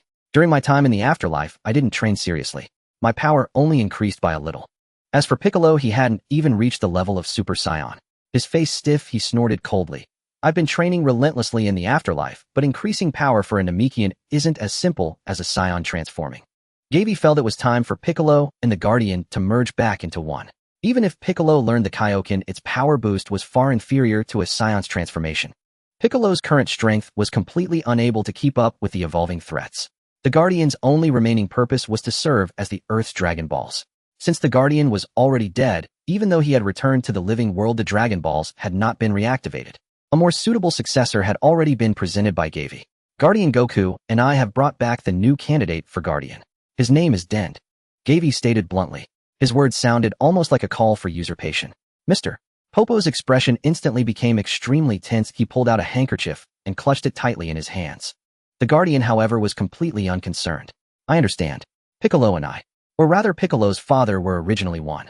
Now that Earth faces a crisis, it's time for us to reunite. Guardian. Mr. Popo called out, his voice choked with emotion, a look of reluctance on his face. The Guardian's gaze was profound, as if he could see through all things in the world. This young Namekian you brought back is worthy of inheriting the position of Guardian. I can see into his heart. It felt as if a farewell was unfolding before their eyes, leaving Den somewhat at a loss. To be honest, I never imagined a day of merging again. But now, facing Frieza, his father, and the endless stream of powerful enemies, this is the final expression of my worth. The Guardian's aged body trembled slightly. The Earth facing a crisis now only needs the strong. Guardian, how can you say that? Mr. Popo's emotions surged. You have protected this planet for over 100 years. Enough, Mr. Popo. I have been in your care for so long. The Guardian's gaze was resolute as he looked at Piccolo. Come. The time to abandon the position of guardian and become a true warrior has arrived. Piccolo walked over to the guardian, his face dark. Even if you say that after the merger, I will be the one in control. Of course it will be you. You are younger and far stronger than I am. That is only right. The guardian's expression was solemn. My role is merely to help enhance your power and pass on all the knowledge I have accumulated. Come as the dominant one, place your hand on my chest. Piccolo frowned and pressed his palm against the guardian's body. The guardian cast one last look back at Mr. Popo. I can see that the evil in Piccolo's heart has completely vanished. I can confidently entrust everything I have to him. Mr. Popo's lips trembled for a long time, but he could no longer utter any words of dissuasion. Guardian. A complex expression flickered across Piccolo's face, but he said nothing. Suddenly, a blinding white light enveloped both Piccolo and the guardian. The guardian's once cloudy eyes grew brighter, and his previously stooped frame became towering and majestic. Moments later, all the light dissipated. Piccolo stood in place, but where the guardian had stood opposite him, there was now no one. Guardian, farewell, Mr. Popo murmured softly. Piccolo's entire demeanor had changed. His gaze was no longer as gloomy as before, but had become much gentler. An unprecedented surge of immense power erupted from his body. The entire lookout shook violently under this pressure. Mr. Piccolo, restrain your energy. Gavi quickly warned. Piccolo snapped back to reality. With a thought, his released energy rapidly contracted, as if nothing had just happened. Oh no, two evil and powerful presences are rapidly approaching us. Gohan shouted in alarm. It must be Frieza. Goku said, his face full of anticipation. Bulma, well, hold them off, Gavi decided decisively. Mr. Popo, have Din revive the Dragon Balls. Ryukong and the others wanted to follow Gavi, but he flatly refused. Frieza has seen you before. If you don't want to be killed senselessly, stay here and protect Din. Bulma quickly caught on. Once the Dragon Balls are restored, the tide will truly turn. Then you all hurry and relocate. We'll reunite at the martial arts tournament. The group hesitated. Gavi spoke rapidly. Our enemies also include Babidi and his crew. He's still lurking in the shadows. Until we find his whereabouts, we must avoid revealing our true strength. With that, Gavi and Bulma leaped from the edge of the plaza, speeding toward Frieza's energy signature. Once Karen Tower was exposed to Frieza's sight, the sacred temple would inevitably be discovered. The sacred temple was a crucial stronghold for Earth's warriors, housing not only the hyperbolic time chamber, but also the model of Shinrin, the sacred water, and other vital items. Gavi's mission now was to intercept Frieza halfway. He felt a twinge of frustration. There was still so much he needed to discuss. Not only had he failed to arrange the battle plan, but he also hadn't brought up crucial topics like improving the Dragon Balls, learning the Kaioken, or the fusion technique. Moreover, he still had a month left in the hyperbolic time chamber, time originally set aside to practice key skills like the Kaioken and instant transmission. Who would have thought that Piccolo's fusion would cause an unexpected disruption, throwing his plans into disarray and turning all his unfulfilled schemes into mere fantasies? For now, he could only deal with Frieza as quickly as possible and then reunite with his comrades. Amid the piercing shriek of wind, Gavi and Bulma flew at full speed. Moments later, they sensed that they were about to converge with two approaching energies. Gavi immediately warned Bulma, don't slow down. Just as both parties came into view, Frieza's side halted abruptly. Two violet red beams shot instantly toward Gavi and Bulma. The two quickly erected translucent barriers. The next moment, the rays crashed against their shields with a thunderous roar.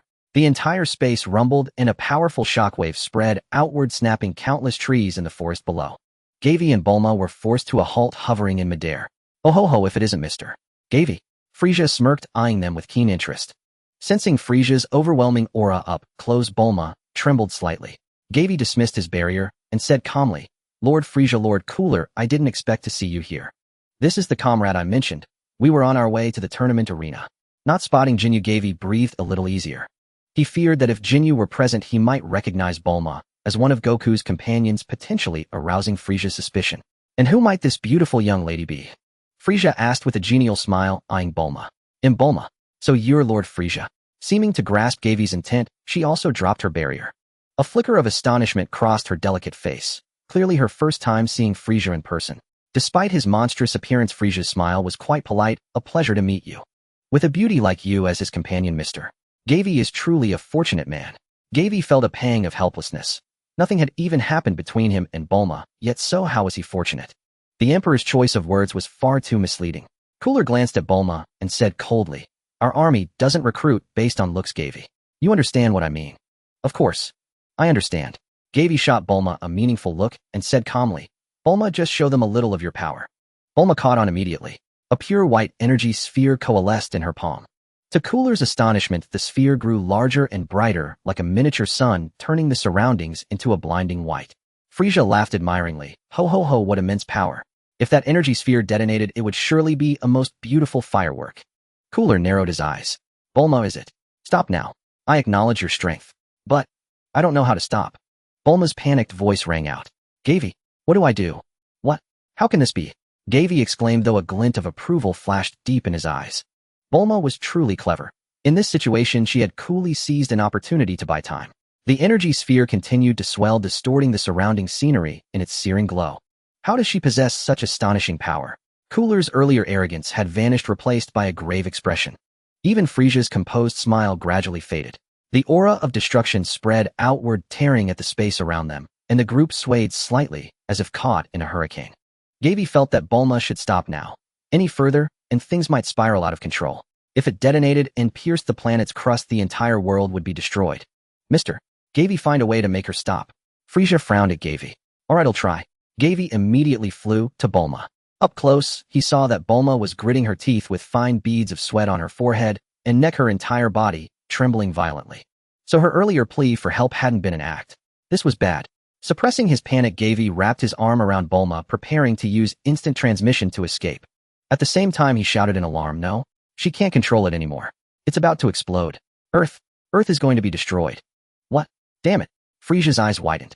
He flashed in front of the impending explosion, stretching out his arms to block it. All of you get back. Bulma forcibly severed her connection with the energy sphere, and Gavi quickly carried her limp body away into the distance. Frieza's black robe was instantly incinerated by the blazing orb, revealing his true form, his original state. Pinned down by the violent colossal sphere of energy, Frieza was completely immobilized. Frieza, don't try to withstand it. Cooler had already retreated to a safe distance. No, Earth is mine. Frieza's expression twisted as he growled through gritted teeth. Gio, the Emperor was risking his life to protect Earth. After fleeing a certain distance, Gavi watched in stunned disbelief. Could he actually be crushed to death by this runaway energy sphere? Suddenly, a golden pillar of light shot into the sky. The beam pierced through the clouds, reaching the heavens. The Earth cracked and trembled. The blinding radiance was too intense to look at. A terrifying, overwhelming aura erupted, enveloping the entire planet. The anomalies on Earth drew countless gazes upward. The dazzling radiance was impossible to look at directly, and even when the light fell upon their bodies, it made their hearts pound violently. The entire temple trembled like a flickering candle flame in the wind, as if it could be extinguished by this overwhelming force at any moment. Is this the power of that guy Frieza? Goku exclaimed in disbelief. Damn it, the gap between him and me is too vast. Trunks and the others who had returned stared at the pillar of light with shock and uncertainty. An unimaginable power. Has Frieza become this strong? Din, who was focusing on activating the Dragon Balls, trembled in fear, his mind a blank, his lips moving, but unable to utter a single word. Piccolo frowned deeply, his expression grim. He then roared, Din, don't stop. This is the chance that Garvey and Bulma risked their lives to give us. Din snapped back to reality and resumed chanting the Namekian incantation to activate the Dragon Balls. At Kame House, Trunks gazed in horror towards the direction of the golden pillar of light. That's Frieza's key, no doubt about it. But I can't understand why he has become so powerful. Am I doomed to fail in protecting this world again? Damn it. His face was etched with pain and confusion. Ever since arriving in this world, he had suffered one blow after another. I immediately grasped Trunks' arm. Trunks, don't give up hope. As long as we find the Supreme Kai and Lord Beerus, Earth can still be saved. In the lower deck of the giant spaceship Babidis, two catfish-like tentacles twitched with excitement. Such pure and immense energy. I never expected such a powerful being to be hidden on Earth. Dabura frowned deeply. Lord Babidi, that guy is dangerous. His power far surpasses mine. Isn't that even better? I'm now full of anticipation for the tournament because the seal on Majin Buu is about to be broken. Ha ha ha. In a ruined building in West City, two figures sitting opposite each other drinking tea were also drawn to the astonishing aura from afar. One gently caressed the silver ring on the index finger of his right hand and murmured, It seems I've discovered a very powerful body. Should I make a wish to swap with him? Compared to Son Goku, his strength still falls a bit short, the other said calmly. Damn it. The other 6 Dragon Balls of this timeline have already been collected by someone else, ruining my plans. That doesn't matter. After all, my original target doesn't exist in this timeline. Vegeta, is he really as strong as you say? Worth using the Super Dragon Balls twice? Of course. At the ruins of Mizutofu in the far north. At the Red Ribbon base, this is bad, Commander Magenta. Cell Max is acting abnormally, and a large amount of culture fluid is leaking. How can this be? Is it because of that golden pillar of light? Magenta leaped from his office chair and ran to the floor-to-ceiling window overlooking the entire underground base. Inside the giant culture tank, a terrifying red and green monster writhed, as if on the verge of awakening. Where's Dr. Hito? Get him to stop Cell's rampage. Within the golden pillar of light, Frisia's body gleamed with a metallic luster. He was no longer suppressed by the energy sphere. A faint smirk curling at the corner of his mouth, Frisia raised his hand lightly, and the massive energy ball was pushed away from his body. Then with a sudden swing of his arm, he hurled the energy sphere into the sky with immense force. The dazzling orb instantly flew away from the planet and exploded into countless specks of light in the vacuum of space. This is the real me. What do you think, Mr. Garvey? King Cold burst into laughter. As expected of my son, this transformation has made history. Our race is truly the strongest in the universe. So the tyrant had indeed achieved his golden form. Garvey's last shred of hope vanished. Lord Frisia, thank you for saving Earth, Garvey said with utmost sincerity. Frisia snorted coldly. I told you before, Earth belongs to me to destroy. No one else is allowed. Having said that, Frisia immediately suppressed his aura, the golden light fading from his body as he reverted to his normal form. King Cold looked at his son with a proud smile. Frisia, you did well. Garvey Bulma, you two are also quite impressive. You have the strength to hold important positions in our father-son army. Wait, father. Frisia interrupted King Cold, a flash of cruelty in his eyes. I can overlook Miss Bulma's earlier offense against me. However, Frisia narrowed his eyes. You two seem to deliberately block my path just now. That's rather intriguing. Could there be something remarkable in that direction? Frisia's gaze turned towards the location of the lookout. Garvey's heart sank, but he maintained a calm facade. The tyrant was indeed not easy to fool. We didn't deliberately block you, it was just a coincidence. That place is a sacred site for Earth's martial artists, often visited by powerful practitioners. We had just finished our visit there. Garvey racked his brain to cover up the truth. A cruel, bloodthirsty smile curled on Frisia's lips. Is that so? Then let's go take a look together now. Bulma, still in Garvey's arms, shot him a look of anxiety. Garvey's heart was also pounding with worry. He wondered if Goku and the others had managed to escape. He tried to stall for more time, but Frisia didn't wait for them and flew straight towards the lookout. King Cold, however, remained by Garvey and Bulma's side, as if waiting for them to move. Left with no choice, Garvey followed behind Frisia. Just as Korin Tower came into view, several white beams of light burst forth from high in the sky. Frisia's expression hardened, and he immediately turned to chase one of the beams moving at incredible speed. Who was inside that white light? Filled with dread, Garvey rushed after Frisia once more. Seeing this, King Cold also trailed behind Garvey at a distance. Moments later, the white light plummeted and Frisia dove rapidly after it. Then he crashed to the ground and halted. Garvey pursued with all his might, finally catching sight of the tyrant's back. He quickly landed beside Frisia. Expecting to find one of his comrades caught by the tyrant, he saw no one and sensed no key. However, when Frisia turned around and opened his palm, Garvey's heart sank like a stone. In Frisia's hand was a glass orb emitting an orange glow. It was a Dragon Ball. The reactivated Dragon Ball had fallen into Frisia's hands. Despair washed over Garvey. Even the path of making a wish to Shenron had been cut off by the enemy. What was he to do now? Oh ho ho, what an unexpected prize. Frisia narrowed his eyes, a bloodthirsty red glint flashing deep within them. I never imagined the Dragon Balls of Earth would appear at this very moment. He lifted the glass orb and scrutinized it closely. Within the translucent sphere, which emitted a soft orange glow, lay 5 crimson stars. Garvey sank into deep contemplation. Regardless, he must prevent Frisia from gathering all the Dragon Balls. Yet soon his focus shifted away from the sphere. With a resounding boom, King Cold descended beside the group, his eyes narrowing. Frisia, what you're holding? Could it be a Dragon Ball? Indeed, Frisia replied, his mood buoyant. With this I can fulfill my wish for an immortal body. A smug smile curled upon King Cold's lips. Our race already enjoys a long lifespan and unrivaled power across the cosmos. Yet you're fixated on immortality. In truth, once we conquer the entire universe, I'm confident there are other means to obtain endless life even without the Dragon Balls. Father, your era of dominance has passed. Now powerful beings emerge endlessly in the cosmos. The larger our empire grows, the more vulnerable it becomes to challenges. As a ruler, I must prepare for the future, Frisia said with unusual gravity. King Cold frowned. Can't even your transformation subdue all threats? Frisia toyed with the Dragon Ball, a sly grin spreading across his face. Father, have you forgotten that arrogant scion from the southern galaxy? I have a feeling that the so-called Scion Empire behind him is no simple matter. That Scion's name wouldn't be Broly, would it? Garvey couldn't help but interject. Broly? Never heard that name before. Frisia tilted his head, curiosity piqued. You seem to know something, Garvey. Have you crossed paths with him before? I've never seen Broly in person. Garvey shook his head, pausing before speaking. But I've heard Broly is a bloodthirsty, brutal warrior, a legendary scion born once in a millennium. Given time to develop, he could annihilate the entire universe. Frieza and King Cold exchanged glances, both seeing astonishment in each other's eyes. Frieza said gravely, Mr. Garvey, from what I know, the scion causing us trouble doesn't match your description at all, and his name is different. That scion's nuisance is merely due to support from behind the scenes. King Cold snorted arrogantly. How could a mere scion possess the terrifying power to destroy the universe? Garvey was puzzled. Didn't he already destroy the entire southern galaxy? King Cold scoffed. If he truly had the strength to annihilate the southern galaxy, why would he lurk in the shadows? Frieza smirked. Mr. Garvey, according to our investigation, since the southern galaxy's destruction, the mastermind behind it has vanished for over 20 years. So the scion opposing the king's army isn't Broly. Could there be other scions who survived in this timeline? Garvey was deeply bewildered. Frieza cleared his throat, interrupting Garvey's train of thought. Father, deploy all the troops from nearby star systems to this planet.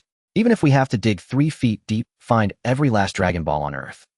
King Cold cast an indulgent glance at Frieza and nodded. Fine. Oh, and I almost forgot one thing. Frieza raised a finger, a cold smirk on his lips. Let's go check the source of those white beams of light. Perhaps we'll encounter something interesting there. With that, Frieza took the lead and flew toward the temple. After sending a message via the scout device, King Cold urged, Garvey, let's go. Garvey frowned, pondered briefly, then followed. Meanwhile, on the other side of Earth in the frozen polar north, the ruins of Master Yuta collapsed completely amid the Earth's violent tremors. A massive complex encased in thick ice rumbled upward from the ground. Like a dormant beast, it suddenly opened its gaping maw, ready to devour all. Suddenly, a cacophony of roars echoed from within the complex.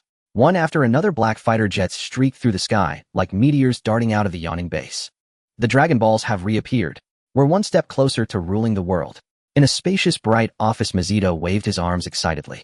This time we must gather all 7 in the shortest time possible. In the central capital, inside an underground mechanical factory, Palafsama, a dog in a purple ninja suit scurried into the room on all fours. Pilaf set down his wrench and frowned at the partner who had barged in. Ashu, what's the matter? The Dragon Balls. The dog named Ashu said urgently. The dragon radar suddenly detected a signal. What a... Pilaf's eyes widened, then lit up with excitement.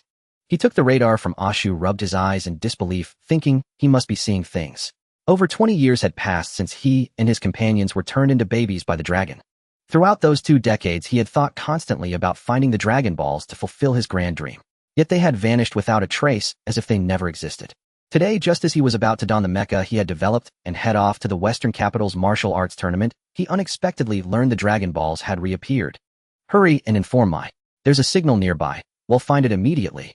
Pilaf trembled with excitement, his laughter echoing through the underground factory. Yes. The dog named Ashu turned and dashed off. Now Karen Tower had come into view for Garvey's group. Once the temple was discovered, a deadly battle with Frieza and his father would become inevitable. Frieza and his father harbored a deep hatred for Goku and would even mercilessly kill those close to him. Once the 2 sides met, there would be no room for negotiation. To protect the temple, and everyone would fight to the death. Garvey and Bulma had already secretly communicated, preparing for the final showdown. Though the odds of victory were slim, the situation had reached a point where they had no choice but to risk everything. This was a perilous battle for the survival of Earth. When King Cold saw the towering Karen Tower, he shed his usual arrogance and remarked, I never imagined such a magnificent structure could exist on such a tiny planet. Frieza, without pausing, flew straight upward. At that moment, Garvey also began to gather his energy secretly. Kurd seemed to sense the unusualness around him and asked Joey, what are you planning to do? Joey replied calmly, this place often attracts powerful beings, and I worry that the king might be ambushed. Really? Kurd's gaze was sharp as he fixed his eyes on Joey's utterly indifferent face, his body slightly tensing, as if ready for battle. A grim voice from above interrupted, that guy who exposed his aura has indeed left. Joey secretly sighed in relief and flew upward along the Galinta. He flew over the top of Galinta, reaching the former location of the temple. The temple that was supposed to hover here was nowhere to be seen, leaving the space empty. Even the Rui rod connecting the bottom of the temple to the top of Galinta had vanished.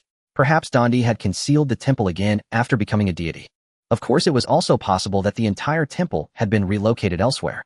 In any case, this time they at least did not confront the king without any preparation. The temple remaining undisclosed was the best outcome, giving everyone time to find a way to save the Earth. However, they must be more cautious when facing the king in the future. This guy was not only difficult to fool, but also completely overshadowed the Earth warriors in strength. A few people landed on the platform at the top of Galinta. Frisia smiling looked at Joey and said, Mr. Joey, are you and Miss Bulma really just partners? Of course, Joey replied, contemplating that a comrade or ally relationship might be more appropriate. Bulma jumped down from Joey's arms and explained to Frisia, the energy blast I just used drained all my stamina and I couldn't keep up with your speed, so I'm sorry. In theory, the energy blast Bulma gathered was merely out of control and did not drain her energy completely. Moreover, given the nature of the androids, both of them were still in a state of unlimited energy output. Joey realized that Bulma was definitely feigning weakness to confuse the father-son duo before him. Upon hearing this, Frisia displayed a look of enlightenment and laughed. I see, it seems I've misunderstood. Looking at Frisia's amused expression, Joey felt it was strange. What kind of relationship did this guy expect from them? Meanwhile, Kurd inspected the platform and frowned, saying there's nothing of value here. Since there's nothing here, let's continue searching for the Dragon Balls, Frisia said coldly before preparing to leave. My king, it would be more efficient for us to split up while searching for the Dragon Balls. Joey intended to find an opportunity to escape. Oh, how about we split into 2 groups? Frisia said with a smirk. Now that he saw the king smile, Joey felt that he was trying to set him up. Needless to say, since Frisia arranged it this way, he definitely wouldn't let him and Bulma escape together. If he guessed correctly, splitting into 2 groups meant separating him from Bulma, then teaming each of them up with Frisia and his father. This was certainly not the situation Joey hoped to see. The king isn't suggesting that I team up with Bulma separately from you two, is he? Oh ho ho ho, mister. Joey is truly much smarter than my foolish subordinates. Frisia squinted his eyes and let out a sneaky laugh. Kurd showed a confident smile and said, Joey, you are indeed different from those in our legion. No wonder Frisia appreciates you so much. However, you still need to prove your loyalty through actions. Frisia interrupted Kurd. Dad, let me handle the matters of the legion. Kurd looked at Frisia, his eyes filled with affection. I have long retired. Over 50 years ago, I handed the Kurd army to you, so everything is naturally up to you. Mr. Joey, since you don't want to separate, let's all act together, Frisia suggested. Upon hearing this, Joey sighed inwardly. It was truly difficult to oppose the king. Frisia was no different from a true emperor, and perhaps even surpassed one. He was meticulous in thought, had strange ideas, was cold and domineering, yet extremely cunning. These traits allowed Frisia to thrive in the universe's real estate business, growing stronger each day. At the height of his power, his sphere of influence encompassed more than half the universe, with hundreds of civilizations under his command. The king had a keen eye for talent, promoting those with capabilities and showing great tolerance to useful individuals. For instance, he welcomed a highly individualistic member like Jin, who heavily relied on the traitor Vegeta and offered favorable conditions to persuade Goku to surrender on Namek. As a notorious villain, Frisia had a certain charm. Although this charm could be terrifying and intimidating, it also solidified his prestige among his subordinates. Unlike other villains, he acted with purpose and principle. He did not kill for mere amusement. The only time he tormented an opponent was when an old employee betrayed him and he stepped in to teach the other a lesson. When facing the Zeta clan that sought to challenge his authority, he directly crushed the traitors, but ultimately took in 2 of their members, putting aside past grievances. Back then on Namek, if it weren't for the king making a mistake in the order of killing, the Saiyans would have long been exterminated, and there wouldn't be a series of stories about hair dye becoming a bestseller. Of course, Frisia was not always dominant. He could be quite decisive when facing stronger foes. Whether against the god of destruction, Beerus, the strongest in the dimensional realm, or the expansion of the Moro Galaxy pirate group, he chose to endure. In short, Frisia was a very troublesome character in Joey's eyes. However, Joey would not submit due to the opponent's strength. Even if the hope of defeating him was slim, he would still do his utmost to negotiate. Having chosen to stand against Frisia, he was mentally prepared for a difficult struggle. Joey was well aware of how dangerous the opponent was, so he was very cautious in devising strategies. Although he had learned instant transmission, this skill had too long a release time. If Frisia noticed any anomalies during the use of instant transmission, he might very well interrupt him. The situation was not completely hopeless now. There was no need to gamble with that trump card. Moreover, even if he were to escape under Frisia's very nose, it would not change the situation. Goku and the others must have completely hidden their auras early on. Before the martial arts tournament began, there was basically no chance of them encountering each other. As for the Dragon Balls, if he couldn't obtain the one in Frisia's possession, gathering the other 6 would be meaningless. Perhaps because of holding the Dragon Balls, he might even be detected by Frisia's radar, putting himself directly in danger. Glancing at Bulma, Joey revealed an incredibly determined expression. Bulma, let's act with the king. Bulma's eyes were filled with trust as she gently nodded in agreement. Gavin has already dismissed the idea of escaping using instant teleportation.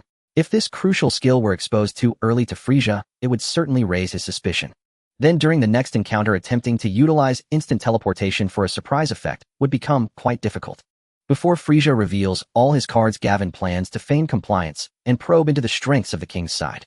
Frisia's son Kurd is still lurking in the shadows. He is an important figure who can change the course of the battle. Gavin has no clear understanding of Kurd's current power level. This poses a significant risk for someone as cautious as him. Moreover, while staying close to Frisia to gather intelligence, he might also find an opportunity to seize the Dragon Balls he has collected. The Dragon Ball radar is in Bulma's hands, making it difficult for Goku and the others to find the Dragon Balls. The only concern now is whether Frisia can gather all 7 Dragon Balls to summon the Eternal Dragon in a very short time. This is a matter of great importance regarding their wishes, which further solidifies Gavin's intention to remain by Frisia's side. However, Bulma is also nearby, raising concerns for her safety. Bulma seems to understand Gavin's worries, displaying a relaxed smile as she says, "Gavin, I will definitely perform well in front of the 2 lords." Indeed, Bulma is exceptionally clever. She can grasp his meaning with just a glance. Frisia, clearly in a good mood, chuckles, "Ho ho ho, once you help me gather the Dragon Balls, I will reward you." Gavin and Bulma almost replied in unison, "Thank you, Lord Frisia." You two truly share a mental connection. The king remarked a phrase that felt strangely familiar to Gavin.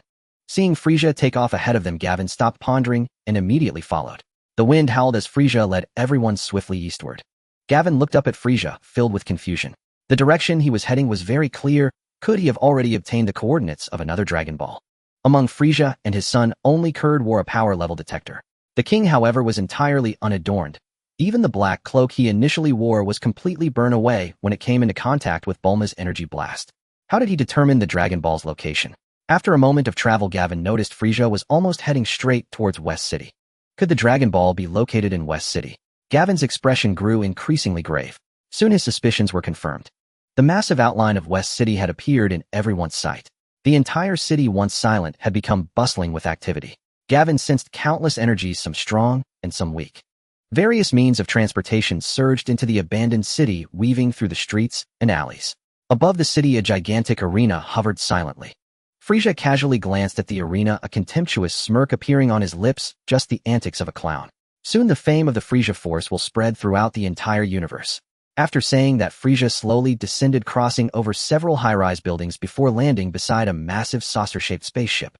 Buzz! The spaceship's hatch burst open and rows of members clad in Frisia Force battle suits poured out, kneeling on one knee to welcome their returning emperor. "Welcome back, Lord Frisia and Lord Kurd." Gavin and Bulma stood behind Frisia and his son, silently observing the scene before them. Everyone set off immediately to find the Dragon Balls. Frisia flicked his tail, smashing a hole in the ground. "Understood, Lord Frisia."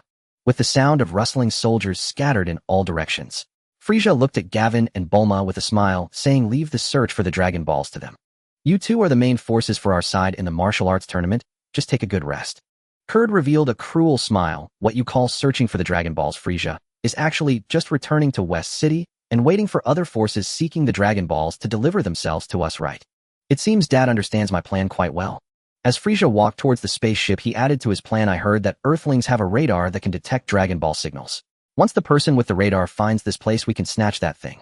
This indeed saves us the trouble compared to blindly searching like headless flies," Kurd remarked appreciatively as he looked at Frisia's retreating figure. Frisia stopped at the hatch, suddenly turning around to look at Gavin and Bulma. "You two come in with me. If anyone comes to cause trouble, I will need your help to deal with them." Gavin and Bulma did not hesitate, nodding in agreement as they followed Frisia into the spaceship. Soon the group arrived inside the spaceship's bridge. "Lord Frisia, in half an hour, nearly 1,000 soldiers from the 3 nearby star regions will arrive on Earth," a short alien immediately reported to Frisia. "I understand, thank you, Miss Bilibulu." Frisia's body slowly lifted off the ground as he sat into a floating chair. "Lord Frisia, who are these two?" The one named Bilibulu smiled as he looked at Gavin and Bulma. "They are newcomers who have just joined the force and are not familiar with the organization. Please show them around our battleship." Frisia faced away from everyone, his tail lazily swaying outside the chair. "I have some matters to discuss with my father." "You are too kind, Lord Frisia. It is my honor to serve you. I shall take my leave now." A smile appeared on Bilibulu's face as he turned to Gavin and Bulma. "Please follow me." Gavin and Bulma exchanged glances, sensing a hint of caution in each other's eyes, but they quickly relaxed. This is the interior of Frisia's spaceship. As long as they create chaos inside the cabin, they can seize the opportunity to escape from Frisia at any time. However, given the current situation, Gavin does not wish to leave so soon. Preventing Frisia from obtaining the Dragon Ball radar is clearly also an important matter. Since they are here, they might as well settle in. Gavin considers himself quite adaptable. After gaining a deeper understanding of Frisia's corporate culture, it will surely be easier to find a way to deal with him. Perhaps staying by Frisia's side might even provide an opportunity to stab the king in the back. Gavin stroked his chin, feeling that something was amiss. Damn. The sixth was actually myself. Following Bulibulu, he exited the spaceship's command room and walked along one side of the circular corridor. Gavin and Bulma unconsciously surveyed their surroundings. The corridor was lined with dozens of rooms, each door tightly closed. After traversing the corridor, the three arrived at a room that felt oddly familiar to Gavin. Bulibulu stopped, turning to Gavin and Bulma. This is the treatment room, equipped with the latest treatment pods. Thanks to the relentless efforts of the research department, it can now achieve limb regeneration. Hearing this, Bulma and Gavin's eyes suddenly brightened, revealing their intense interest. Regeneration of severed limbs. It was likely this very technology that saved Frieza and King Cold from the brink of death. The treatment room was spacious, roughly 100 square meters, with a decor that exuded a minimalist industrial style. Clearly, the initial design prioritized practicality above all else. At the front of the room was a massive screen displaying various data from the medical pod. The spherical medical pod was filled with a translucent liquid within which a purple gray-skinned alien was receiving treatment. Berry Blue introduced to Gavi and Bulma. The one being treated inside is our army's current top warrior, Tagoma. He has crawled back from the brink of death hundreds of times. Now he not only possesses formidable strength, but has also forged an indomitable will. Tagoma. Gavi murmured to himself. Wasn't this the guy who served as Frieza's sparring partner in the Resurrection F arc? As Frieza's training partner, Tagoma had endured a brutal, hellish regimen. In the end, his power had increased dramatically. If Gavi remembered correctly, when Tagoma appeared, he landed a sneak attack that severely wounded Ultimate Gohan, broke Piccolo's arm, and even boasted that he alone could defeat all the Z fighters present. His strength was truly terrifying. Of course, Gavi speculated that it didn't surpass Super Saiyan 3 Gotenks. He wondered how long Tagoma had trained with Frieza and his father this time, and whether he had achieved any further breakthroughs. Berry Blue looked at Gavi with a puzzled expression. You seem to know him. Gavi shook his head gently. No, Miss Berry Blue. I just sensed the aura of a formidable warrior from him. In Gavi's perception, Tagoma's energy was slightly stronger than that of Piccolo after fusing with Kami. However, judging an enemy's strength solely by their energy was not always accurate. In the Dragon Ball world, aside from transformations, warriors could also boost their power by surging their energy. Many battles were not determined by simply comparing power levels. Berry Blue nodded slightly. Tagoma is very strong, but he's reclusive and rarely interacts with others. Let's continue our tour elsewhere and not disturb his recovery here. Gavi nodded in agreement. The three of them then visited the dining hall, hibernation pods, training room, and other daily use facilities in turn. When they returned to the bridge, Gavi and Bulma had each already received a scouter and a new set of Frieza Force combat attire. It seemed the benefits for Lord Frieza's employees were quite decent. Unfortunately, during this time, Gavi and Bulma had no opportunity to speak privately. Frieza gazed at the cityscape outside the porthole and took a delicate sip of the crimson liquid in his goblet. He asked the others behind him in a calm tone, "What do you think of this city?" The city was in utter disarray, streets destroyed, buildings collapsed, and ruins scattered everywhere. Gavi furrowed his brow, slightly puzzled by Frieza's question. Berry Blue stepped forward and replied, "It may have been beautiful once, but now it lacks the vitality of life. My suggestion is to simply destroy it and let the new inhabitants who purchased the planet rebuild it themselves." Bulma's expression stiffened instantly. The city was filled with countless innocent lives. Frieza seemed to catch the look of astonishment on Bulma's face. "Miss Bulma, we are legitimate businessmen engaged in lawful commercial activities." Frieza gently set down his glass. "Our work involves clearing away the garbage from habitable planets and then selling them to those who are homeless." Berry Blue remained silent, standing still with a faint smile playing at the corners of her lips. A scientist nearby who was reporting information to Frieza had a cold sweat trickling down his face and was too shocked to speak. "Kikono, do you have a problem?"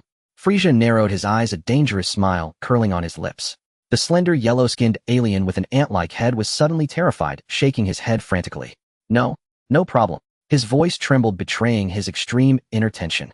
Frieza nodded with satisfaction, then turned his gaze to Bulma. "I hope you can quickly adapt to the work under my command." "Yes, my lord." Bulma forced the words out with difficulty. "Yes," Gavi responded naturally. In truth, he was quite interested in the research and development division of the Frieza Force. Scouting devices, spaceships, firearms, combat suits, medical pods. All of these were remarkable pieces of technology. Scientific progress required the accumulation of a vast foundation of knowledge in relevant disciplines before breakthroughs could be achieved, otherwise it was nothing but a castle in the air. Currently, Earth's technological level was far behind that of the Frieza Force. If he could recruit one or two talented individuals from them, perhaps he could usher in an era of space warfare in the Dragon Ball world. Of course, Gavi was just idly speculating. The main theme of this world was always that individual strength reigned supreme. Technology could serve as a supplement, but it was never enough to determine the final outcome. Just as Gavi was lost in thought, several black fighter jets suddenly swooped in from the sky. Boom. The cannons on the jets spewed dazzling flames, instantly destroying nearby buildings. The interior of the spaceship shook slightly. Enemies are firing at us. Kikono shouted loudly. Lord Frieza, shall I activate the ship's barrier? No need. Frieza rested his chin on one hand, a slight curl to his lips. It seems the dragon radar I've been waiting for is being delivered right to my doorstep. Another volley of missiles screamed in. Boom, boom, boom. The missiles exploded, sending flames scattering in all directions, reducing the buildings around the spaceship to rubble. Yet inside the ship, there was only a brief minor tremor. Seeing the red doubler emblem on the fighters, Gavi already knew who the attackers were. However, they had severely miscalculated this time, daring to provoke the mighty Frieza. My lord, shall we retaliate? Gavi felt compelled to show his loyalty. No need. These are mere underlings. They can't even scratch the paint on our ship. Frieza raised a hand to stop him, his gaze scanning ahead. A moment later he pointed. Look, it seems they've finally sent someone worth noticing. Gavi focused his eyes and saw two figures in cloaks with the red ribbon army emblem on their armbands rapidly approaching. How could this be? In this timeline, how were these two Gamma model androids present? Could it be that the Monster Cell Max had also been created? Gavi's expression darkened, feeling that the situation had spiraled beyond his control. Although he had considered this possibility from the start, when the hidden worry actually materialized, he couldn't help but lament inwardly. Earth was in such a dire predicament. Three forces capable of annihilating it had emerged one after another. Now West City had become the convergence point of all these powers. Perhaps soon this city would be completely erased from the face of the Earth. Gavi's eyes were fixed on the two Gamma androids rapidly approaching. According to the plot of the movie Superhero, the Gamma androids had enough power to effortlessly defeat Super Saiyan 2 Gohan, and while slightly weaker than Super Saiyan God Gohan, they still fought on equal terms. Thus, Gavi estimated their combat power to be close to Super Saiyan 3. Fortunately, they were not villains. On the contrary, they possessed a heart of justice. In the blink of an eye, the two androids hovered above the spaceship. Gamma 2 flicked his cape and declared confidently, hand over the Dragon Balls, and we'll let you leave safely. With a thunderous roar, the top hatch of the spaceship blasted open, and the floating seat rose into the air. Who are you? Frieza asked with intrigue. You don't need to know. Gamma 2 crossed his arms. Leaning back in his chair, a sinister smile curled on Frieza's lips as he said coldly, Oh, I'd like to see what gives you the audacity to speak such nonsense. Frieza lightly raised his finger, and a crimson energy beam shot toward his opponent. Gamma 2 snorted disdainfully, swiftly drawing his energy gun and aiming at Frieza before pulling the trigger. A pale blue energy bullet erupted from the muzzle, crossing dozens of meters in an instant, devouring the red laser and striking its target. With a thunderous explosion, an incredulous roar echoed from Frieza. The violent energy bullet detonated, unleashing an invisible shockwave that surged like a massive tidal wave. Space itself seemed to tremble, causing the interior of the spaceship to shake violently. Gavi immediately flew into the air with Bulma. Such devastating power. Gavi gazed at the center of the explosion, where smoke and dust shrouded a massive crater 100 meters in diameter. King Cold flew beside Gavi in disbelief. How can there be such powerful beings on Earth? Frieza's spaceship tilted into the crater, and several massive mechanical arms used for support were damaged to varying degrees. Gamma 2 smirked triumphantly. This is the latest energy weapon developed by Dr. Hito. Its power surpasses any weapon I've ever used. I poured in too much energy and accidentally turned that little runt into ash. Little runt, turn me into ash. Before the smoke had fully cleared, a figure slowly emerged from the crater. His calm tone carried a bone-chilling coldness. You will pay dearly for provoking me. Frieza slowly ascended into the air, beginning to gather his energy. Watching Frieza emerge unscathed from the attack, Gamma 1 furrowed his brow. Gamma 2, however, remained smug. Even if you luckily dodged that one, what of it? I only need to fire 3 of these energy bullets, and you're dead for sure. Frieza said coldly. I'm curious as to what makes you so confident that 3 energy bullets are enough to kill me. You arrogant fool. Gamma 2 snorted and fired 3 energy bullets at Frieza. In that instant, Frieza's body was coated in a metallic sheen, and a terrifying aura surged forth. He didn't dodge. Instead, he thrust both palms forward like 2 colossal mountains sweeping through the air, and with a thunderous crash, he shattered all 3 energy bullets. Time to end this farce. Frieza sneered contemptuously. His body vanished from its spot, reappearing before Gamma 2. Frieza threw a fierce punch, its terrifying force seeming to tear through space as it hurtled toward Gamma 2's chest. With a sickening thud, Gamma 2 had no time to react. His chest caved in instantly, his eyes bulging. Frieza didn't stop his assault. His tail swept out, striking Gamma 2 viciously across the face. With a deafening crash, Gamma 2's body was slammed into the ground. The earth fractured, soil and rocks pulverized, and a bottomless chasm appeared out of nowhere. Electricity crackled as Gamma 2 lay motionless from the blow. Gamma 1 stood frozen in shock. He hadn't even had time to intervene before his comrade was incapacitated. What kind of monster are you? Gamma 1 asked in astonishment. Oh ho ho, a monster. I'm no monster. I am the Emperor of Evil in the universe. As he spoke, Frieza burst into manic laughter. Emperor of Evil. Gamma 1's expression turned grave. He glanced at his motionless comrade on the ground. If that's the case, then I have no choice but to go all out. With those words, Gamma 1's figure vanished abruptly. The next moment he appeared directly above Frieza, delivering a ferocious straight kick aimed at Frieza's head. Gamma 1's speed was incredible, reaching Frieza in the blink of an eye. Frieza's eyes turned icy as he raised his right arm to block Gamma 1's shin. With a resounding impact, a violent blast of air swept in all directions. Gamma 1's body was sent flying backward. He arced through the air before crashing to the ground. The ground instantly fractured into several jagged ravines. Just as Frieza was about to press his attack, his pupils contracted. Gamma 1 drew his energy gun and fired a barrage of energy bullets. Bullet after bullet streaked up from the ground at incredible speed, bombarding Frieza's position. Explosions rang out in a continuous roar, billowing smoke and dust. Scorching shockwaves radiated outward, reducing the ruins of the city for miles around to ash. The inhabitants of West City were stunned into silence by the sheer scale of the battle. That wasn't an earthquake. Is there a war? Bombs, it must be bombs. As they watched the thick smoke rising from the city, many were filled with terror. When the smoke cleared, Frieza still stood firm, without a single scratch on him. But his expression had twisted into something utterly ferocious. Everyone then noticed that both Gamma androids had vanished. Frieza muttered under his breath, so that's it. He used that barrage of energy bullets to distract me, and buy time to save his comrade and escape. I actually thought he was hiding his true strength. They can't have gone far. We can catch them. King Cold's face flushed with anger as he quickly gave chase in one direction. Frieza paid him no mind. His eyes were fixed ahead, his expression solemn. He seemed to sense danger approaching. Gavi also remained still. His instincts told him someone was lurking in the shadows. A series of whooshing sounds cut through the air. The next moment, the very spot where Frieza had stood collapsed, entirely crumbling into dust and dissipating into nothingness. Frieza's figure flickered high in the sky, his eyes blazing red. Who? Show yourself. Frieza died. A shadowy figure wreathed in a golden aura descended from the sky against the blazing sun. A chilling blade slashed straight down at Frieza. The opponent's speed was too fast and the timing too perfect. Even Frieza couldn't evade this strike. At that moment, a towering figure flashed before Frieza. The dark silhouette opened its maw and roared, its muscles bulging with explosive, terrifying power. Just as the long sword was about to strike Frieza, a massive golden hand seemed to materialize out of thin air, firmly grasping the blade. No matter how the wielder struggled, the sword could not be pulled free. Gavi's pupils contracted sharply. King Cold had returned, and he could even transform into his golden form. Moreover, it seemed his mastery of this form surpassed even Frieza's. A cruel smile curled at the corner of King Cold's mouth. From the palm of his other hand, a dark red energy blast suddenly erupted. The blast, imbued with an aura of annihilation, hurtled toward the figure holding the sword. In the instant before impact, the assailant wisely released the sword and fled. A low hum resonated as the dark red blast vanished beyond the horizon. Moments later, a flash of red light flickered on the horizon, followed by the rise of a colossal mushroom cloud. Then the entire sky was dyed a fiery crimson.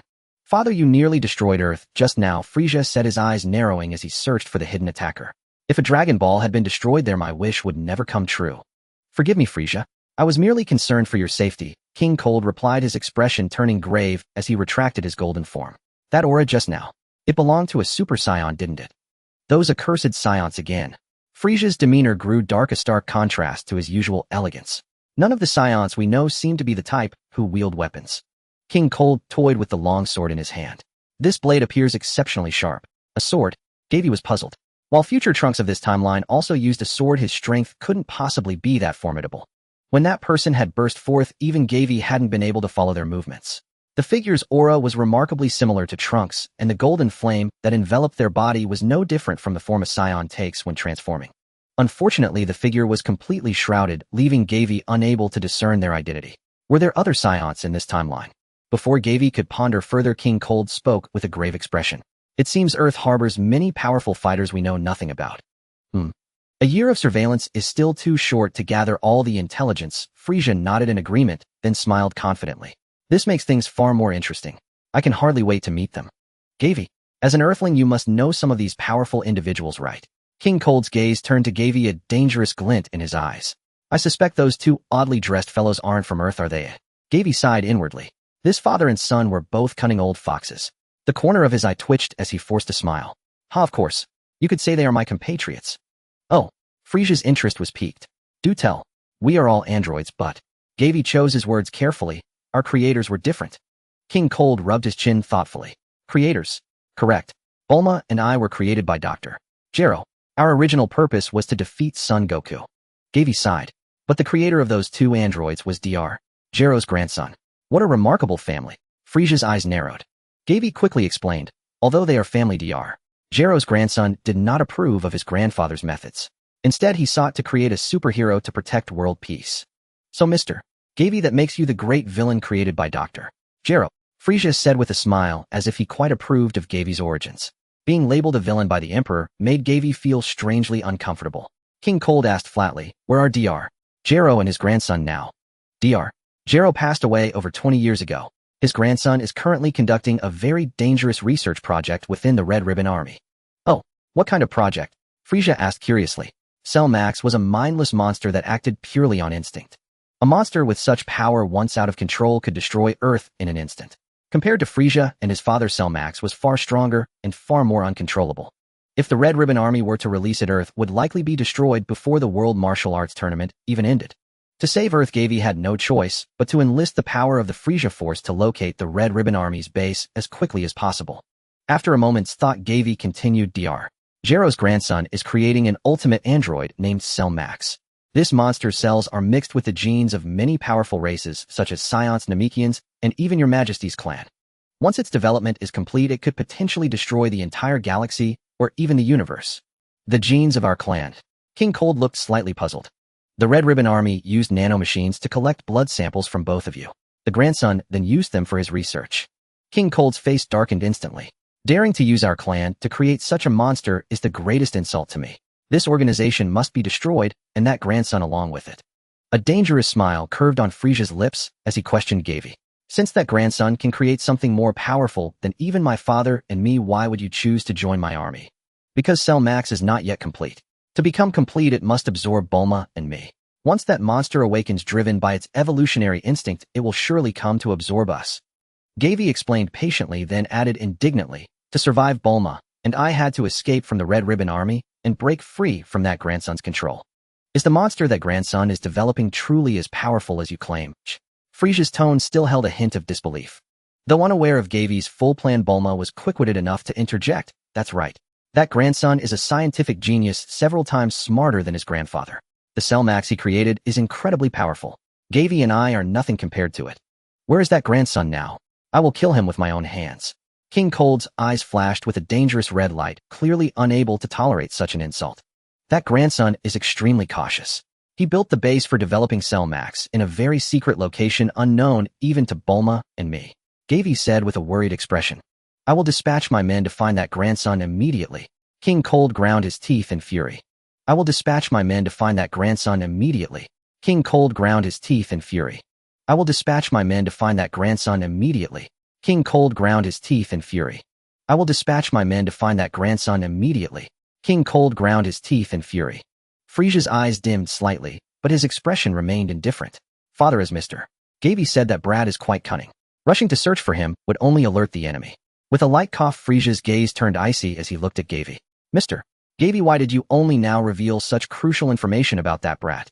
Gavi's heart instantly tightened as he replied earnestly that brat. The monster he created is far too terrifying. I didn't wish to involve His Majesty's Legion. Moreover, if we engage them in battle, the losses would be catastrophic, likely disrupting your plans. Frisia snorted coldly, a bloodthirsty smile curling at the corner of his mouth. Once the Legion soldiers arrive, I will dispatch men specifically to investigate that brat's whereabouts. As Father said, our race will never tolerate such an insult. Even at a terrible cost, we must utterly destroy that brat and the monster he created. Cooler stroked his chin in satisfaction. Please keep a close watch on that brat's recent movements, Gavi. If you find any clues, inform me promptly. Gavi and Bulma nodded in agreement. Frisia deactivated his golden form, clasped his hands behind his back, and descended into the spaceship. Bearabla stepped forward and asked calmly, Lord Frisia, shall we dispatch the soldiers on Earth to capture the enemies who attacked you? No need. Gazing at the arena suspended above the distant city, Frisia's eyes turned cold. Whether it's that Scion who ambushed me or the Red Ribbon Army, they should all be participating in this martial arts tournament. I will give them a thorough thrashing during the matches. I am truly looking forward to the tournament start now. At that moment, less than 3 hours remained until the tournament began. Many survivors had already flooded into West City preparing to register for the competition. A voice suddenly echoed in Gavy's mind. Earthlings, the martial arts tournament you've been waiting for is about to begin. See the arena above West City. Contestants who pass the preliminaries will engage in the final battle on this floating arena. Due to the large number of participants, I've added some registration points scattered across 8 directions in West City. Since my time is precious, the preliminaries will be team-based free-for-alls. Each team can have up to 3 members. Eliminate any 3 opposing groups, and you advance to the knockout rounds. And the entire West City is the venue for the preliminaries. When the time comes, fight to your heart's content within this city. Rest assured, I will observe the results of all teams and use magic to project your names and points onto the sky. Remember, I will destroy Earth once the tournament ends. If you want to survive, give it your all to claim the final victory. The people inside the ship exchanged bewildered glances. Kikono wiped a cold sweat from his cheek. What kind of magic is this? It can speak directly to my mind. Frieza narrowed his eyes. A trivial trick. This buffoon will soon meet his end. Cooler's face twisted with ferocity. Indeed, when the time comes, I will ensure that arrogant fool dies a miserable death. Frieza elegantly picked up a wine glass from the table and looked at Gavy. Mr. Gavy, you may go register for the tournament first. Very well, Your Majesty. Gavy raised an eyebrow. By the way, Frieza took a sip of the liquid in his glass. It seems you're still missing a teammate. You can choose anyone from my men. Was this meant to place a spy on him? Gavy kept his composure outwardly, but began to ponder a refusal in his mind. No need, actually, we have another companion. Bulma, seemingly unwilling to be monitored by Frieza's men, stepped forward to refuse directly. Oh, Frieza asked with curiosity. Where is he now? He has been with us all along, Bulma said. Who was Bulma referring to? Gavy glanced at Bulma's bulging waist pouch. Inside was her capsule case. You mean no? 16. Gavy recalled looking at Bulma with admiration. As a lifeless robot, it seemed plausible to store him in a capsule while deactivated. Does he possess strength comparable to yours? Cooler asked with a frown. Exactly. Gavy was absolutely certain. In the cell arc, according to No. 17, Android 16's power was significantly greater than his own. However, No. 16 had few battles, leaving no lasting impression on Gavy. Had Bulma not reminded him, he might have forgotten about this powerful asset on their side. The only question was whether No. 16 would agree to team up with them. Flying out of the spaceship, Bulma took out the capsule containing No. 16 and tossed it onto an open space. As the smoke cleared, a stasis pod appeared on the previously empty ground. Inside, a robust, muscular man lay with his eyes tightly shut. Gavy, should we activate him now? Bulma turned to ask. After a moment's hesitation, Gavy agreed. Yes, awaken him. Bulma stepped forward and pressed the activation button on the pod. With a hiss of escaping gas, the pod slowly opened. The man inside slowly opened his eyes, then climbed out of the pod and stood silently in place. No. 16, welcome back to the world, Gavy greeted. Dr. Gero never intended to activate you, but he's dead now. How does it feel to see the light of day again after all these years? No. 16 silently surveyed his surroundings. Bulma asked Gavy curiously, can't he speak? He can, but he rarely does. Gavy frowned. He pondered how to convince No. 16 to join their side. After a moment of deliberation, Gavy asked, you were created to kill Son Goku, weren't you? A flicker of emotion crossed No. 16's face. He turned to look at Gavy and replied yes. Unfortunately, Son Goku is dead now, Gavy said with a regretful expression. As androids, we now have a new mission. No. 16 looked at Gavy in confusion. Gavy pointed to the arena above the city. Team up with me and participate in this martial arts tournament. I refuse, No. 16 replied decisively. Gavy's expression froze. Don't you love nature? What does that have to do with participating in the tournament? No. 16 asked coldly. The situation is complicated. For now, just register with us first. He'll explain the reasons on the way. Number 16 nodded in agreement. Gavin let out a sigh of relief. There were many things he could not conveniently say in front of Frieza and his gang. After bidding farewell to the king, Gavin and Bulma flew towards the city center. Number 16 followed behind the two, curiously observing the abandoned city beneath them. Why has the city turned into such a state? Number 16 asked. Gavin patiently explained to Number 16 the evil deeds of the two sinister androids. They actually did such things. Number 16's cold expression showed a slight fluctuation.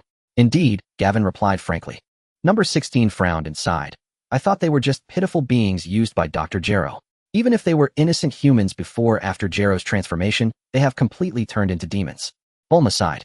Aren't you two created by Dr. Gero? Number 16 asked in surprise. No. Bulma's face showed an awkward expression.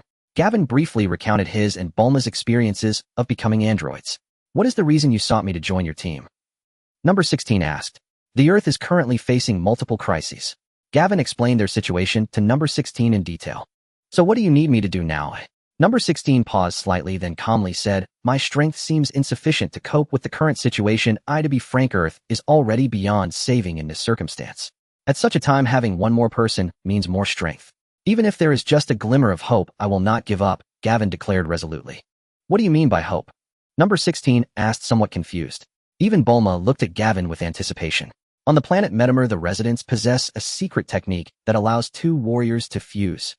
This technique can enable the fusers to break through their physical limits and gain immense power. Gavin revealed the first plan. As the martial arts tournament approached, coupled with a series of events that had transpired, Gavin had outlined the initial form of his plan. The fusion technique is one of the most effective means of enhancing combat power. In the Buu saga, after a brief training, Goten and Trunks fused, and Gotenks' power directly reached the Super Saiyan 3 level. They crossed the gap between two major tiers. The difference in strength was something that Goku had painstakingly achieved over more than a decade of training and through numerous life-and-death battles. One only needs to master the essentials of the fusion dance to gain such an enhancement. Calling it a divine skill would not be an exaggeration. The only drawback is that the fused warrior exists for only 30 minutes. If the battle outcome cannot be determined within those 30 minutes, the situation will become increasingly dire. However, Gavin had carefully considered this issue, and currently, they had the most suitable candidates for fusion. That would be Trunks and Gohan. These two are close in strength and have both experienced the apocalypse, making their approach to action quite prudent. The personality after fusion will surely be reliable and will definitely not be as reckless as Gotenks. In that case, without mentioning anything else, the 30 minutes of combat time can definitely be utilized effectively. The uncertain factor is what level of strength they can achieve after fusing. Of course, the main positions in the first echelon will definitely belong to them.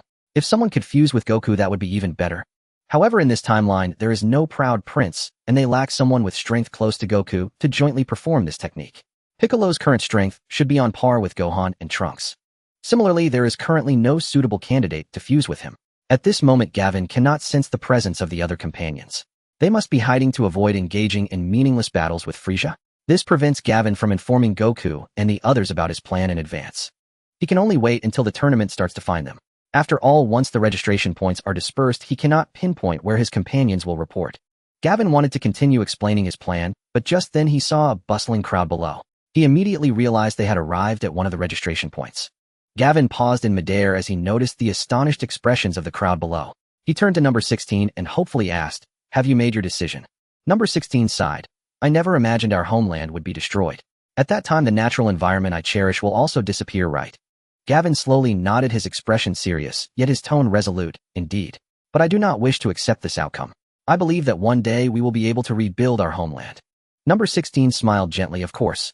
Gavin lightly clenched his right fist and bumped it against the fist extended by number 16. Then let us go down together to register. The three gently descended to the ground, causing a stir in the crowd. Soon the bustling crowd automatically made way for a path for them to pass through, leading directly to the registration area. Gavin remained calm despite the curious stares of others who regarded him as a monster. Earthlings had seen too little. Seeing someone who could fly in the air astonished them for quite a while. Number 16 seemed unfazed by this and walked calmly towards the registration area. Bulma beside him seemed uncomfortable with being observed by the crowd and tightly clutched Gavin. Gavin then took her hand and walked together to the registration desk. At the registration desk, there were 2 rows of staff in uniform. Among them was an elderly man who seemed to be the host. Seeing the 3 approach, the staff did not dare to be negligent and quickly came forward to assist. Hello, please tell us your name and age. The staff politely bowed. Gavin spoke first. I am Gavin Lorraine, 23 years old, here to register for the competition.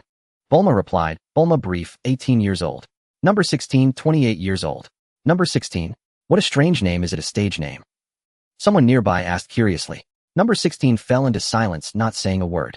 The person who asked had no choice but to stand awkwardly in place. After the staff carefully filled out the registration form, they looked up and asked, are you all from the same team? Please tell me the name of your team. Yes, we 3 are partners. As for the name of the team, Gavin scratched his nose, feeling a bit embarrassed. He turned to Bulma, seeking help. Bulma's bright eyes fixed on Gavin, and after a moment she softly said, let's call it Hope. Gavin pondered over the word hope, then smiled broadly at the staff. The name of the team shall be Hope. Participating in the martial arts tournament was not only to reunite with his companions, but also to track down Babiti's whereabouts. He intended to slay him before the revival of Majin Buu. This would not only resolve the Majin Buu crisis, but also thwart the schemes of Frieza and his father. However, the news that Frieza and Cell Max possessed the Dragon Balls disrupted Garvey's plans. Although the news about Cell Max was unconfirmed, Garvey had already sown discord between him and Frieza's faction. He had done all he could, and now he could only take things one step at a time. After a moment, the staff finished registering. A dedicated receptionist then led Garvey and his group toward the contestants' rest area. The receptionist turned back to look at Garvey and Bulma. According to the competition rules, weapons and armor are prohibited. The protective suits you're wearing are not allowed. Garvey glanced at his and Bulma's battle suits. Whether or not they wore armor made little difference to them. In that case, they could simply remove the outer armor and keep only the bodysuits.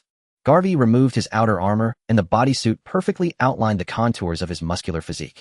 However, when it came to Bulma, she was filled with hesitation. Bulma didn't move, looking somewhat embarrassed. Garvey was puzzled. What's wrong, Bulma? Garvey, don't you think wearing only a bodysuit would be weird? Bulma blushed, leaning close to Garvey and whispering in his ear. Garvey understood. During their long stay in the hyperbolic time chamber, Garvey and Bulma had grown accustomed to such trivial matters. Inevitably, accidents happened during sparring sessions, leading to torn clothes.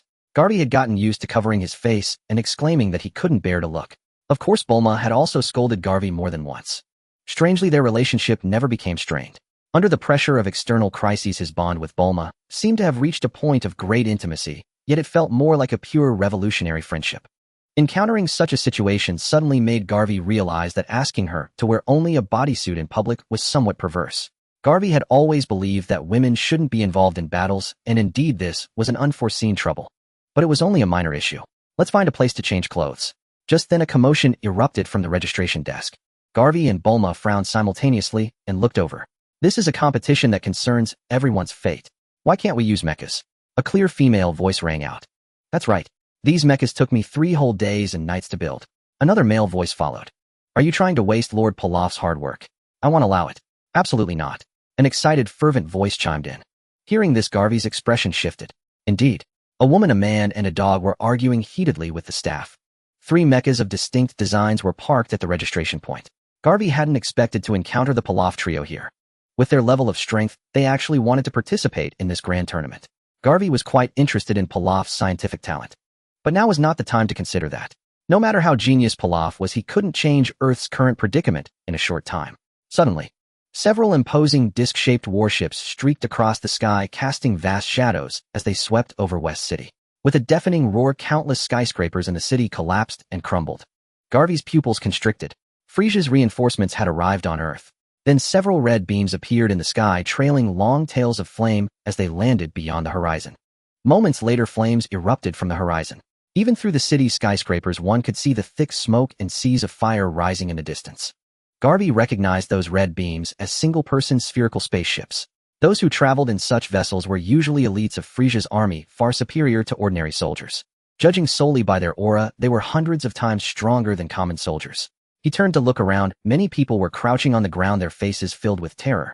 The ground trembled slightly. The crowd was in chaos, and screams filled the air as all of West City descended into pandemonium. Amidst the turmoil, soldiers of Frieza's army began to appear in the sky in 2s and 3s. Lord Pilaf, these aliens don't seem like they'd be easy to mess with, the dogshoe stammered. It's fine. Once we gather the Dragon Balls and fulfill my grand dream, they should all become my subordinates, right? Pilaf said uncertainly. But Lord Pilaf, the location where those aliens appeared seems very close to where the Dragon Balls are on the radar. How do we get there? Mai asked in a trembling voice. Unbeknownst to Garvey, the Pilaf trio had crouched down behind him, shivering and whispering among themselves. Garvey's ears twitched, catching every word of their conversation. These guys were also searching for the Dragon Balls. Garvey was about to ask Bulma to take out the Dragon Radar to confirm the locations of all the Dragon Balls. Just then, dozens of Frieza's soldiers flew in this direction. With a series of thuds, the soldiers landed one after another at the registration point. We're here to join the tournament. The staff exchanged bewildered glances. One of the receptionists steeled himself and stepped forward. Weapons and armor are not allowed in the competition. Please remove all your equipment. Oh, is that the rule? The leading soldier flashed a sinister grin. Why, wise? The receptionist stammered. Do you think I, the Great One, would follow the pathetic rules of a low-class planet like this? The soldier clenched his fist and slammed a powerful punch toward the receptionist. With a sharp crack, the leading soldier's fist was firmly caught by a palm. He looked up and saw a face with sharp, cold features and an expressionless countenance. Who are you? The leading soldier's face showed a flicker of wariness as he hastily pressed the button on his scouter. Beep, beep, beep. Battle power 0. Hey kid, are you asking for death? The surrounding alien soldiers glared fiercely at the newcomer. We'll have you know we serve under Lord Frisia, the Emperor of the Universe. Dare to oppose us, and we'll kill you right now. You can try, but... The man said flatly, then tightened his fingers. With a crisp crack, the leading soldier screamed in agony, kneeling on the ground and clutching his wrist. As the squad leader, he was naturally the strongest among the aliens, yet he had his wrist casually broken by this man. All the surrounding soldiers were stunned. They drew their weapons and aimed at the man. You dare harm a member of Frisia's army. You really must have a death wish. But I'm also a member of Frisia's army, the man said, stroking his chin. One of the soldiers suddenly noticed that the uniform the man was wearing was an older model of Frisia's battle suit. Moreover, in his other hand, he was casually fiddling with a scouter. May I ask, which lord of Frisia's army are you? The soldier asked, trembling. Why are you wearing our old model battle suit? No lord. My name is Garvey, a new recruit, who just joined the army, Garvey said, rubbing his nose. All the soldiers were dumbfounded. Garvey? They had never heard that name before. A new recruit. Someone like that claimed to be a new recruit. Lord Garvey, you must be joking. In our Frisia force, combatant ranks are always based on strength. How could a master like you be a new recruit? You must be an elite upper-class warrior. The soldier's eyes suddenly lit up. Garvey's face darkened as if no one had ever explained these things to him. Seeing someone secretly using a scouter to send a message, he didn't stop them. Garvey wanted to see how the king would handle this. Moments later, everyone saw a thick, dark, crimson beam streak across the sky. Boom! The arena suspended above West City instantly shattered into fragments. Everyone looked up in shock. At the source of that beam, a dark, crimson energy sphere over 100 meters in diameter drifted slowly approaching as if to annihilate the world. Spare us, your majesty. The Frisia force soldiers prostrated themselves in terror. However, the energy sphere flew straight over Garvey and the others, halting beside the ruined arena. It radiated scorching heat, distorting the air across the entire space and painting the surroundings a fiery red like a furnace. Everything near the arena, metal, stone, was reduced to ash, vanishing without a trace. Just then Babetti's voice echoed in Garvey's mind. Who did this? What do you think you're doing? Moments later, another voice sounded. Oh ho ho, Archmage, you don't need to know who I am. I merely have a slight grievance with the rules you've set for the tournament. The voice belonged to Frisia, communicating with Babetti from afar. Damn it. How dare you meddle with my tournament? It'll kill you. Huh? How is this possible? Why can't my magic kill you? Well, if you have any complaints, just say them. Babetti's tone shifted from arrogance to caution. I think the rule forbidding weapons and armor makes the matches dreadfully dull. Also, please remove the restriction against killing. Frisia's tone, though courteous, carried an air of undeniable authority. Very well, as you wish. It's not like I put much thought into it. I just copied these rules on a whim. I assume you Earthlings heard that, didn't you? In the matches, weapons and armor are allowed, and besides knocking your opponent out for 10 seconds or forcing a surrender, you can also kill them outright. Fight with all your might. Haha. The voice in their minds abruptly ceased. At the same time, the colossal dark crimson energy sphere slowly dissipated into nothingness. Excellent, Lord Pilaf. The mecha you built will finally see action. The dog in purple ninja garb was ecstatic. But fighting these space aliens, I'm not so sure I can manage either. Pilaf looked distressed. Worst case, we might get killed. Shu suggested, Lord Pilaf, perhaps we should just not participate. But if we don't, well, die when Earth is destroyed. We have no choice but to fight. Pilaf said bitterly. Garvey, Bulma, and Android 16 exchanged glances. No matter what, I can't bring myself to kill anyone in the matches. Bulma said, sorry, Garvey. No need to apologize. If it were my own kind, I'm not sure I could do it either. Garvey comforted her. I'm honored to have you as teammates, Android 16 said with a faint smile. In the matches, we just need to defeat our opponents. What do we do now? Bulma asked. Garvey glanced at the prostrate Frisia force soldiers and met one's eyes. The soldier immediately scrambled to his feet and bowed 90 degrees to Garvey. Lord Garvey, we've received orders from command. You are now the temporary commander of this squad. Garvey raised an eyebrow. And your mission? Reporting, sir. After registering for the tournament, we're to search for the Dragon Balls in the Red Ribbon Army's base, then return here when the tournament begins. Dragon Balls. The Pilaf trio stiffened, pricking up their ears. Mai instinctively clutched her waist pouch. Garvey nodded. Proceed as planned. Don't worry about me for now. Yes, sir. The soldiers replied in unison. Watching them register and leave, Garvey said to Bulma. Bulma, let me borrow the dragon radar. Mai's behavior had seemed odd, and Garvey intended to verify it. Bulma handed him a compact circular device. Do you know how to use it? Garvey looked slightly embarrassed. Teach me. Seeing Bulma pull out the dragon radar, the Pilaf trio tensed up like cornered animals. Lord Pilaf, this doesn't look good. Shu stepped in front of Pilaf, his paw on his sword hilt. Lord Pilaf is the device you made working properly. Can it fully block the Dragon Ball signal at this range? I whispered nervously beside Pilaf. Of course. My inventions have never failed. Strange. The radar shows only 6 Dragon Balls, Bulma said puzzled. Is it broken?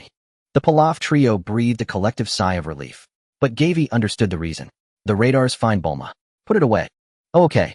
Bulma tucked the dragon radar back into her pouch, still perplexed. But why does it only show 6?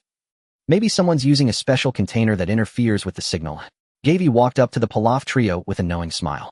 Pilaf was instantly nervous. Why are you staring at us? You've been eavesdropping on my conversation with Dr. Bulma, haven't you? Gavi teased. No, not at all. We'll be leaving now. Pilaf hastily denied it. Carrying Dragon Balls on you is extremely dangerous. If a villain finds out, do you think you'll survive? Gavi said gravely. We don't have any Dragon Balls. Shu quickly covered May's pouch, stubbornly denying it. By the way, hand over your shielding device as well. Gavi's expression turned cold. In exchange, I'll guarantee your lives. The Pilaf trio's faces went pale. This was nothing short of outright extortion. They couldn't fathom how the shielding device had been discovered. No one except the 3 of them knew about this technology. Lord Pilaf, what do we do? Shu's hand trembled as he gripped his sword. Since we've been found out, just give it to him. Pilaf watched helplessly as I handed the box containing the Dragon Balls to Gavi. Suddenly a wave of regret washed over him. Once he got what he wanted, he'd surely kill them to silence them, wouldn't he? Shu, I see you in the next life. Shu and Mai also understood, and the 3 of them burst into tears, embracing one another. The other party seemed to have misunderstood something. Gavi stepped forward 2 paces, intending to explain, but Ashu drew a knife and charged at him. Lord Pilaf, Xiaowu, run. Xiaowu, go now. Pilaf roared. We'll cover you. Yet Xiaowu shook her head, tears streaming down her face. I won't abandon you. She fumbled a dagger from her bosom and thrust it at Gavi. But they were no match for him. The battle ended in an instant. Pilaf and his companions crashed to the ground. The 3 immediately looked up with pleading eyes. Don't kill us. We really don't have any more Dragon Balls. Gavi walked over to them, weighing the box in his hand. Relax, I'm not a villain. But then why are you mixed up with those space people? Pilaf asked cautiously. That's a long story. You don't need to know for now, Gavi replied with a stoic expression. In that case, sir, can you let us go? Wait. Gavi handed the box to Bulma and asked Pilaf, this thing can only hold 1 Dragon Ball. Do you have any other boxes? No, none. Pilaf shook his head frantically. Gavi frowned. If there aren't any. A bead of cold sweat trickled down Pilaf's forehead. Suddenly he recalled something. I can make one for you on the spot. In my underground factory in the central capital, I have the materials. Gavi felt a surge of excitement. With a device capable of blocking signals, he could search for the Dragon Balls without fear of being tracked by others. How long will it take to make the other 6 boxes? Gavi asked in a deep voice. Pilaf pondered for a moment before replying, about half a day. Including travel time, I guarantee I can finish within a day. Gavi's face darkened. I can't wait that long. The trio's expressions shifted in panic. Pilaf said anxiously, if I just make 1 box to hold all the Dragon Balls, that would save a lot of effort. How long? For hours. Pilaf counted on his fingers. No, the actual crafting only needs 3 hours. Not bad. Gavi nodded slightly. Seeing his agreement, the 3 let out a long sigh of relief. Then we'll take our leave. Pilaf tugged at the hems of his 2 companions, slowly backing away. As they prepared to depart, Gavi called out to them. Please wait. Any further instructions, sir? Place your hands on me. Bulma, no? 16 of you 2. Gavi commanded. Bulma was puzzled, but nonetheless linked her arm with his. Once everyone was huddled close, Gavi faced the direction of the central capital, pressing 2 fingers to his forehead to sense the life force in that area. Soon his gaze sharpened as he locked onto a specific aura. Found them. Whoosh. Under the incredulous gazes of the surrounding crowd, 6 figures vanished into thin air. The next moment, an unfamiliar scene unfolded before Gavi and the others. The view was dim, a foul stench assailed their nostrils, and the sound of flowing water drifted by. They seemed to be inside a sewer. What's going on? Where is this? Pilaf exclaimed. Gavi, what just happened? Bulma asked, pinching her nose in confusion. Amid the panicked squeaks of rats, Gavi punched a hole through the pipe overhead. Sunlight streamed in as he tossed Pilaf and his companions onto the street. This is the central capital. Gavi took in the ruined cityscape and explained to Bulma that move just now is called instant transmission. I learned it on New Namek, but I haven't mastered it yet. The trio was still shaken. Pilaf, his face pale with terror, asked, are you sure this is the central capital? We got here in just an instant. Bulma and no. 16 also found it hard to believe. Gavi nodded. That's right. No time to waste now, Lord Pilaf.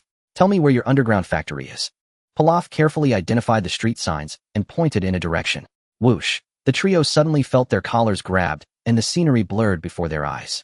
The wind roared in their ears as they sped through the air. Pilaf and his companions could barely open their eyes, letting out terrified screams. All they knew was that someone was carrying them at breakneck speed through the city. Moments later, they were back on solid ground. As their surroundings came into focus, Pilaf's gang gaped in astonishment. They had traversed most of the central capital's urban area and arrived at the entrance to the underground factory. Gavi released his grip. Thighs. Are we really at our factory?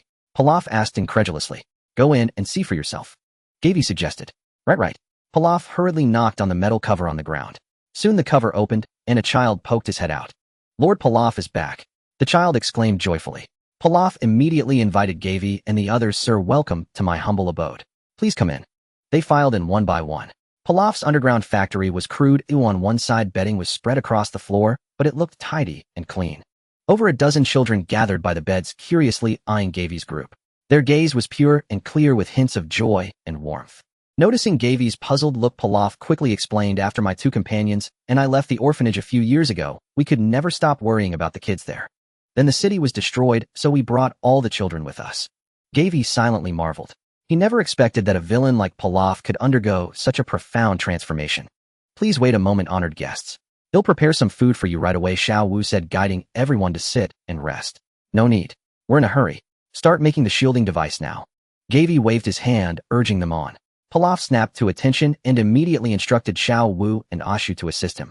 Seeing the guests, some children eagerly brought cups of plain water. Gavi took a sip. The water had a faint bitter taste, likely due to poor quality. The flavor reminded him of his early days after transmigrating, when he could only drink the cheapest, most inferior water. Though that period lasted only 3 short days, it had been truly unbearable. He looked up and saw Pilaf working on a computer. Xiao Wu and Ashu, following Pilaf's instructions, kept adjusting something inside a container. It was clear they took the task of crafting the shielding device very seriously. A faint sense of calm settled over Gavi. He quietly closed his eyes, attempting to locate his other companions through their ki. He wondered how Goku and the others were doing. And on Mr. Popo's end, had he managed to contact Meru's? Gavi silently prayed that no mishap would befall Merce's side, hoping she would reach Earth as soon as possible. Bulma watched Pilaf and his crew work from the sidelines. After a moment, a gleam of understanding lit up her eyes. So that's the principle. I get it now, I can help. Gavi opened his eyes. Bulma, can you shorten the manufacturing cycle? Less than 2 hours remained until the martial arts tournament began. Under normal circumstances, the shielding device could not be completed before the competition started. Gavi had planned to retrieve it after it was finished, yet he worried the trio of Pilaf might simply flee midway. If Bulma's assistance could reduce the production time, it would provide an extra layer of security. It would also allow him to join the hunt for the Dragon Balls with greater peace of mind. Bulma nodded at his words. I can give it a try. I have some better materials here. She took a capsule case from her waist and carefully selected among the compartments packed to the brim. This action caused Pilaf's eyes to widen significantly. Shu also paused her work, stunned. It wasn't until the wrench slipped from Aru's claws and clattered to the ground that the three jolted back to reality. Aru, am I dreaming? Pilaf rubbed his eyes vigorously, his face full of disbelief. She actually has that many capsules? No, not dreaming. Aru stood dumbfounded, even forgetting to pick up the tool from the floor. Comparison is the thief of joy. Shu felt somewhat devastated. Lord Pilaf, when will you ever let us live a good life? Whoa. Bulma shot the three a curious glance before tossing the chosen capsule onto an empty space. Bang! A small warehouse materialized. Bulma quickly strode inside to begin selecting tools. Pilaf glanced at Gavi and noticed the man sizing them up. He immediately pounded the table. Shu, stop crying. Get back to work for your lord this instant. Shu stole a peek at their employer and instantly stifled her sobs, resuming her task. Bulma, having chosen her materials and tools, returned to the workbench. She immediately plunged into crafting the shielding device. Her movements were adept and swift, her fingers flipping and dancing with the agility of a butterfly. Hard to imagine she was merely an 18-year-old girl. In no time, she had completed the modification of one component. Shu and Aru exchanged glances, both struck with an urge to prostrate themselves in awe. Aru, what are you two standing around for? Pilaf grew anxious, seeing his companions' dazed expressions. The sooner the work was done, the sooner they could send these troublemakers packing. Seeing Bulma dive into work so swiftly, Gavi couldn't help but nod in approval. At this rate, perhaps the crucial device could be finished before the martial arts tournament began. Laughter and cheerful voices drifted over. Gavi turned to see Android 16 amusing the group of children nearby. Watching this scene, he felt a wave of emotion. Who would have thought that a killing machine built solely to conquer the world could cherish life and nature even more than an ordinary human? Even more baffling was how Pilaf, that villainous king bent on world domination, had transformed into such a kind-hearted soul because of a bunch of kids. Big brother, hello. A timid child's voice interrupted Gavy's thoughts. A little girl with her hair in a bun held out half a baked sweet potato with both hands, standing on her tiptoes to offer it to him. Sister Shu said we should be warm to guests. This is the best food we have. It's for you. Gavy looked down, took the cold, half-sweet potato from the girl's hands, and fell into thought. Silently peeling off the skin, Gavy took a bite. Though it was cold, it was very sweet. He finished the sweet potato in a few bites. Big brother, you can eat the skin too. Huh. This sweet potato skin, don't throw it away. It's fragrant and delicious. The little girl with a glistening trail of saliva at the corner of her mouth pointed at the skin on the table and explained earnestly. Gavy was speechless. As a transmigrator from the great foodie empire, was he really being taught not to waste food by a little brat from this world? Gavy picked up a strip of charred sweet potato skin, placed it in his mouth, and chewed slowly. Crunch, crunch. Indeed, it was crispy and fragrant. He looked at the little girl again, whose drool was nearly forming a waterfall. Gavy put another piece into his mouth. Crunch, crunch. The girl's little face twisted into a knot as if she had put on a mask of agony. The only thing unchanged was the endless waterfall of drool. Having teased the child enough, Gavy's face turned serious. You treated me to food, but I can't treat you in return.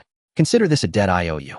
Bulma caught sight of this scene unintentionally, her eyes shimmering and a smile curling on her lips. She tossed a capsule to Gavy. Gavy used this as a return gift. Gavy caught the capsule and recognized it as the one containing Bulma's treasured food. Without hesitation, he crouched down and placed it in the little girl's hand. This is a gift from the pretty sister. Next time we meet, I'll give you something even better, Gavy promised. Thank you, big brother. The little girl thanked him sweetly, then ran off joyfully to show off to her friends. Bulma and the others were now busy making the shielding device. Seeing that the wait would be rather boring, Gavy decided to use this time to go out and search for the Dragon Balls.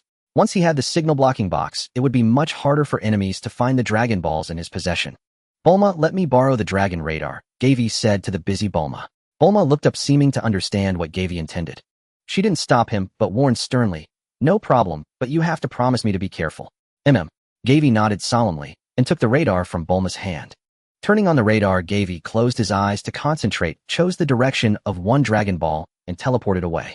Whoosh! Gavy's figure appeared midair, his foot seemingly landing on a seagull. According to the radar, one Dragon Ball was located in this sea area. Focusing his senses, he detected no unusual fluctuations nearby, so he flew in the direction indicated by the radar. Beep, beep, beep. The radar's alert tone grew more urgent.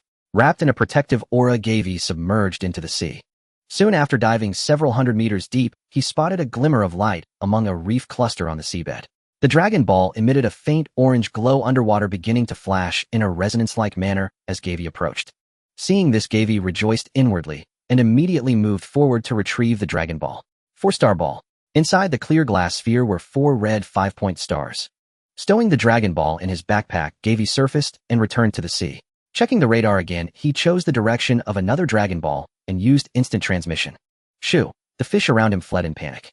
The scene was still the ocean, but the Dragon Ball seemed to be located on an island ahead. Gavy emerged from the sea and looked around the surface. He then began to carefully sense the life forces nearby. There were no powerful auras in the vicinity, which he considered a stroke of luck. However, when Gavy checked the radar, he found that this Dragon Ball, for some reason, was moving farther and farther away from him. Could someone who can conceal their aura have found this Dragon Ball before me? A slight anxiety crept into Gavy's heart. Fortunately, the Dragon Ball's position was still on the island. Unwilling to give up directly, he decided to investigate secretly and see who had obtained the Dragon Ball. To avoid alerting the enemy, Gavy chose to swim underwater to reach the island. Soon his feet touched the soft sand. Gavy did not venture deep into the island immediately, but observed the periphery for a while. After confirming that the Dragon Ball had not left the island's range, he cautiously infiltrated the dense forest. Using trees and rocks as cover, Gavy carefully scouted his surroundings. He moved swiftly through the forest, making not a single sound. Before long, he was within arm's reach of the Dragon Ball's location. At the same time, he was captivated by the sight before him. Because 300 meters ahead, 2 dinosaurs were locked in a standoff. Hiding behind a tree, Gavy observed quietly and suddenly realized that the Dragon Ball's signal was coming from one of the dinosaurs. So, I was overthinking it. Gavy breathed a sigh of relief. In a flash, he knocked out both giant beasts. Soon he spotted an orange gleam wedged between the target dinosaur's teeth. 3-star ball. Gavy stepped forward, retrieved the Dragon Ball from the dinosaur's massive mouth, gave it a quick look, and stored it in his backpack. The smooth process of finding these 2 Dragon Balls lifted Gavy's spirits. But when he checked the radar again, he discovered that besides his own location, 2 other Dragon Balls had gathered together in another direction.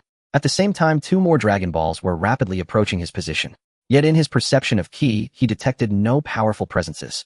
Gavi suddenly felt the situation was tricky. It seemed there were at least 3 other forces hunting for the Dragon Balls. He dared not act rashly, nor could he afford to wait in place. Gavi found himself caught in a dilemma.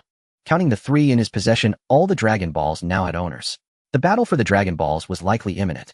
Jia Wei pondered for a moment, leaving 2 Dragon Balls on the island, while concealing himself in the shadows. Moments later, a streak of red light tore across the sky, heading straight for the island. Seconds after, Gamma 1, draped in a red cape, descended onto the sandy beach. Gamma 1 was extremely cautious. He first scanned his surroundings, ensuring no one else was present before lowering his guard and stepping slowly into the island. At that moment, a black silhouette appeared in the sky, plummeting straight toward the island's center. With a thunderous roar, rocks shattered within the island and mud splattered everywhere, forming a thick cloud of dust that obscured Jia Wei's vision. As the smoke cleared, a colossal figure came into view. Though the newcomer was cloaked in black, Jia Wei instantly recognized him. It was Cooler. Caught off guard by the sudden turn of events, Gamma 1 hastily looked up to see Cooler slowly approaching him. Gamma 1 immediately drew his gun and aimed at his opponent. Cooler looked at Gamma 1 with a sneer full of mockery. "Little one, want to play a game with me? If you agree, I'll wager the Dragon Ball in my hand." With that, he casually tossed the Dragon Ball between them. "What games?" Gamma 1 asked, though tense, his voice steady. "You fire that gun at me 3 times. If I'm injured, you win. How about that?" Cooler proposed confidently. "And if you're not injured?" Gamma 1 asked calmly. "Then besides taking the Dragon Ball you hold, I'll also take your life." A cruel smile curled at the corner of Cooler's mouth. A flash of anger crossed Gamma 1's usually calm face. "Since you're so arrogant, I'll give it a try." With that, he pulled the trigger repeatedly. Boom, boom, boom. 3 fiery red energy spheres shot forth, engulfing Cooler in an instant. Now, the moment Cooler's vision was obscured, Jia Wei condensed a Destructo disc and hurled it at Cooler.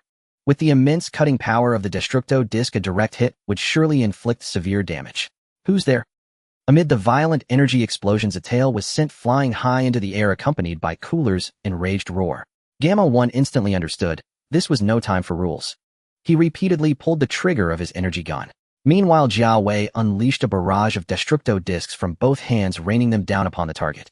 Flames and smoke erupted simultaneously, mingling with Cooler's furious screams. "Damn it, how dare you ambush me!"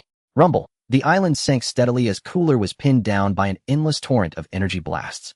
It was then that Gamma 1 spotted Jia Wei. Seeing Jia Wei nod at him, he immediately understood. He'll suppress him from the front. Jia Wei quickly pressed his fingers to his forehead, channeling energy to his fingertips. Seconds later, special beam cannon. A beam of terrifyingly concentrated energy shot forth with explosive force. Boom. Cooler's entire torso was struck directly, sending his massive body crashing to the ground. Gamma 1 vanished from his spot, in an instant reappearing high above Cooler. A dazzling red plasma sphere hurtled toward Cooler at a terrifying speed, enveloping him entirely. Gamma 1, disregarding energy depletion, frantically unleashed energy spheres upon Cooler. Though hit, Cooler retained formidable combat prowess. He abruptly raised his head, his eyes gleaming crimson, and opened his mouth to spew a thick beam of dark red energy. Gamma 1, already prepared, turned into a blur as he dodged and landed. At that moment, Jia Wei's second special beam cannon blasted forth, piercing through Cooler's back. It felt as if the world was reduced to that single orange radiance of energy. It seemed even more dazzling than the sunlight, impossible to look at directly. Its heat, too, carried an unparalleled scorching intensity, like the sun itself. The sea's surface churned violently, the entire expanse died in a layer of orange-yellow. Boom! Cooler's chest was pierced, the flesh within reduced to ashes. Yet his vitality proved astonishingly tenacious as a golden glow began to emanate from his entire body. Jia Wei counted silently in his mind, 3. If Cooler could not be killed within 3 seconds once he completed his golden transformation, he would be unstoppable. Another special beam cannon tore through Cooler's abdomen. 2. The golden light on Cooler grew ever brighter, nearly illuminating the sky. A maximum power spirit bomb engulfed Cooler. 1. Boom. The island vanished completely within the blast radius of the spirit bomb. Golden light pierced the heavens as Cooler's near-shattered body slowly solidified. Jia Wei flashed high into the air. 2 Destructo discs flew toward Cooler's neck and torso. But at that moment, a golden radiance covered Cooler's entire body. His aura surged abruptly, and the terrifying pressure instantly calmed even the ocean's waves. The Destructo discs struck him only to create dazzling sparks. In the end, they merely sliced through a layer of skin and flesh before their momentum was spent, dissolving into specks of light. This time, Cooler completed his golden transformation at the last moment, and Jia Wei failed to seize the opportunity to assassinate him. "All of you die." Cooler's eyes blazed red as he threw his head back and roared. An enormous dark red energy sphere materialized above him in an instant. Solar flare. The entire space was flooded with blinding white light. Cooler's pupils instantly lost focus. Zhao Wei's expression darkened to the extreme. After picking up the Dragon Ball that originally belonged to Cooler and retrieving the two he had hidden earlier, he grabbed the collar of the exhausted Gamma 1 and used instant transmission to flee the island. Boom. The moment Zhao Wei left, the terrifying explosion completely obliterated the island, sending a towering tsunami 1,000 meters high surging into the sky. Huff. Huff. The two stood in the sea several kilometers away, gazing at the apocalyptic scene, letting out long breaths. Zhao Wei shuddered with lingering fear. That was close. Thank goodness the solar flare bought us some time, or else. A puzzled smile crossed Gamma 1's face. We don't know each other. Why did you save me? Zhao Wei made no pretense. For the Dragon Ball you carry, of course. I could see that much. Gamma 1 rubbed his chin. What's your purpose in seeking the Dragon Balls? To revive some very important people, Zhao Wei said solemnly. A flicker of light danced in Gamma 1's eyes. Even an android has people they wish to resurrect. Zhao Wei frowned, surprised that the other had seen through his identity at a glance. He didn't answer, but cut straight to the chase. You have the Dragon Ball, don't you? Give it to me. Gamma 1 smiled, placing his hand on his hip. If you can take the Dragon Ball from my corpse, it's yours. Gamma no. One was absolutely loyal to that grandson of Dr. Gero, rigid to the core. Garvey said nonchalantly. Anyway, before we gather all the Dragon Balls, having one more or one less doesn't make much difference. Carrying it now would only invite endless trouble. Garvey analyzed calmly. You saw the enemy just now. They'll chase us relentlessly until one of us falls. It's better you leave this burden to me. Gamma no. One shook his head. No. Searching for the Dragon Balls is my mission. Even under threat of death, I will defend it to the last and never let it fall into another's hands. Garvey sighed. If that's the case, then let's fight. Before his words faded, Garvey struck first. Gamma no. One moved in unison. His physical prowess surpassed Garvey's in every aspect, his speed extraordinary. Boom. The moment they clashed, a deafening roar erupted. Violent shockwaves spread in all directions. The surrounding seawater churned violently, even raising a colossal wave. Garvey and Gamma no. One each retreated 3 steps. Gamma no. One's expression turned grave. You are far more formidable than I imagined, especially those energy techniques you use. However, your physical constitution is inferior to mine. I won't let you create distance. I know, Garvey said calmly. Let's move somewhere else to fight. The furious figure of Cooler was now faintly discernible, speeding toward them. Without another word, Garvey grabbed Gamma no. One's shoulder and teleported away. The next second they appeared in a sea region tens of thousands of miles away. Cooler would not disturb them for a short while. Garvey and Gamma no. One clashed again. Boom! A fierce collision. The powerful impact shook the surroundings. This time Gamma no. One gave Garvey no respite, kicking at his waist. Garvey blocked with one arm, while his left knee shot toward Gamma no. One's chest with lightning speed. Bang! Both bodies trembled. But clearly Garvey had the upper hand in this exchange. A flicker of defiance crossed Gamma no. One's face as he launched another attack. Boom! Bang bang bang. The two fought wildly. Gamma no. One's assault grew fiercer, his moves sharp and ruthless, each strike aimed at Garvey's vital points. Without exaggeration, if he found an opening, he could gravely wound Garvey in an instant. Yet Garvey showed no fear, meeting him blow for blow. Their fists and feet clashed and tore, producing explosive sounds. The entire sea region churned violently, massive waves rising as if the apocalypse had arrived. This level of close-quarters combat was something Garvey had never experienced before. The raw flesh-to-flesh battle made his blood boil and his body tingle with exhilaration. In his training with Mr. Popo, Garvey had grown accustomed to suppressing his strength, relying on technique. But now he cast aside all those routines, fighting purely on instinct. Unleashing his inner power without restraint brought him immense satisfaction. What a thrill! Garvey couldn't help but roar to the heavens. Damn it, what kind of monster is this? Gamma no. One was struggling. In the great battle with Cooler, he had expended vast amounts of energy, and now his reserves were nearly depleted. Just as Gamma no. One's focus wavered, Garvey, who had been on the defensive, suddenly struck. Bang! A brutal elbow slammed into Gamma no. One's face. Splash! Gamma no. One crashed heavily into the sea, sending up a towering spray. Damn! He shot out of the water, only to sense a powerful threat closing in. Garvey hovered at his side, a fingertip pressed against his temple. This technique is called the Mekanka Sapo. Feeling the terrifying energy up close, Gamma no. One's pupils involuntarily dilated. Do it! Gamma no. One gave up resistance. Yet the condensed beam of light grazed past his ear, piercing straight through a small island. The moment the island exploded, Garvey drove a fist into Gamma no. One's abdomen, making his back arch. Cough! Cough! Gamma no. One gasped, his eyes dim with defeat. I can't understand why I lost to you. In terms of physical ability, I am inferior to you. But in technique, I am far more refined, Garvey said expressionlessly. Hand over the Dragon Ball. Gamma no. One smiled bitterly. As I said, unless you kill me, you'll never get this Dragon Ball. Is that so? Garvey began gathering energy in his palm, aiming at Gamma no. One's chest. His expression was cold, his eyes devoid of any emotion. Just as the energy wave was about to be released, Gamma no. One's expression shifted. Wait. Hold on. He swallowed hard. The doctor just sent a message telling me to give you the Dragon Ball. Garvey nodded indifferently, taking the Dragon Ball from him. Inside the clear glass sphere, a 5-point star lay quietly glowing with a red radiance. Now Garvey possessed 5 Dragon Balls. Only 2 remained before he could summon the Eternal Dragon and make a wish. Stowing the sphere in his pack, he turned away without a glance at Gamma no. One, preparing to head for the next Dragon Ball's location. That location was in West City. It was almost certain that the remaining 2 Dragon Balls had fallen into Frisia's hands. Please wait a moment. Gamma no. One called out to Garvey. Garvey paused and looked back. What is it? Dr. Hito wishes to speak with you directly. Garvey's interest peaked. So that grandson of Dr. Jiro is named Hito. Correct. Gamma no. One nodded. What does he want with me? Garvey asked. He pondered, inwardly wondering if that grandson had already developed the monster known as Cell Max. Once Cell Max awakened, it would be the greatest catastrophe on the entire planet. This creature's power level surpassed even that of Golden Frisia. Regardless, he had to sabotage this research project. Well, Dr. Hito has encountered trouble and seeks your assistance. Gamma no. One replied. Could it be about Cell Max? Garvey guessed. How do you know about Cell Max? Gamma no. One was startled, then a look of realization crossed his face. Alright, you're an android. But in all our data, we couldn't find any information on you. So you're actually a subordinate created by Bulma, aren't you? Is this question from you, or on behalf of that Hito fellow? Garvey's mind stirred as he asked expressionlessly. On behalf of Dr. Hito, of course. Gamma no. One replied. Now the doctor is certain that the person behind you is Bulma. Because only she who stole the research results of the doctor's grandfather could create an android model like you. Stolen? Garvey raised an eyebrow. Exactly. You also stole the fully formed cell. The doctor created Cell Max precisely to guard against your cell. Gamma no. One grew more agitated as he spoke. Garvey stroked his chin, sensing there seemed to be a considerable misunderstanding between the two sides.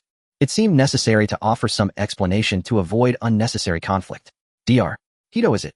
Garvey softened his tone. First, I need to clarify something. The cell created by Dr. Jiro has already awakened and left this timeline using the time machine. A time machine? Gamma 1's expression tightened. Exactly. Garvey continued. Driven by its evolutionary instinct, Cell must absorb androids 17 and 18 to become perfect. Thus it seized the time machine from Dr. Bulma and traveled to the past. So Cell was never under your control. Gamma 1 snapped back to reality. Was Dr. Hito deceived by the Red Ribbon Army's high command? Of course. The Red Ribbon Army was founded to dominate the world, and they will stop at nothing to achieve that goal. Garvey nodded, then added, they valued Dr. Hito's talent, but feared he would see through their ambitions, so they fabricated this lie. I see. Gamma 1 exclaimed in realization, then questioned, since you know the truth, why haven't you stopped their ambitions? Garvey shrugged. We did. Androids 17 and 18 were defeated by a control device developed by Dr. Bulma. As for Cell, we truly didn't foresee it. I only learned today that the Red Ribbon Army still exists. Even if what you say is true, I saw you and Dr. Bulma colluding with aliens, and your attire proves it. Gamma 1 frowned. What I can't understand is why you saved me from that monster. Garvey smiled faintly. Simple, we're not on their side. The Frisia Force once ruled most of the universe. Destroying our planet would be far too easy for them. I was forced to join them, secretly seeking a way to save Earth.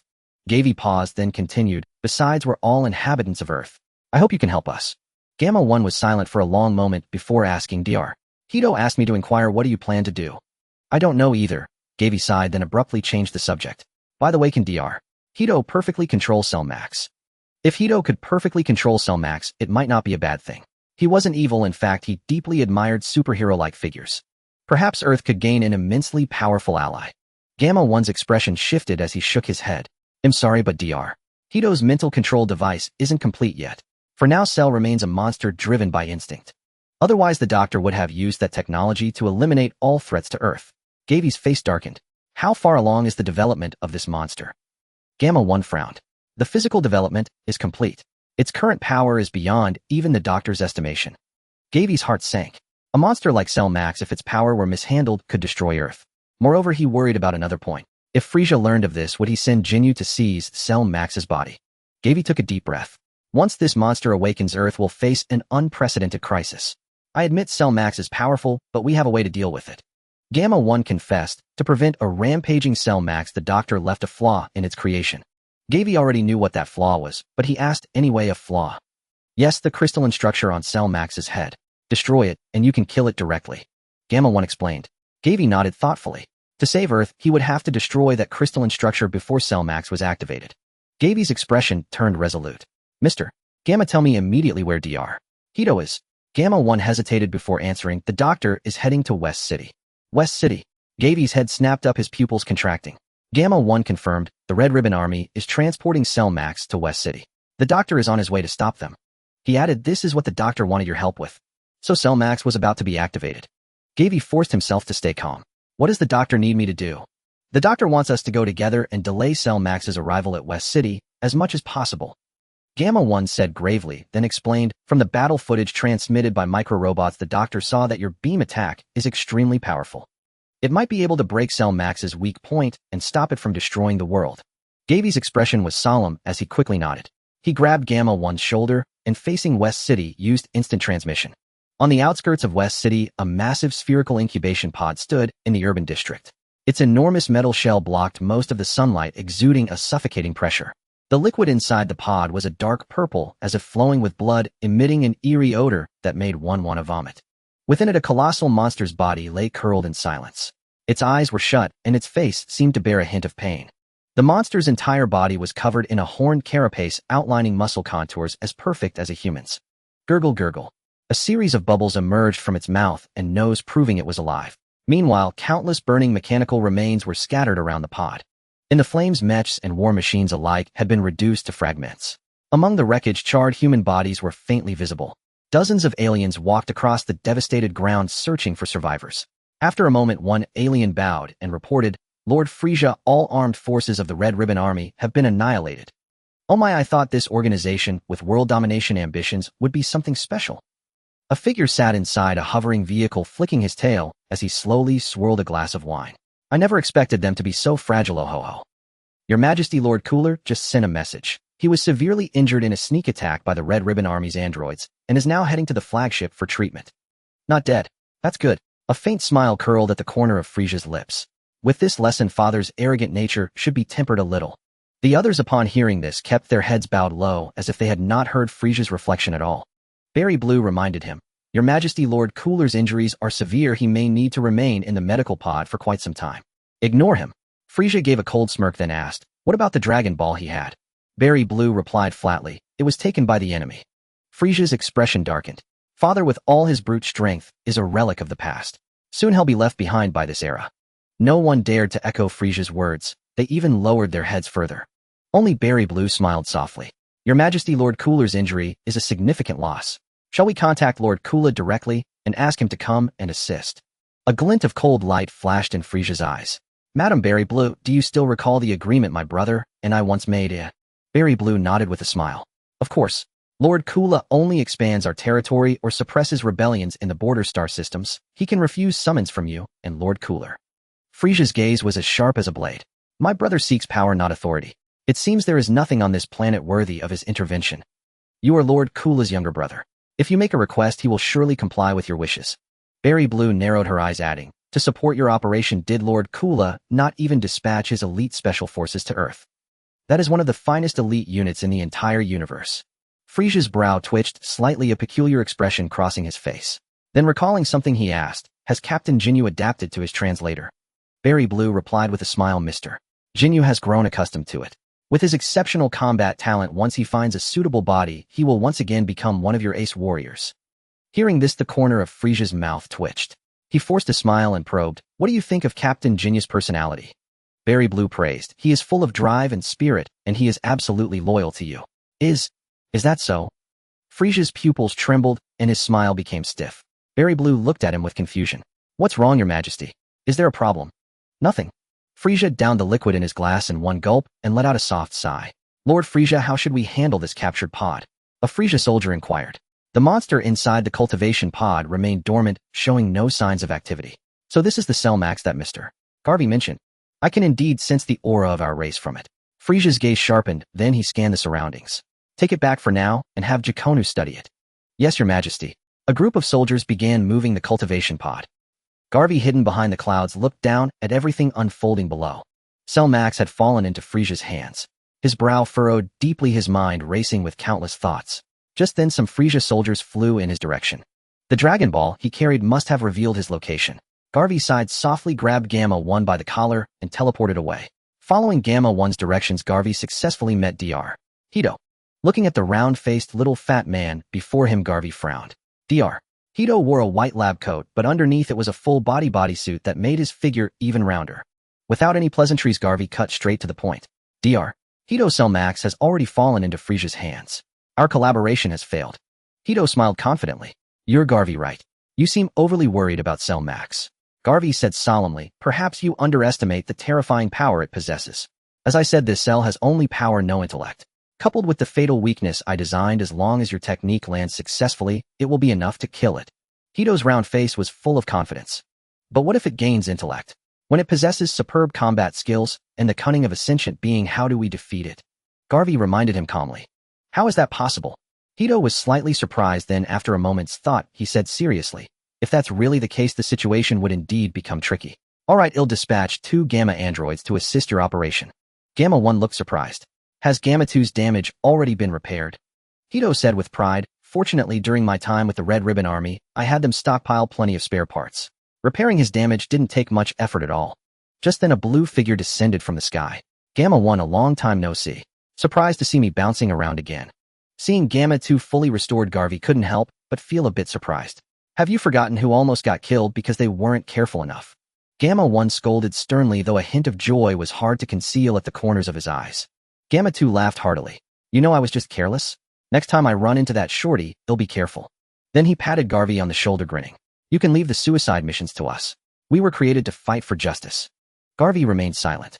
His brief time with Android 16 made it hard for him to distinguish between mechanical creations and humans. And the 2 androids Dr. Hito had created were almost indistinguishable from ordinary people in terms of personality. However, he wouldn't dwell on such matters. Garvey nodded with a faint smile. Don't worry. Unless absolutely necessary, I would never risk the lives of my comrades.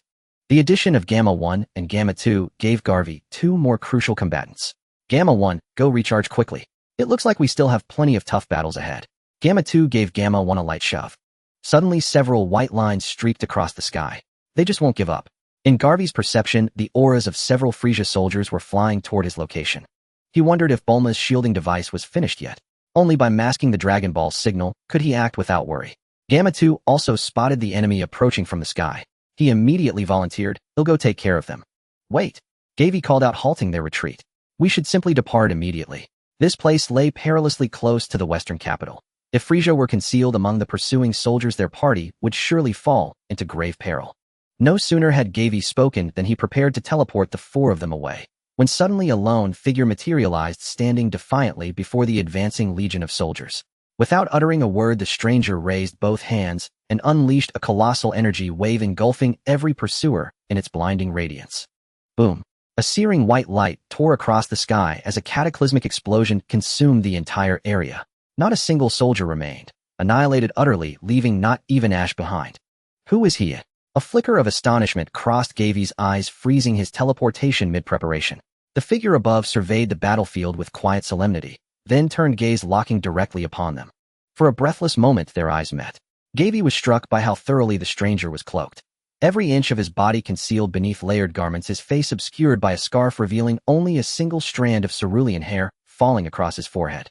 Yet from his silhouette and attire there could be no doubt he was a man. And this man had once ambushed Frisia in the western capital. Do you know him? Gamma 1 asked curiously. Garvey blinked back to awareness and replied uncertainly, perhaps it is him. But that makes no sense. The mysterious figure gave Garvey a subtle, respectful nod, then glided toward them with unhurried grace. Instantly, the Gamma androids formed a protective ring around Dr. Hade. Gamma 1 demanding warily, what do you want? From a distance the stranger spoke, clearly, I am searching for the Dragon Balls. At those words Garvey tensed instinctively. Then his eyes fell upon the insignia embroidered on the stranger's sleeve, and his pupils contracted sharply, a simple circle enclosing the letter C. The Capsule Corporation emblem. The stranger's identity crystallized at once. Are you aligned with the Red Ribbon Army or Frisia's forces? The stranger landed before them, palm raised and crackling with gathered energy, aimed squarely at Gavi. Both organizations are our enemies, Gavi replied, coolly arching one brow. You are all androids. The stranger swept his gaze slowly across the group, voice low and resonant. Correct, Gamma 2 affirmed without hesitation. The energy sphere in the stranger's palm flared blindingly bright, coiled ready to strike. Gavi and the two Gamma androids instantly erected shimmering barrier fields, shielding Dr. Hate behind them. My name is Gavi. May I ask yours? Gavi studied the stranger with quiet fascination. You need not know, came the cold reply. Hand over the Dragon Balls. Resistance is futile. Though phrased as a question, Gavi's tone held absolute certainty. You're Trunks, aren't you? The stranger paused, then pulled down his scarf. How do you know me? It was indeed Trunks, but now Gavi's confusion deepened. This timeline already hosts a Trunks. I recognize his aura well. Yours bears an uncanny resemblance. You've met Trunks. Trunks frowned. Of course, alongside Goku, Bulma, and others.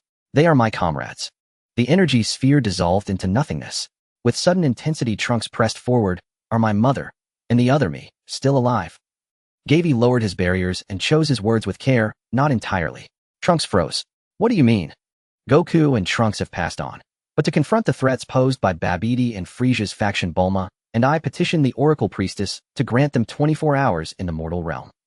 Gavi then concisely relayed key details about the Dragon Balls and their allies. I am Trunks, of another timeline, one utterly erased from existence. Trunks' expression darkened with remembered anguish. That world was steeped in despair. Gavi understood instantly this Trunks hailed from a future ravaged by Zamasu, and ultimately obliterated by the Omni King himself. Then let us protect this world. Together, Gavi offered gently. Trunks nodded gravely, then asked, what wish do you intend to make with the Dragon Balls? Gavi hesitated. He knew not which modifications the current set had undergone. After a thoughtful pause, he said, most likely, to restore our fallen comrades.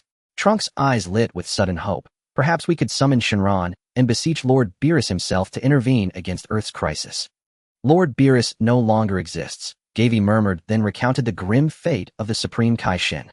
A wave of desolation washed over Trunks' face. It seems we must exchange intelligence, though somewhere safer, Gavi suggested. Hold on to me, all of you. On the horizon, a vast black tide of figures surged toward them. Frisia's army mobilized en masse. Without hesitation, each reached out and grasped Gavi's shoulders. Whoosh. They reappeared instantly, bare feet sinking into soft, sun-warmed sand. So this is Kame House, Gavi murmured softly.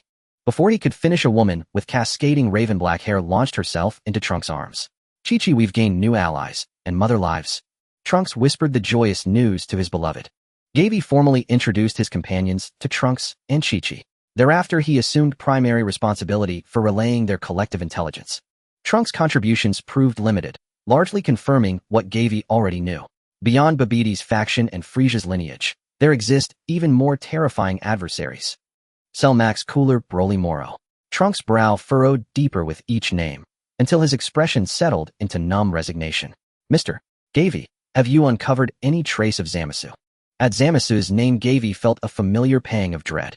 That being harbored no desire to destroy planets, yet sought the total eradication of humanity across the cosmos. He dismissed even divine authority with contempt, a tyrant whose ideology brooked no compromise, standing irrevocably opposed to the hero's cause. Gavi wondered uneasily whether this Beerusless timeline might already have drawn Zamasu's gaze, and resolved silently, we must revive the cat. No sign of Zamasu, for now, Gavi declared, voice steady. Mr. Gavi, to endure such trials without yielding. I truly admire your resolve. Trunks spoke with heartfelt sincerity. Even Dr.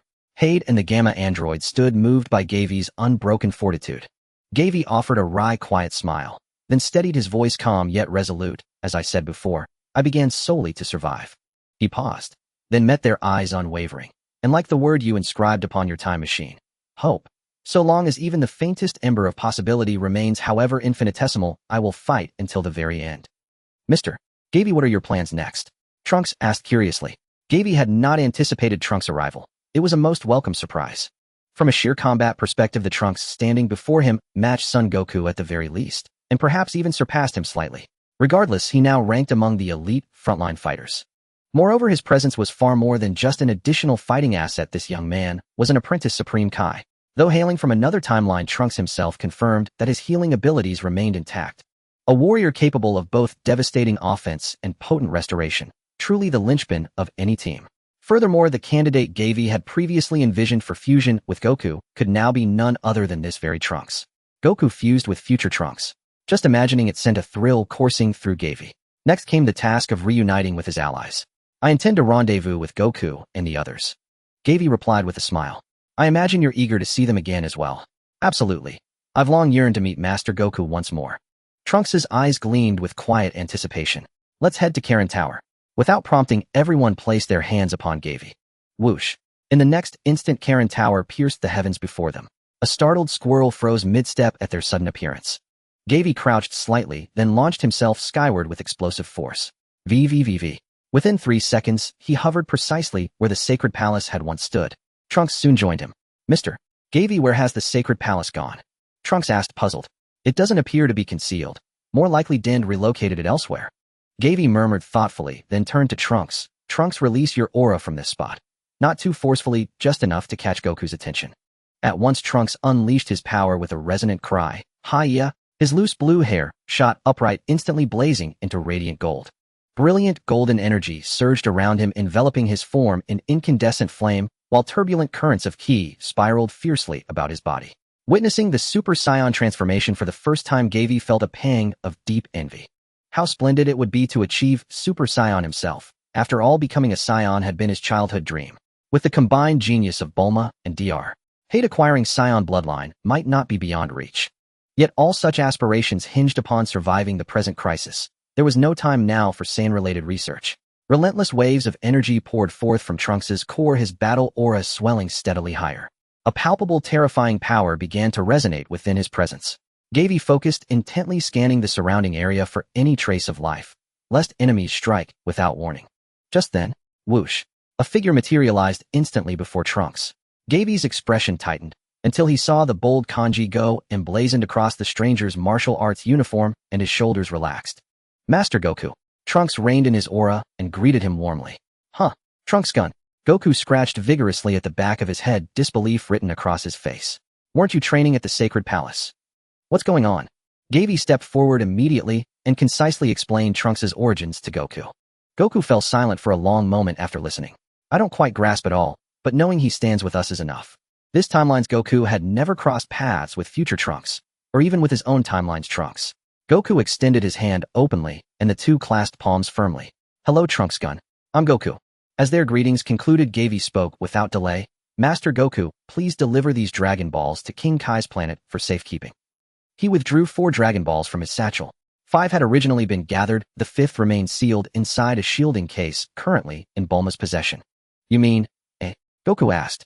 Frieza's forces have likely developed means to detect Dragon Ball locations. Carrying them risks constant ambushes by Frieza's soldiers. Gavi explained. This strategy would render the Dragon Balls nearly impossible for rival factions to locate, while simultaneously freeing them from Frieza's endless pursuit. It also granted Gavi the breathing room necessary to refine his broader strategy. Goku nodded, accepted the Dragon Balls, and vanished in an instant.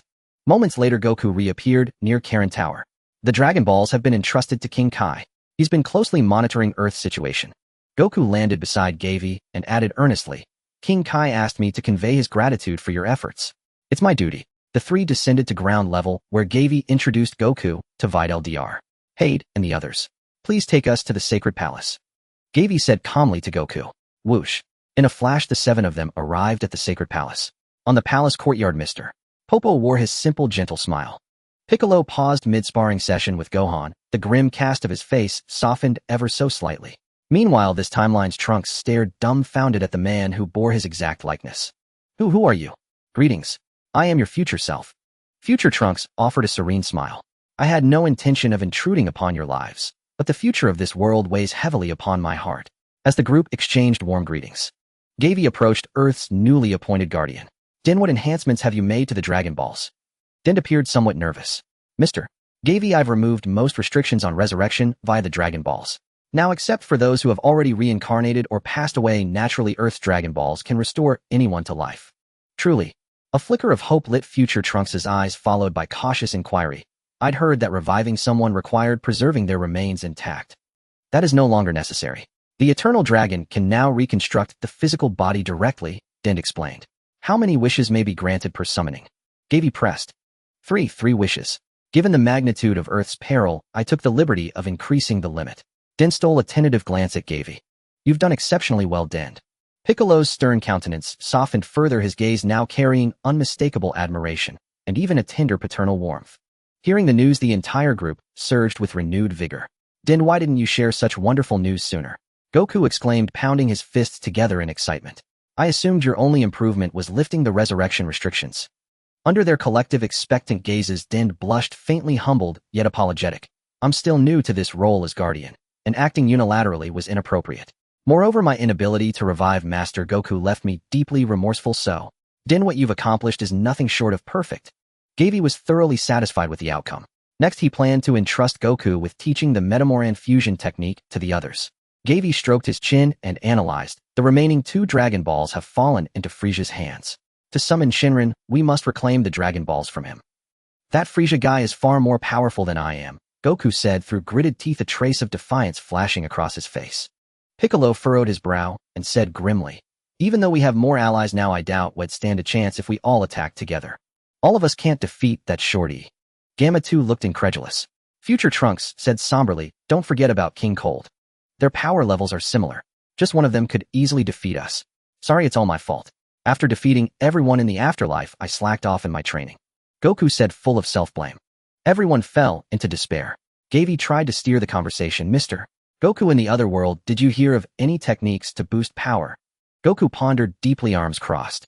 After a long moment, he suddenly looked up. That's it. If we could use fusion. Fusion? Den asked in surprise. You know about fusion too, Den? Goku wondered. I've heard of it on Namek. Den grew excited. Though I've never seen it, I've heard fusion is a proud secret technique of the Metamorans, allowing 2 people to merge into one powerful warrior. Exactly. A Metamoran I met in that world taught me this secret technique. Goku said, invigorated. Really? Is this technique really as strong as you say? Piccolo narrowed his eyes. Everyone's eyes lit up as they eagerly gathered around Goku. Well, I suppose. I learned the technique, but never used it. I couldn't find anyone in that world with power close to mine. Goku sounded uncertain. He then immediately explained the restrictions of the fusion technique. The 2 individuals must be of similar build, align their ki, and perform a symmetrical series of dance moves. Not a single mistake can be made during this, or the fusion will fail, leading to unforeseen consequences. Son, hurry up and teach everyone. All right. Goku nodded, then warned. It took me a week to learn this skill, and we don't have much time, so everyone must study hard. Everyone was raring to go, surrounding Goku. First, let me demonstrate once. Goku said seriously. Fu. Goku extended his arms to one side, rising on his tiptoes. Like this, pay attention to the angle of my arms. Then, move your arm to the other side, while stepping closer to your partner. Goku bent his knees and shuffled sideways. Note, at this point move exactly 3 steps. Shaun. He stood on one leg, lifting the other. Now clench your fists and remember the angle of your legs. Huh. Like this, point your index fingers at each other. Again, mind the angle of your legs. The outer one must be straight. Goku completed the entire sequence while explaining, got it. This. A bead of cold sweat trickled down Piccolo's temple. Everyone exchanged glances. Dad, do we really have to do this routine? Gohan asked hesitantly. Of course, Gohan. Goku nodded firmly. Then, noticing everyone's strange expressions, he scratched his head in confusion. What's wrong? Didn't you get it? Fine, to make it easier, Piccolo and I will demonstrate together. Me? Why me? Piccolo was stunned. You're the smartest among us. Goku said, looking at Piccolo expectantly. You must have learned it after just one look. Piccolo stood frozen, seemingly torn. Gavi quickly urged, Mr. Piccolo, you're the best teacher among us. Under your guidance, Gohan made incredible progress. All right. Piccolo wiped the sweat from his brow and reluctantly agreed. Goku also encouraged his son. Gohan, you have the highest potential among us. After fusing, you might become the strongest warrior. Make sure to remember your dad's moves well. Yes, Dad. Gohan's gaze was resolute. Piccolo took a deep breath, clenching and unclenching his fists repeatedly. Then we're starting, okay? Piccolo, don't be nervous. Goku comforted him. Fu Shaun hop. After completing the sequence, Goku was relaxed while Piccolo's face was covered in fine sweat. Piccolo, what's wrong? You have to shout it out when doing the moves. Goku reminded him, then sighed lightly. That demo wasn't perfect enough, let's do it again. Again. Piccolo's face turned green. And I have to. Shout it out. Uncle Piccolo, I believe you can do it. Gohan cheered him on. Everyone cast encouraging looks at Piccolo. All right. Seeing everyone's hopeful eyes, Piccolo finally agreed. He then muttered to himself, as if convincing himself, this is just too embarrassing. Forget it. He'll have to get used to it sooner or later. He closed his eyes, took a deep breath, and roared, son. Hurry up, let's start. Fu Xiaon ha. Soon after Piccolo completed the sequence with a green face. Piccolo, you did great, and you shouted with real effort. Has everyone learned it? Goku asked while giving Piccolo a thumbs up. Gavi turned back rubbing his cramped cheek and said calmly with admiration, Mr. Piccolo's moves were flawless. He then proposed the pairing for fusion. Based on power levels, Goku and future Trunks form one pair and Gohan, with this timeline's Trunks form another. Is that okay? Everyone nodded. Mr. Piccolo, since there's no partner of similar build for you, please guide everyone on their moves. Number 1, let's practice too. I think this routine is really cool. Gamma 2 said enthusiastically, nudging Gamma 1's shoulder with his elbow. Gamma 1 analyzed calmly. We androids have no key, we simply can't perform this secret technique. Hearing their conversation, everyone felt a pang of regret. A hint of relief seemed to flicker across Gamma 1's face. Glancing at the time, there was less than an hour before the martial arts tournament officially began. Gavi immediately asked Mr. Popo about Meru's. Popo said regretfully, no one has contacted us. Popo tried calling over there too, but there was no response. According to the agreement, Meru's was supposed to arrive on Earth within 3 hours at most. But with no word from him, Gavi had to prepare for the worst. He approached Goku. Mr. Goku, could you take me to King Kai's planet? I can, but what do you need there? I want to learn the Kaioken from Lord King Kai. I see, then let's set off. Wukong nodded in realization, then turned to Trunks and said, by the way, Trunks, why don't you practice with Piccolo for a while? Okay. Piccolo's eyes twitched. Jave placed a hand on Wukong's shoulder. Wukong lowered his head to sense the aura. Whoosh. In the next moment, Jave felt as if his whole body was being compressed, making it slightly hard to breathe. Is this the tenfold gravity? He muttered to himself. If it were an ordinary person's body, they probably wouldn't be able to withstand it at all. Taking a few deep breaths, he managed to calm down and looked around. As the two appeared, they saw several people gathering around.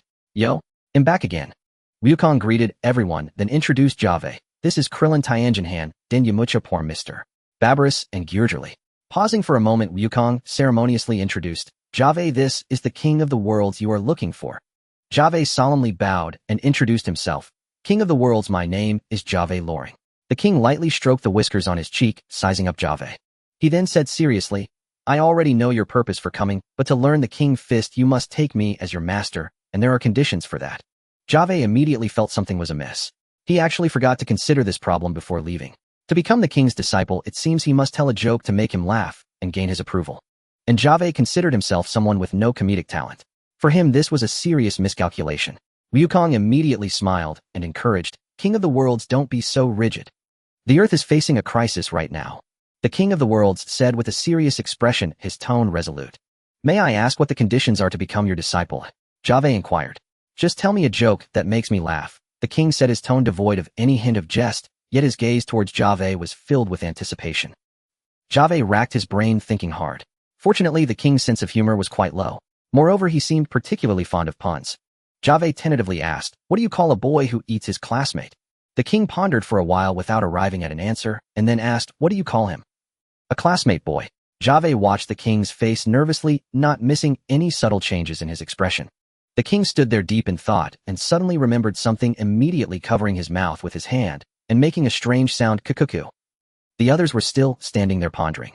After a while, the king returned to his usual expression. I didn't laugh. That doesn't count. To prove he hadn't laughed, he pointed to the others. Look, they didn't laugh either. This means that the joke you told just now was not funny at all. Everyone exchanged glances, and then their eyes met as if they had made up their minds. It seemed this joke was too cold. Jave felt a bit discouraged, but then an idea struck him. One year I competed with my classmates to see who was more elegant, and the result. What was the result? The king asked eagerly. We became Saiyans. This time Jave didn't even finish his sentence, and everyone except the king burst into laughter. Some even rolled on the ground laughing uncontrollably. Jave glanced at them oddly, then quickly realized they were supporting him. While he felt touched, he couldn't help but criticize their exaggerated acting. The king, after a moment of surprise, cracked a smile. Just when Jave thought he had succeeded in making him laugh, the king tightly covered his mouth with both hands, struggling to utter a few words. I kukuku, didn't laugh. Kukuku. Then came a quacking sound. Damn. The king was definitely targeting him. Jave realized. At such a moment, he had to strike while the iron was hot and not let the king suppress his laughter. Why does Vegeta always lose first in a fight? Wukong was very curious about the answer, immediately asking why. Because he wants to become a Super Saiyan. Gagaga. Hick. Jave glanced at the king and found him trembling violently. Even his hands could barely cover his wide-open mouth. This guy was almost out of breath, yet still didn't acknowledge him. This damn King Fist, forget it. Jave truly looked angry. King of the worlds, you're great everywhere, but you have one flaw. Huh, what flaw does the king have? Wukong asked curiously, scratching his head. Jave stood coldly in place, not saying a word, as if sulking. Yamcha noticed something was off and immediately stepped forward to smooth things over. Jave, I really can't think of what flaw the king has. Why don't you give an example? Jave snorted coldly, no examples. With that, Jave turned around and walked away. No examples. Everyone felt regret for Jave, not expecting him to be this angry. If we talk about the king, he clearly thought highly of Jave, yet he was making things difficult over such a trivial matter. Everyone sighed inwardly, preparing to see Jave off. But then they vaguely sensed something strange. At that moment, Jave's answer suddenly caught the king's attention. His face turned red, looking quite strained. Then the king burst into laughter, rolling on the ground, his whole body twitching uncontrollably. Ha ha ha. The king rolled on the ground. I concede, I acknowledge you. I didn't expect you to be a genius at telling jokes. Ha ha ha. Hic. Everyone was stunned, looking a bit dumbfounded. Poir innocently asked, Yamcha, what is the king laughing about? Yamcha finally reacted, Poir, this. You don't need to know anyway. Jave has successfully passed the test. The others also gradually reacted, covering their mouths, not daring to laugh too loudly. Jave was too naughty. He actually made fun of the king. But for some reason the king wasn't angry at all, though instead he looked immensely satisfied. Although it's quite mischievous, this joke is enough for me to regain some face in front of my arch-nemesis. Unbeknownst to them, the king had already stood up. He adjusted his glasses and said seriously, All right, Jave, you've passed the test, and I agree to teach you the king fist. Jave felt a bit apologetic. He didn't expect the king to be so broad-minded, not holding a grudge against him for his offense. However, the king paused. It took Wukong 3 months to learn back then, and the earth doesn't have that much time left. Time is indeed pressing, King of the Worlds, so I've decided to have you guide my training in the hyperbolic time chamber. The king pondered for a moment upon hearing this and nodded in agreement. At the moment of parting, the others stepped forward to cheer for Jave. Although it's quite regretful, our current power really can't help much. It's up to you, Jave. The earth is in your hands, give it your all. Rest assured you'll definitely return victorious. Jave rubbed Poir's little head and nodded seriously, Everyone, I will do my utmost. With that, Jave and the king placed their hands on Wukong's shoulder. In the next instant, the three disappeared without a trace. On Earth within the temple, inside the hyperbolic time chamber, King Kai and Javi stood facing each other. The chamber's environment was slightly different from when Javi had trained before, with gravity recalibrated to 10 times the norm. Given Javi's current physical condition, he adapted with ease.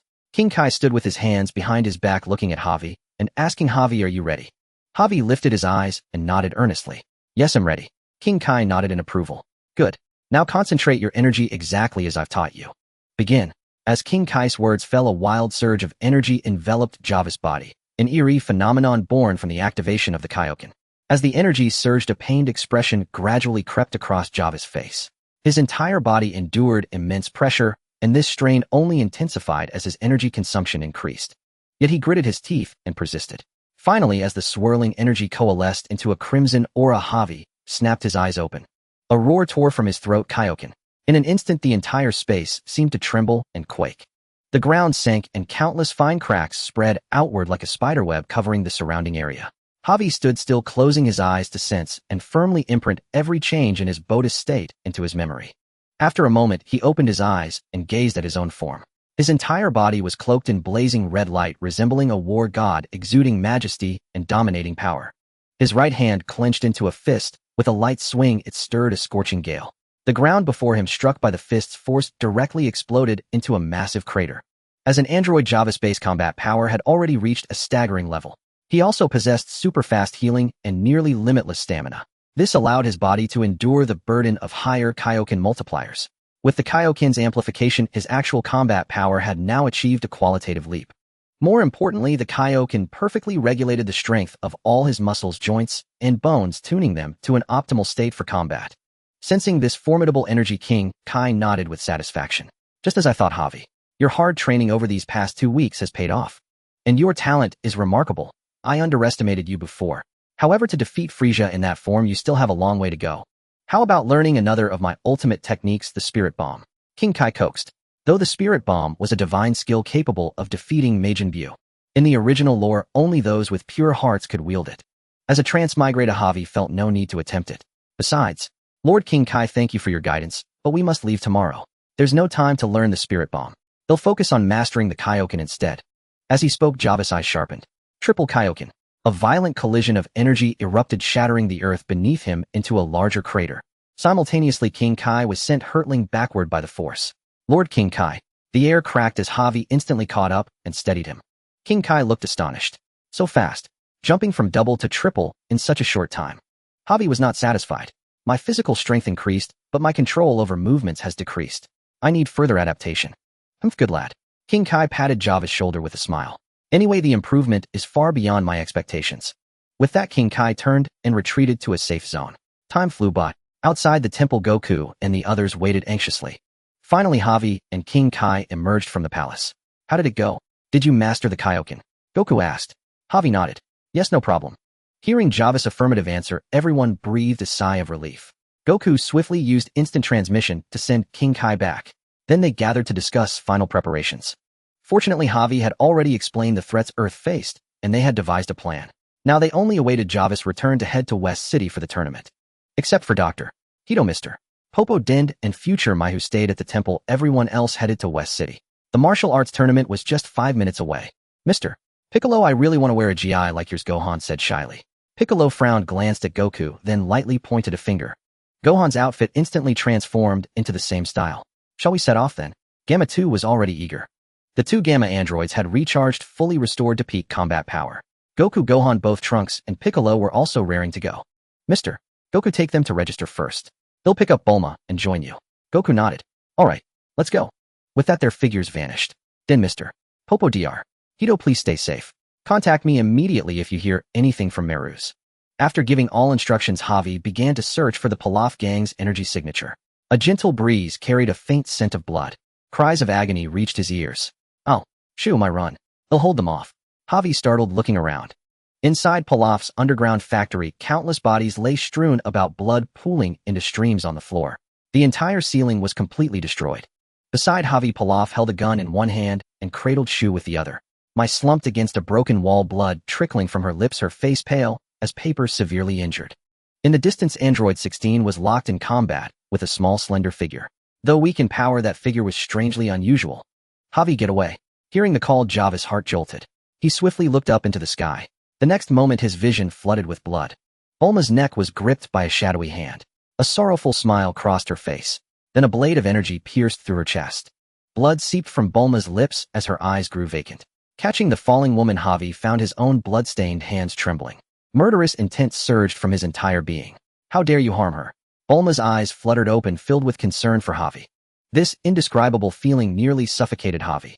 Gazing at the shocking, deep red bloodstain on Bulma's body. Boundless killing intent emanated around Garvey, the temperature within the entire factory seemingly dropping with it. Garvey suddenly lifted his head, fixing his gaze on the figure in the air. Zamasuo? I didn't expect a mere mortal to recognize a god. Garvey's face darkened to the extreme. He slowly reached out and grabbed Pilaf by the back of his collar. The next moment, their figures vanished from the spot. Placing Bulma's body on the stone steps of the temple, Garvey ordered coldly, Dend, heal Bulma first. Startled by the sight, Dend dared not ask questions and immediately stepped forward to cast a healing spell. A soft glow radiated from his palm. In but a moment, Bulma's wound stopped bleeding. Seeing Bulma regain her vitality, Garvey finally spoke to explain, Forgive me, Dend, please pardon my willfulness. I can no longer proceed as planned. Well, what's going on? Dend asked in astonishment. Yet he received no answer. Garvey's figure had already vanished. Central Capital. Shu found her neck brutally gripped by someone. She struggled desperately, but could not escape. She couldn't even breathe. It was like a drowning person desperately clutching at driftwood, but unable to hold on. Cough. Cough. She coughed with all her might, but could not make a sound. Tears involuntarily slid down her cheeks. She felt as if her heart had stopped beating. Was death approaching? She closed her eyes, waiting for death to descend. But just then a red light suddenly flared, enveloping her. Immediately after, she felt the hand gripping her neck abruptly release. She opened her eyes in surprise. In her blurry vision, a figure appeared. Loose strands of hair slick with sweat clung to the figure's cheeks, obscuring the sharp, cold features. Zamasu. The figure said, his voice hoarse, intense hatred and mad, killing intent flickering in his icy eyes. Shu suddenly realized that the figure shielding her was Garvey. Finally, she questioned the perpetrator who had destroyed the entire underground factory, her voice choked with tears. Why? Why did you kill so many innocent children? The other seemed injured, clutching one shoulder, and replied in a tone of near cruelty, Despicable humans are all targets for my elimination. In my eyes, there is no distinction of age. Shu's eyes widened in disbelief. She couldn't fathom how this demon could commit such heinous acts. The demon's face became clear in the glow of the flames. It was a being with light green skin and a white mohawk hairstyle. His features were effeminate, his narrow eyes slightly squinted, a sinister smile playing on his lips. Shu's gaze at Zamasu was filled with fury and hatred. She had never seen such a heartless person. You devil. The corner of Zamasu's mouth curled into a sneer of utmost mockery. His gaze swept over the young man and woman before him. Devil. No, I am a god. A god holds absolute authority and power in this world. Zamasu replied coldly. In his eyes, the humans before him were mere ants, creatures he could crush with a flick, leaving not even a speck of dust behind. Shu was furious. Someone like you is unworthy of calling yourself a god. Zamasu snorted a cruel arc, lifting his lips. Petty humans indeed, all should be cleansed. His hand slowly moved behind his back. Shu suddenly felt a chill run down her spine, the aura of danger growing ever more intense. She instinctively stepped back, only to find herself cornered against the wall with no escape. Then Zamasu moved. He lunged forward, his hidden hand sweeping across. A potent dark energy coalesced in his palm into a blade poised the next instant to pierce Shu's body. Smack! A hand covered in a crimson glow struck Zamasu's forearm hard. A crisp, sharp sound of bone cracking rang out jarringly loud. Zamasu's body halted, surprise flashing across his face. You can actually injure me. He couldn't believe it. He was a god. How could a human harm him? And the opponent hadn't displayed even a shred of a powerful aura. She was also stunned. In that instant, she had been certain she would die. But at that critical moment, that hand had suddenly appeared, blocking her way. That hand was stained with blood, yet it was neat, slender, with well-defined knuckles. It was covered in a thick crimson glow like flames. The owner of the hand had blood-red eyes, his whole body exuding a murderous aura. Like a demon from ancient legends carrying destructive energy, a god. So what? A flicker of fear instantly appeared on Zamasu's face, and he instinctively stepped back. How could a mere mortal make him feel such profound oppression? This is impossible. Zamasu stared in horror at the figure that seemed like a blazing demon god. The crimson light on the opponent blazed intensely as he charged at Zamasu. Zamasu's pupils constricted. He hastily raised his hand to block the attack. Zamasu cried out in pain, sent flying and crashing heavily to the ground. Damn it. The opponent, pressing his advantage, continued his assault. This time Zamasu dared not fight Hiden and quickly dodged. But it was too late. With a faint explosive sound, Zamasu's right arm was blasted clean off. His face contorted in pain as his body flew backward, slamming into the wall and leaving a deep indentation. The opponent immediately launched another attack. Zamasu raised his left arm to block, but his movement was a fraction too slow. Crack! Their fists met and Zamasu's left arm snapped. The crimson light on the opponent flared even brighter, his aura surging, enveloping his entire form. Then his right fist descended toward Zamasu's head. Zamasu twisted his body, trying to dodge. Yet he couldn't even follow his opponent's movements. Boom! The punch was fierce and relentless, landing squarely on his face. A dizzying storm-like barrage of attacks rained down. 1 punch, 2 punches, 3 punches. Boom, boom, boom. Zamasu felt the back of his head repeatedly smashing against the wall behind him, and his entire face felt pulverized. The earth around them seemed to collapse in violent tremors. Zamasu's world spun, his consciousness fading. Amid the series of heavy blows, Zamasu suspected his face was no longer his own, and breathing became agonizingly difficult. He spat out a mouthful of blood, struggling to speak. How could a mere human? His heart was filled with nothing but rage, resentment, and hatred. But then the opponent spoke. A voice as cold as eternal ice rang out, sending chills down one's spine. A mere human. He'll make you know that even a god can be defeated by a human. Humans are nothing but a flock of insignificant ants. Zamasu's voice abruptly ceased. His neck was gripped by Garvey's single hand, his body lifted into the air. Garvey suddenly flew toward the battlefield where No. 16 was. However, when he arrived, the enemy that No. 16 had been fighting was already nowhere to be seen. I'm sorry, Garvey. He was determined to flee, and I couldn't stop him. No. 16 said guiltily. What did he look like? From the distance earlier, Garvey had only made out a vague silhouette, a scrawny figure. He had a simple face, a rather large head, but a frail body, and his skin was pink. No. 16 replied swiftly. Knowing the enemy's physical traits, Garvey asked coldly, which direction did he go? No. 16 pointed in a direction. Garvey immediately flew off in pursuit. During his clash with Zamasu, Garvey had realized that this one was not particularly powerful, nor did he possess an immortal body. He was the Zamasu of this timeline who had not yet made a wish to Super Shinran. Though this Zamasu also harbored a deep hatred for humanity, he had not experienced the series of events from the protagonist timeline. Originally, he would never have conceived the idea of using the Super Dragon Balls to swap bodies with a powerful being. Normally at this point, he should have been serving as an apprentice Supreme Kai in Universe 10. Yet unexpectedly, Zamasu had come to Earth in Universe 7 this early. Thus the reason for his presence here became glaringly obvious. Zamasu from another timeline had used a time ring to travel to this timeline and persuaded the Zamasu of this era to cooperate with him. In other words, the scrawny one who fled was also Zamasu, who could be called Black Goku. Comparatively, that Zamasu posed a greater threat. To fulfill his twisted ideals, he was willing to abandon his divine body and seize the flesh of a powerful mortal. At the same time, he likely harbored an unknown past experience. Such uncertainty could have a monumental impact on the situation. For all he knew, that Zamasu might have already used the Super Dragon Balls across various timelines to fulfill a series of wishes growing immensely powerful. As he gave chase, Garvey pondered his next course of action. He was well aware that if the enemy escaped this time, finding him later would be far more difficult. Judging by the strength he had displayed, he was even weaker than the Zamasu of this timeline. This was the perfect chance to completely eradicate him. Garvey pushed his speed to the absolute limit. Amplified by the Kaioken, his form transformed into a streak of light. As he cut through the air, the red aura around him grew intensely hot. The skin of the Zamasu in his grasp blackened under the searing flames, eliciting agonized groans. At this moment, Garvey could think of nothing else but to swiftly slay the fleeing Black Goku. But just then a rift suddenly tore open in the heavens, and Earth seemingly brimming with terrifying destructive force. The fissure radiated a dazzling purple-black light.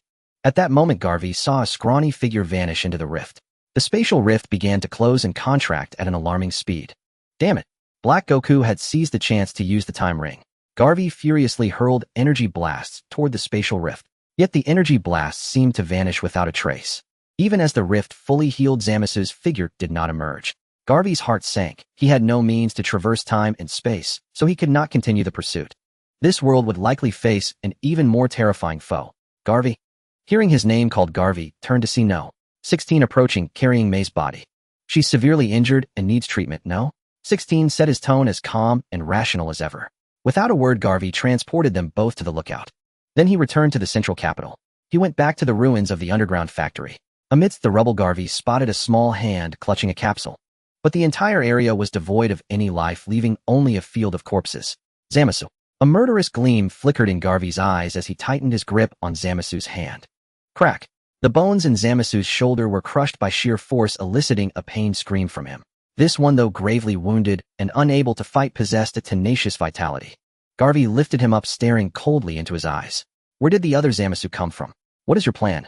Zamasu's face twisted in malice, his gaze filled with venom and resentment. Cough. Lowly humans, your end is imminent. Garvey's brow furrowed as he drove a knee hard into Zamasu's abdomen. Zamasu let out a pained grunt, his body convulsing and spasming. Then a smile curled at the corner of his lips, fanatical and deranged. I might as well tell you. This world has been marked by us. Soon more of my other selves will gather in this timeline, using it as a stronghold. When that time comes, not just the 12 universes, but all humans across every timeline will be purged by us. Hearing this, Garvey's pupils contracted sharply. This world had been marked by them. A chill ran down his spine. Zamasu's meaning was clear. His accomplices were not just the one who had fled, but an unknown number of Zamasus from parallel universes. Zamasu sneered, "Foolish humans, even if you defeat me, what of it? Your future is destined to be shrouded in darkness." He looked at Garvey with contempt and disdain. "Even if I die, my comrades will return to this place. I will be reborn, and you humans are fated to be slaughtered. No one can stop our Human Zero plan." Zamasu's voice grew more arrogant, brimming with a condescending, unyielding madness, as if he had already seized control of everything. "Well, are you afraid? You cowardly humans, ha ha." Garvey's gaze turned icy. "Indeed, I am somewhat afraid." Even as a time traveler, Garvey could think of no way to stop this. But he would not give up. "However, do you truly believe this universe is yours to toy with?" Garvey slowly reached out and removed the green Patera earrings from Zamasu's cheeks. Patera earrings, the symbol of a Supreme Kai status. "It seems you have officially ascended to Supreme Kai. It appears my path of slaying gods will begin with you." A flicker of fear flashed deep in Zamasu's eyes. Garvey's expression remained calm as he condensed a brilliant white energy sphere in his palm. The sphere rapidly expanded, exuding a terrifying aura of destruction. Just as he was about to deliver the killing blow, his wrist was suddenly seized. A highly distinctive voice sounded from beside him. Oh my, mister. Garvey, I haven't the faintest clue what's going on." A diminutive figure hovered silently beside Garvey, appearing without warning. "Frisia, that celestial phenomenon moments ago, was it linked to the man in your grasp?" Frisia asked with a faint calculating smile, his eyes narrowing slightly. "Indeed, your majesty," Garvey replied, his expression strained. And the sovereign's sudden undetectable arrival had caught him completely off guard. It seemed his chance to personally slay Zamasu had slipped away. Na's subtle chilling smile played upon Frisia's lips. You were just speaking of a supreme Kai, weren't you? Yes. And Gavi remained inwardly vigilant. He still could not tell whether Frisia had discovered his ambush against Krillin. Mr. Gavi, shouldn't you be at the World Martial Arts Tournament arena right now? Frisia asked, his smile unwavering. Apparently Krillin had not recognized his assailant at the time. And this concerns the fate of all humanity across the universe. Gavi concisely outlined Zamasu's identity and his apocalyptic plan. Oh, someone dares unilaterally revoke my right to exist. Frisia's smile deepened, but his eyes glinting with icy malice betrayed utter contempt. Gavi nodded solemnly. No chill ran through him. If his instincts were correct, Frisia had already conceived a fierce, unrelenting intent to annihilate Zamasu. Mr. Gavi, I'm curious. How precisely do you intend to kill Zamasu? And Gavi frowned. I'll blast him into oblivion. I'm afraid I disagree with your method.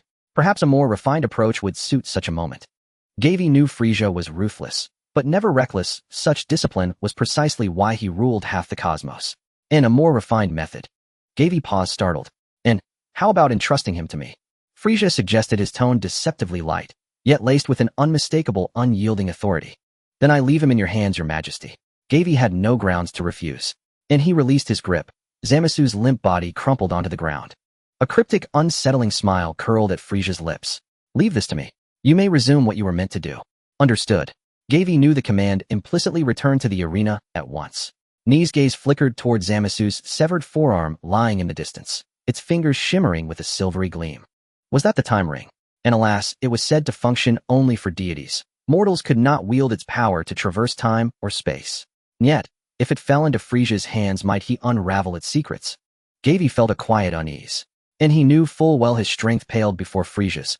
Victory was utterly impossible. Let us hope the sovereign does not use that artifact to seek out some alien dimension for cultivation. Frisia's tail coiled slowly around Zamasu's body. Now tell me everything you know, and I shall spare you some suffering. Gavi instantly realized Frisia intended to extract intelligence by force. Regardless, he had to depart, immediately. Gavi drew a deep, steady breath and bowed respectfully before Frisia. He turned and soared westward.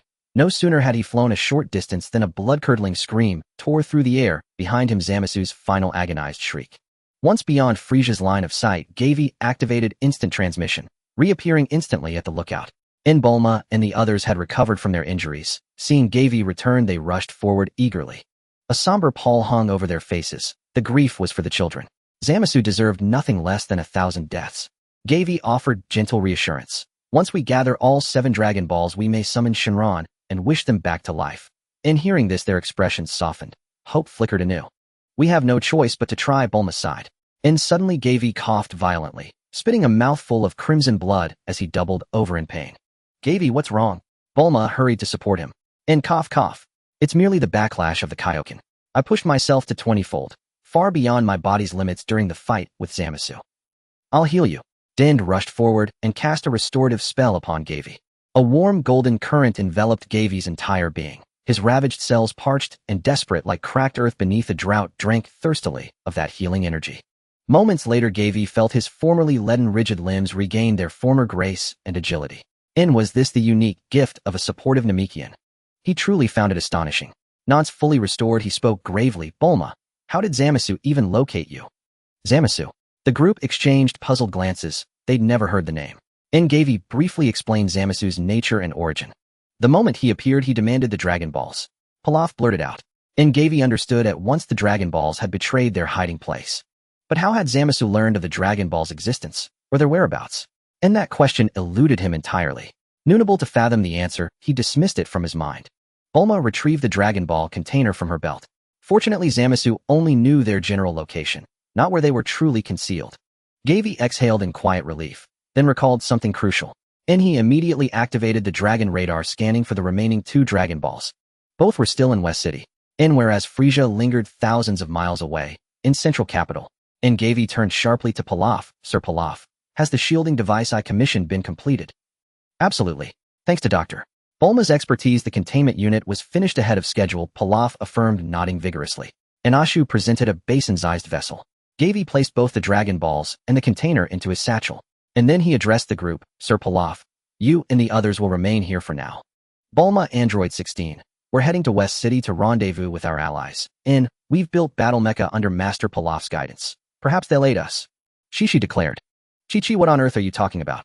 Pilaf blanched his face, draining of color. My technological prowess is nowhere near sufficient to confront beings like them. And, Master Pilaf, please don't underestimate yourself. Ashu gazed up at Pilaf with reverent admiration. Your intellect surpasses ours by far. I trust you won't let us down. You're all utterly mad. Pilaf's face tightened, then twisted into a wry, resigned smile. Fine. If the world is ending anyway, I'll indulge you one last time. Gavi could only shake his head bemused. What real combat value did these individuals possess? Yet unaware of his strategy, their unwavering resolve suggested. Perhaps they had truly shed their villainous past. We've devised a plan. Earth is not without hope. Gavi spoke with quiet gravity. Moreover, you have a vital mission here. What mission? Protect Earth's guardian deity. He spoke with solemn finality. And then taking Bulma and Android 16 with him, he vanished via instant transmission. An instant later, wind howled thick with acrid smoke. West City had become a war zone, and under the new decree its citizens slaughtered one another without mercy. Gunfire erupted ceaselessly in alleys and boulevards. Tanks rumbled, fighter jets screamed overhead, and towering battle mechas stalked the ruins. Fireballs bloomed across the skyline. Skyscrapers collapsed. Vehicles tumbled in Davrant. Wails echoed everywhere. Buildings lining the streets lay in shattered heaps. Limbs and corpses littered the ground, blood soaking the asphalt, the stench of carnage choking the air. It was hell incarnate. The World Martial Arts Tournament had already commenced. Naviri faction fought ferociously for survival itself. Everyone knows that only by staying alive can one savor victory. Death. No one desires it. Thus, though all Earthlings are compatriots, when facing a life-and-death crisis, they transform into fearless beasts, slaughtering each other wildly. In such an environment, the martial arts tournament became a brutal survival competition. A thunderous roar echoed from afar. A skyscraper was blasted dozens of meters into the air, debris flying everywhere. Soon after, several more skyscrapers were leveled to the ground. Another violent tremor shook the ground, causing slight vibrations. Gavi gazed at the distant battlefield, his eyes deep and unfathomable as a secluded spring. This was the most terrifying competition he had ever participated in and the bloodiest scene he had ever witnessed. Even with his strong mental fortitude, a hint of discomfort crept in. But soon he composed himself, his gaze turning resolute. Only by gathering the Dragon Balls could he change everything. Gavi looked up at the sky. Above the center of West City, a giant transparent sphere floated. On the sphere's surface, countless names of varying sizes flowed. Frisia's 7th Squad, Cooler's Armored Squadron, Halo Squad, Red Ribbon Army Blue Team, Demonized Human Team 3, and many other team names. The sizes of the team names varied. It seemed the larger the displayed name, the more opponents that team had eliminated. Meanwhile, some names gradually turned transparent or even vanished entirely. A name fading away might signify that team's complete elimination. Gavi found the words Hope Squad among them. The font was small, but not transparent. When he saw Cooler's Armored Squadron, Gavi sighed inwardly, realizing his suspicions had been confirmed. It was likely that Cooler had arrived on Earth long ago, lurking in the shadows unknown to others. This made Frisia's faction even more formidable. Just then Android 16's voice came. Are those Frisia's soldiers?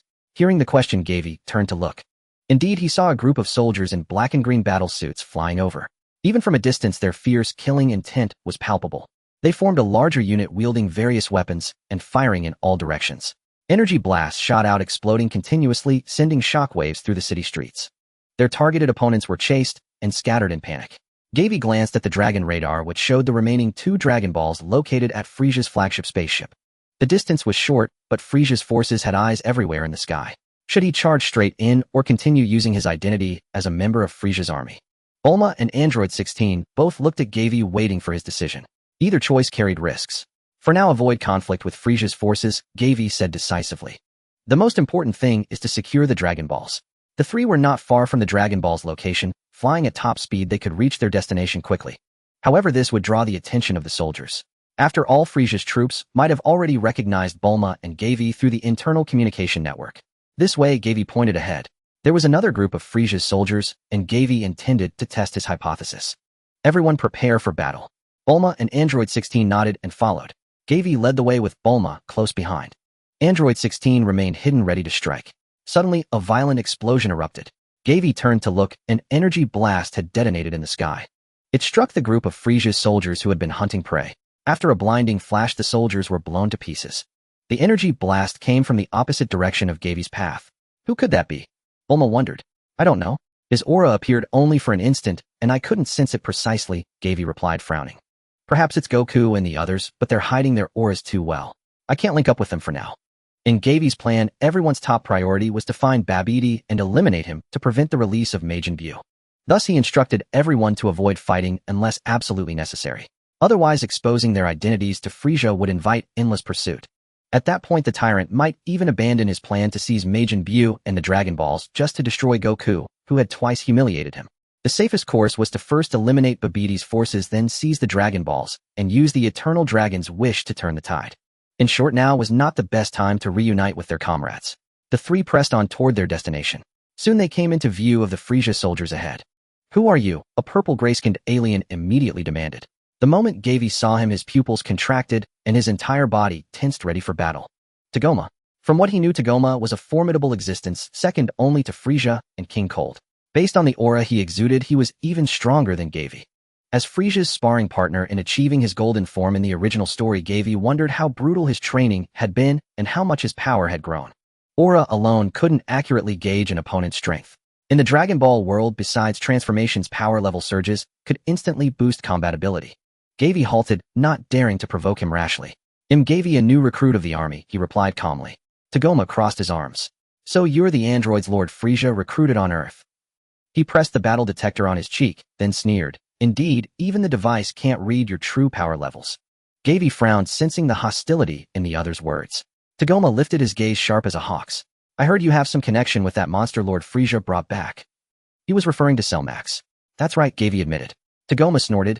"You androids are disgusting, daring to use Lord Frieza's cells to create such a monster." Gavi frowned. "What exactly are you trying to say?" Tagoma curled his lip in disdain. "I despise those who gain power inexplicably through strange technology. Do you know how much pain I endured to obtain this power?" Tagoma gritted his teeth. "You wouldn't understand. If it weren't for the fact that we're both in the army, I would have killed you already. And now?" A cold gleam flashed in Tagoma's eyes. "They'll give you a chance to face me in a proper duel." Gavi's expression darkened. "I have a mission right now. I cannot fight you." Jiao Wei had always believed that androids were the ultimate answer in the Dragon Ball world. First undergo genetic ascension, then cultivate. That was the way to achieve twice the results with half the effort. If not for the lack of Saiyan cells, he and Bulma might have become artificial Saiyans themselves. To Jiao Wei, this was somewhat regrettable. However, after this series of crises ended, having those top-tier genius scientists continue the modifications wouldn't be difficult. His attention returned to Tagoma. Jiao Wei understood his psychology well. The power Tagoma now possessed was the result of enduring countless torments. As Frieza's sparring partner, his duty was to withstand all kinds of brutal torture. Severely injured and barely alive during the day, then lying in a healing pod at night. This cycle repeated for countless days and nights. During this training, not only did his strength increase, but his personality also underwent a transformation. No wonder. Being beaten like a punching bag by the Emperor every day, it was a miracle he hadn't gone mad.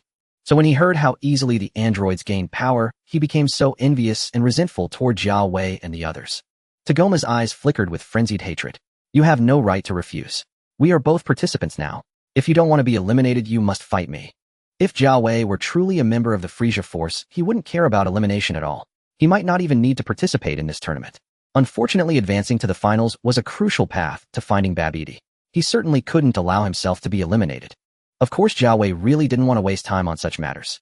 If they fought, it would be very troublesome, and he wasn't confident in defeating his opponent quickly. He glanced at the other coldly. "Sorry, I'm not interested." With that, he walked straight past Tagoma. His attitude instantly infuriated Tagoma. A whistling wind sounded in his ears. Jiao Wei immediately ducked to evade the incoming fist, then kicked out. Tagoma blocked the attack with his arm, while his thick left leg slammed hard toward Jiao Wei's waist. Jiao Wei raised his knee to block. As the two clashed, a thunderous roar erupted. Bang! An invisible shockwave spread, blasting a huge crater in the surroundings. Nearby soldiers were thrown back by the sudden blast of air, scrambling away in terror. This battle was utterly unnecessary for Jiao Wei. Time was pressing. Frieza could return from the central capital at any moment. Once the Emperor returned to West City, seizing the Dragon Balls would become exponentially harder. So he had to end this quickly. However, this timeline's Tagoma was far stronger than he had anticipated. The two remained locked in place, vying for dominance. Jiao Wei used his gaze to stop Bulma and Android 16 from intervening. "How long did you train with Lord Frieza?" Jiao Wei asked coldly. Tagoma snorted. "You're not worthy to know." With that, his muscles bulged and he roared skyward. Ha! Boom! Like a thunderclap, it shook the entire battlefield. In an instant, tiny arcs of electricity crackled and leaped around his body. Tagoma erupted with boundless energy, a wild gale raging and scattering the dust, revealing an open space. He threw a punch at Jiao Wei with the force of a thunderbolt. Jiao Wei's eyes were sharp as he launched a fist of his own. Bang! The two fists collided like falling stars, sending out a shower of brilliant light. Jiao Wei was sent flying backward. Tagoma stood unmoved like a mountain. Jiao Wei's body crashed through a series of ruined walls. Quickly regaining his balance, Jiao Wei brushed the dust off his clothes. It's clear you've undergone a long period of harsh training. He murmured, his gaze growing colder. He looked up at his opponent. Tagoma grinned, baring his white teeth. Someone like you who gained power through shortcuts, will beat you back to your original form. You're not even worthy to be my opponent. Now I can tell you, I'm the #1 combat genius in the Force. In just half a year, my battle power rose from 22,000 to over 10 billion. I'm truly grateful for the training from Lords Cooler and Frisia. As he spoke, his figure vanished in an instant. Over 10 billion. Jiao Wei's concept of battle power in Dragon Ball had long become hazy. If he remembered correctly, this power was enough to crush Dabura. However, Jiao Wei's eyes narrowed, his pupils contracting. Instead of retreating, he advanced. Bang! Jiao Wei was blasted away again by Tagoma, crashing through a skyscraper before stopping. His face pale, he spat out blood, his arms hanging limply. Tagoma walked up to Jiao Wei, looking down at him. Now do you see the gap between us? With that, he raised his fist high above his head, swinging it down toward Jiao Wei's skull. But at that moment, a faint red light flashed over Jiao Wei's body, and he dodged with an eerie twist of his head. He evaded the attack and swept his left leg, striking Tagoma's abdomen. Caught off guard, Tagoma was kicked back, landing in a rather disheveled heap. Damn it, bastard! Tagoma roared, charging at Jiao Wei again, condensing a highly concentrated energy sphere in his palm and hurling it at him. This was his ultimate technique, the compressed ultimate explosion sphere. Seeing the terrifying energy sphere approaching, Jiao Wei did not dodge. Because he had no intention of dodging. Alright, I figured out your strength. I don't want to waste time with you, so I'll end this fight right now. As the words fell, Jiao Wei's body suddenly erupted with a dazzling red light. It was as if his entire being was engulfed in flames. 5 times, Kaioken! Jiao Wei shouted. In an instant, the air warped, forming a massive visible surge of energy that spread outward. He swung his arm like the wind, slapping the incoming energy sphere back. Tagoma's face twisted in shock as he raised his arm to block the terrifying orb rebounding toward him. But it was useless. Bang! In an instant, the energy sphere propelled Tagoma backwards, slamming him heavily into the ground. Boom! A blindingly brilliant light shot skyward like a magnificent firework. Is that all? Jiao Wei muttered, then felt a pang of concern for Earth's safety. Fortunately, the Earth's tremors didn't last long before ceasing entirely. As the smoke cleared, a bottomless pit was left in the city. Jiao Wei let out a soft breath and deactivated the Kaioken state. The 5 times Kaioken he had just used was far from his limit. It also placed no strain on his body. In fact, the energy consumed was less than what he recovered. Perhaps he could try maintaining the Kaioken constantly. At this thought, Jiao Wei couldn't help but raise an eyebrow.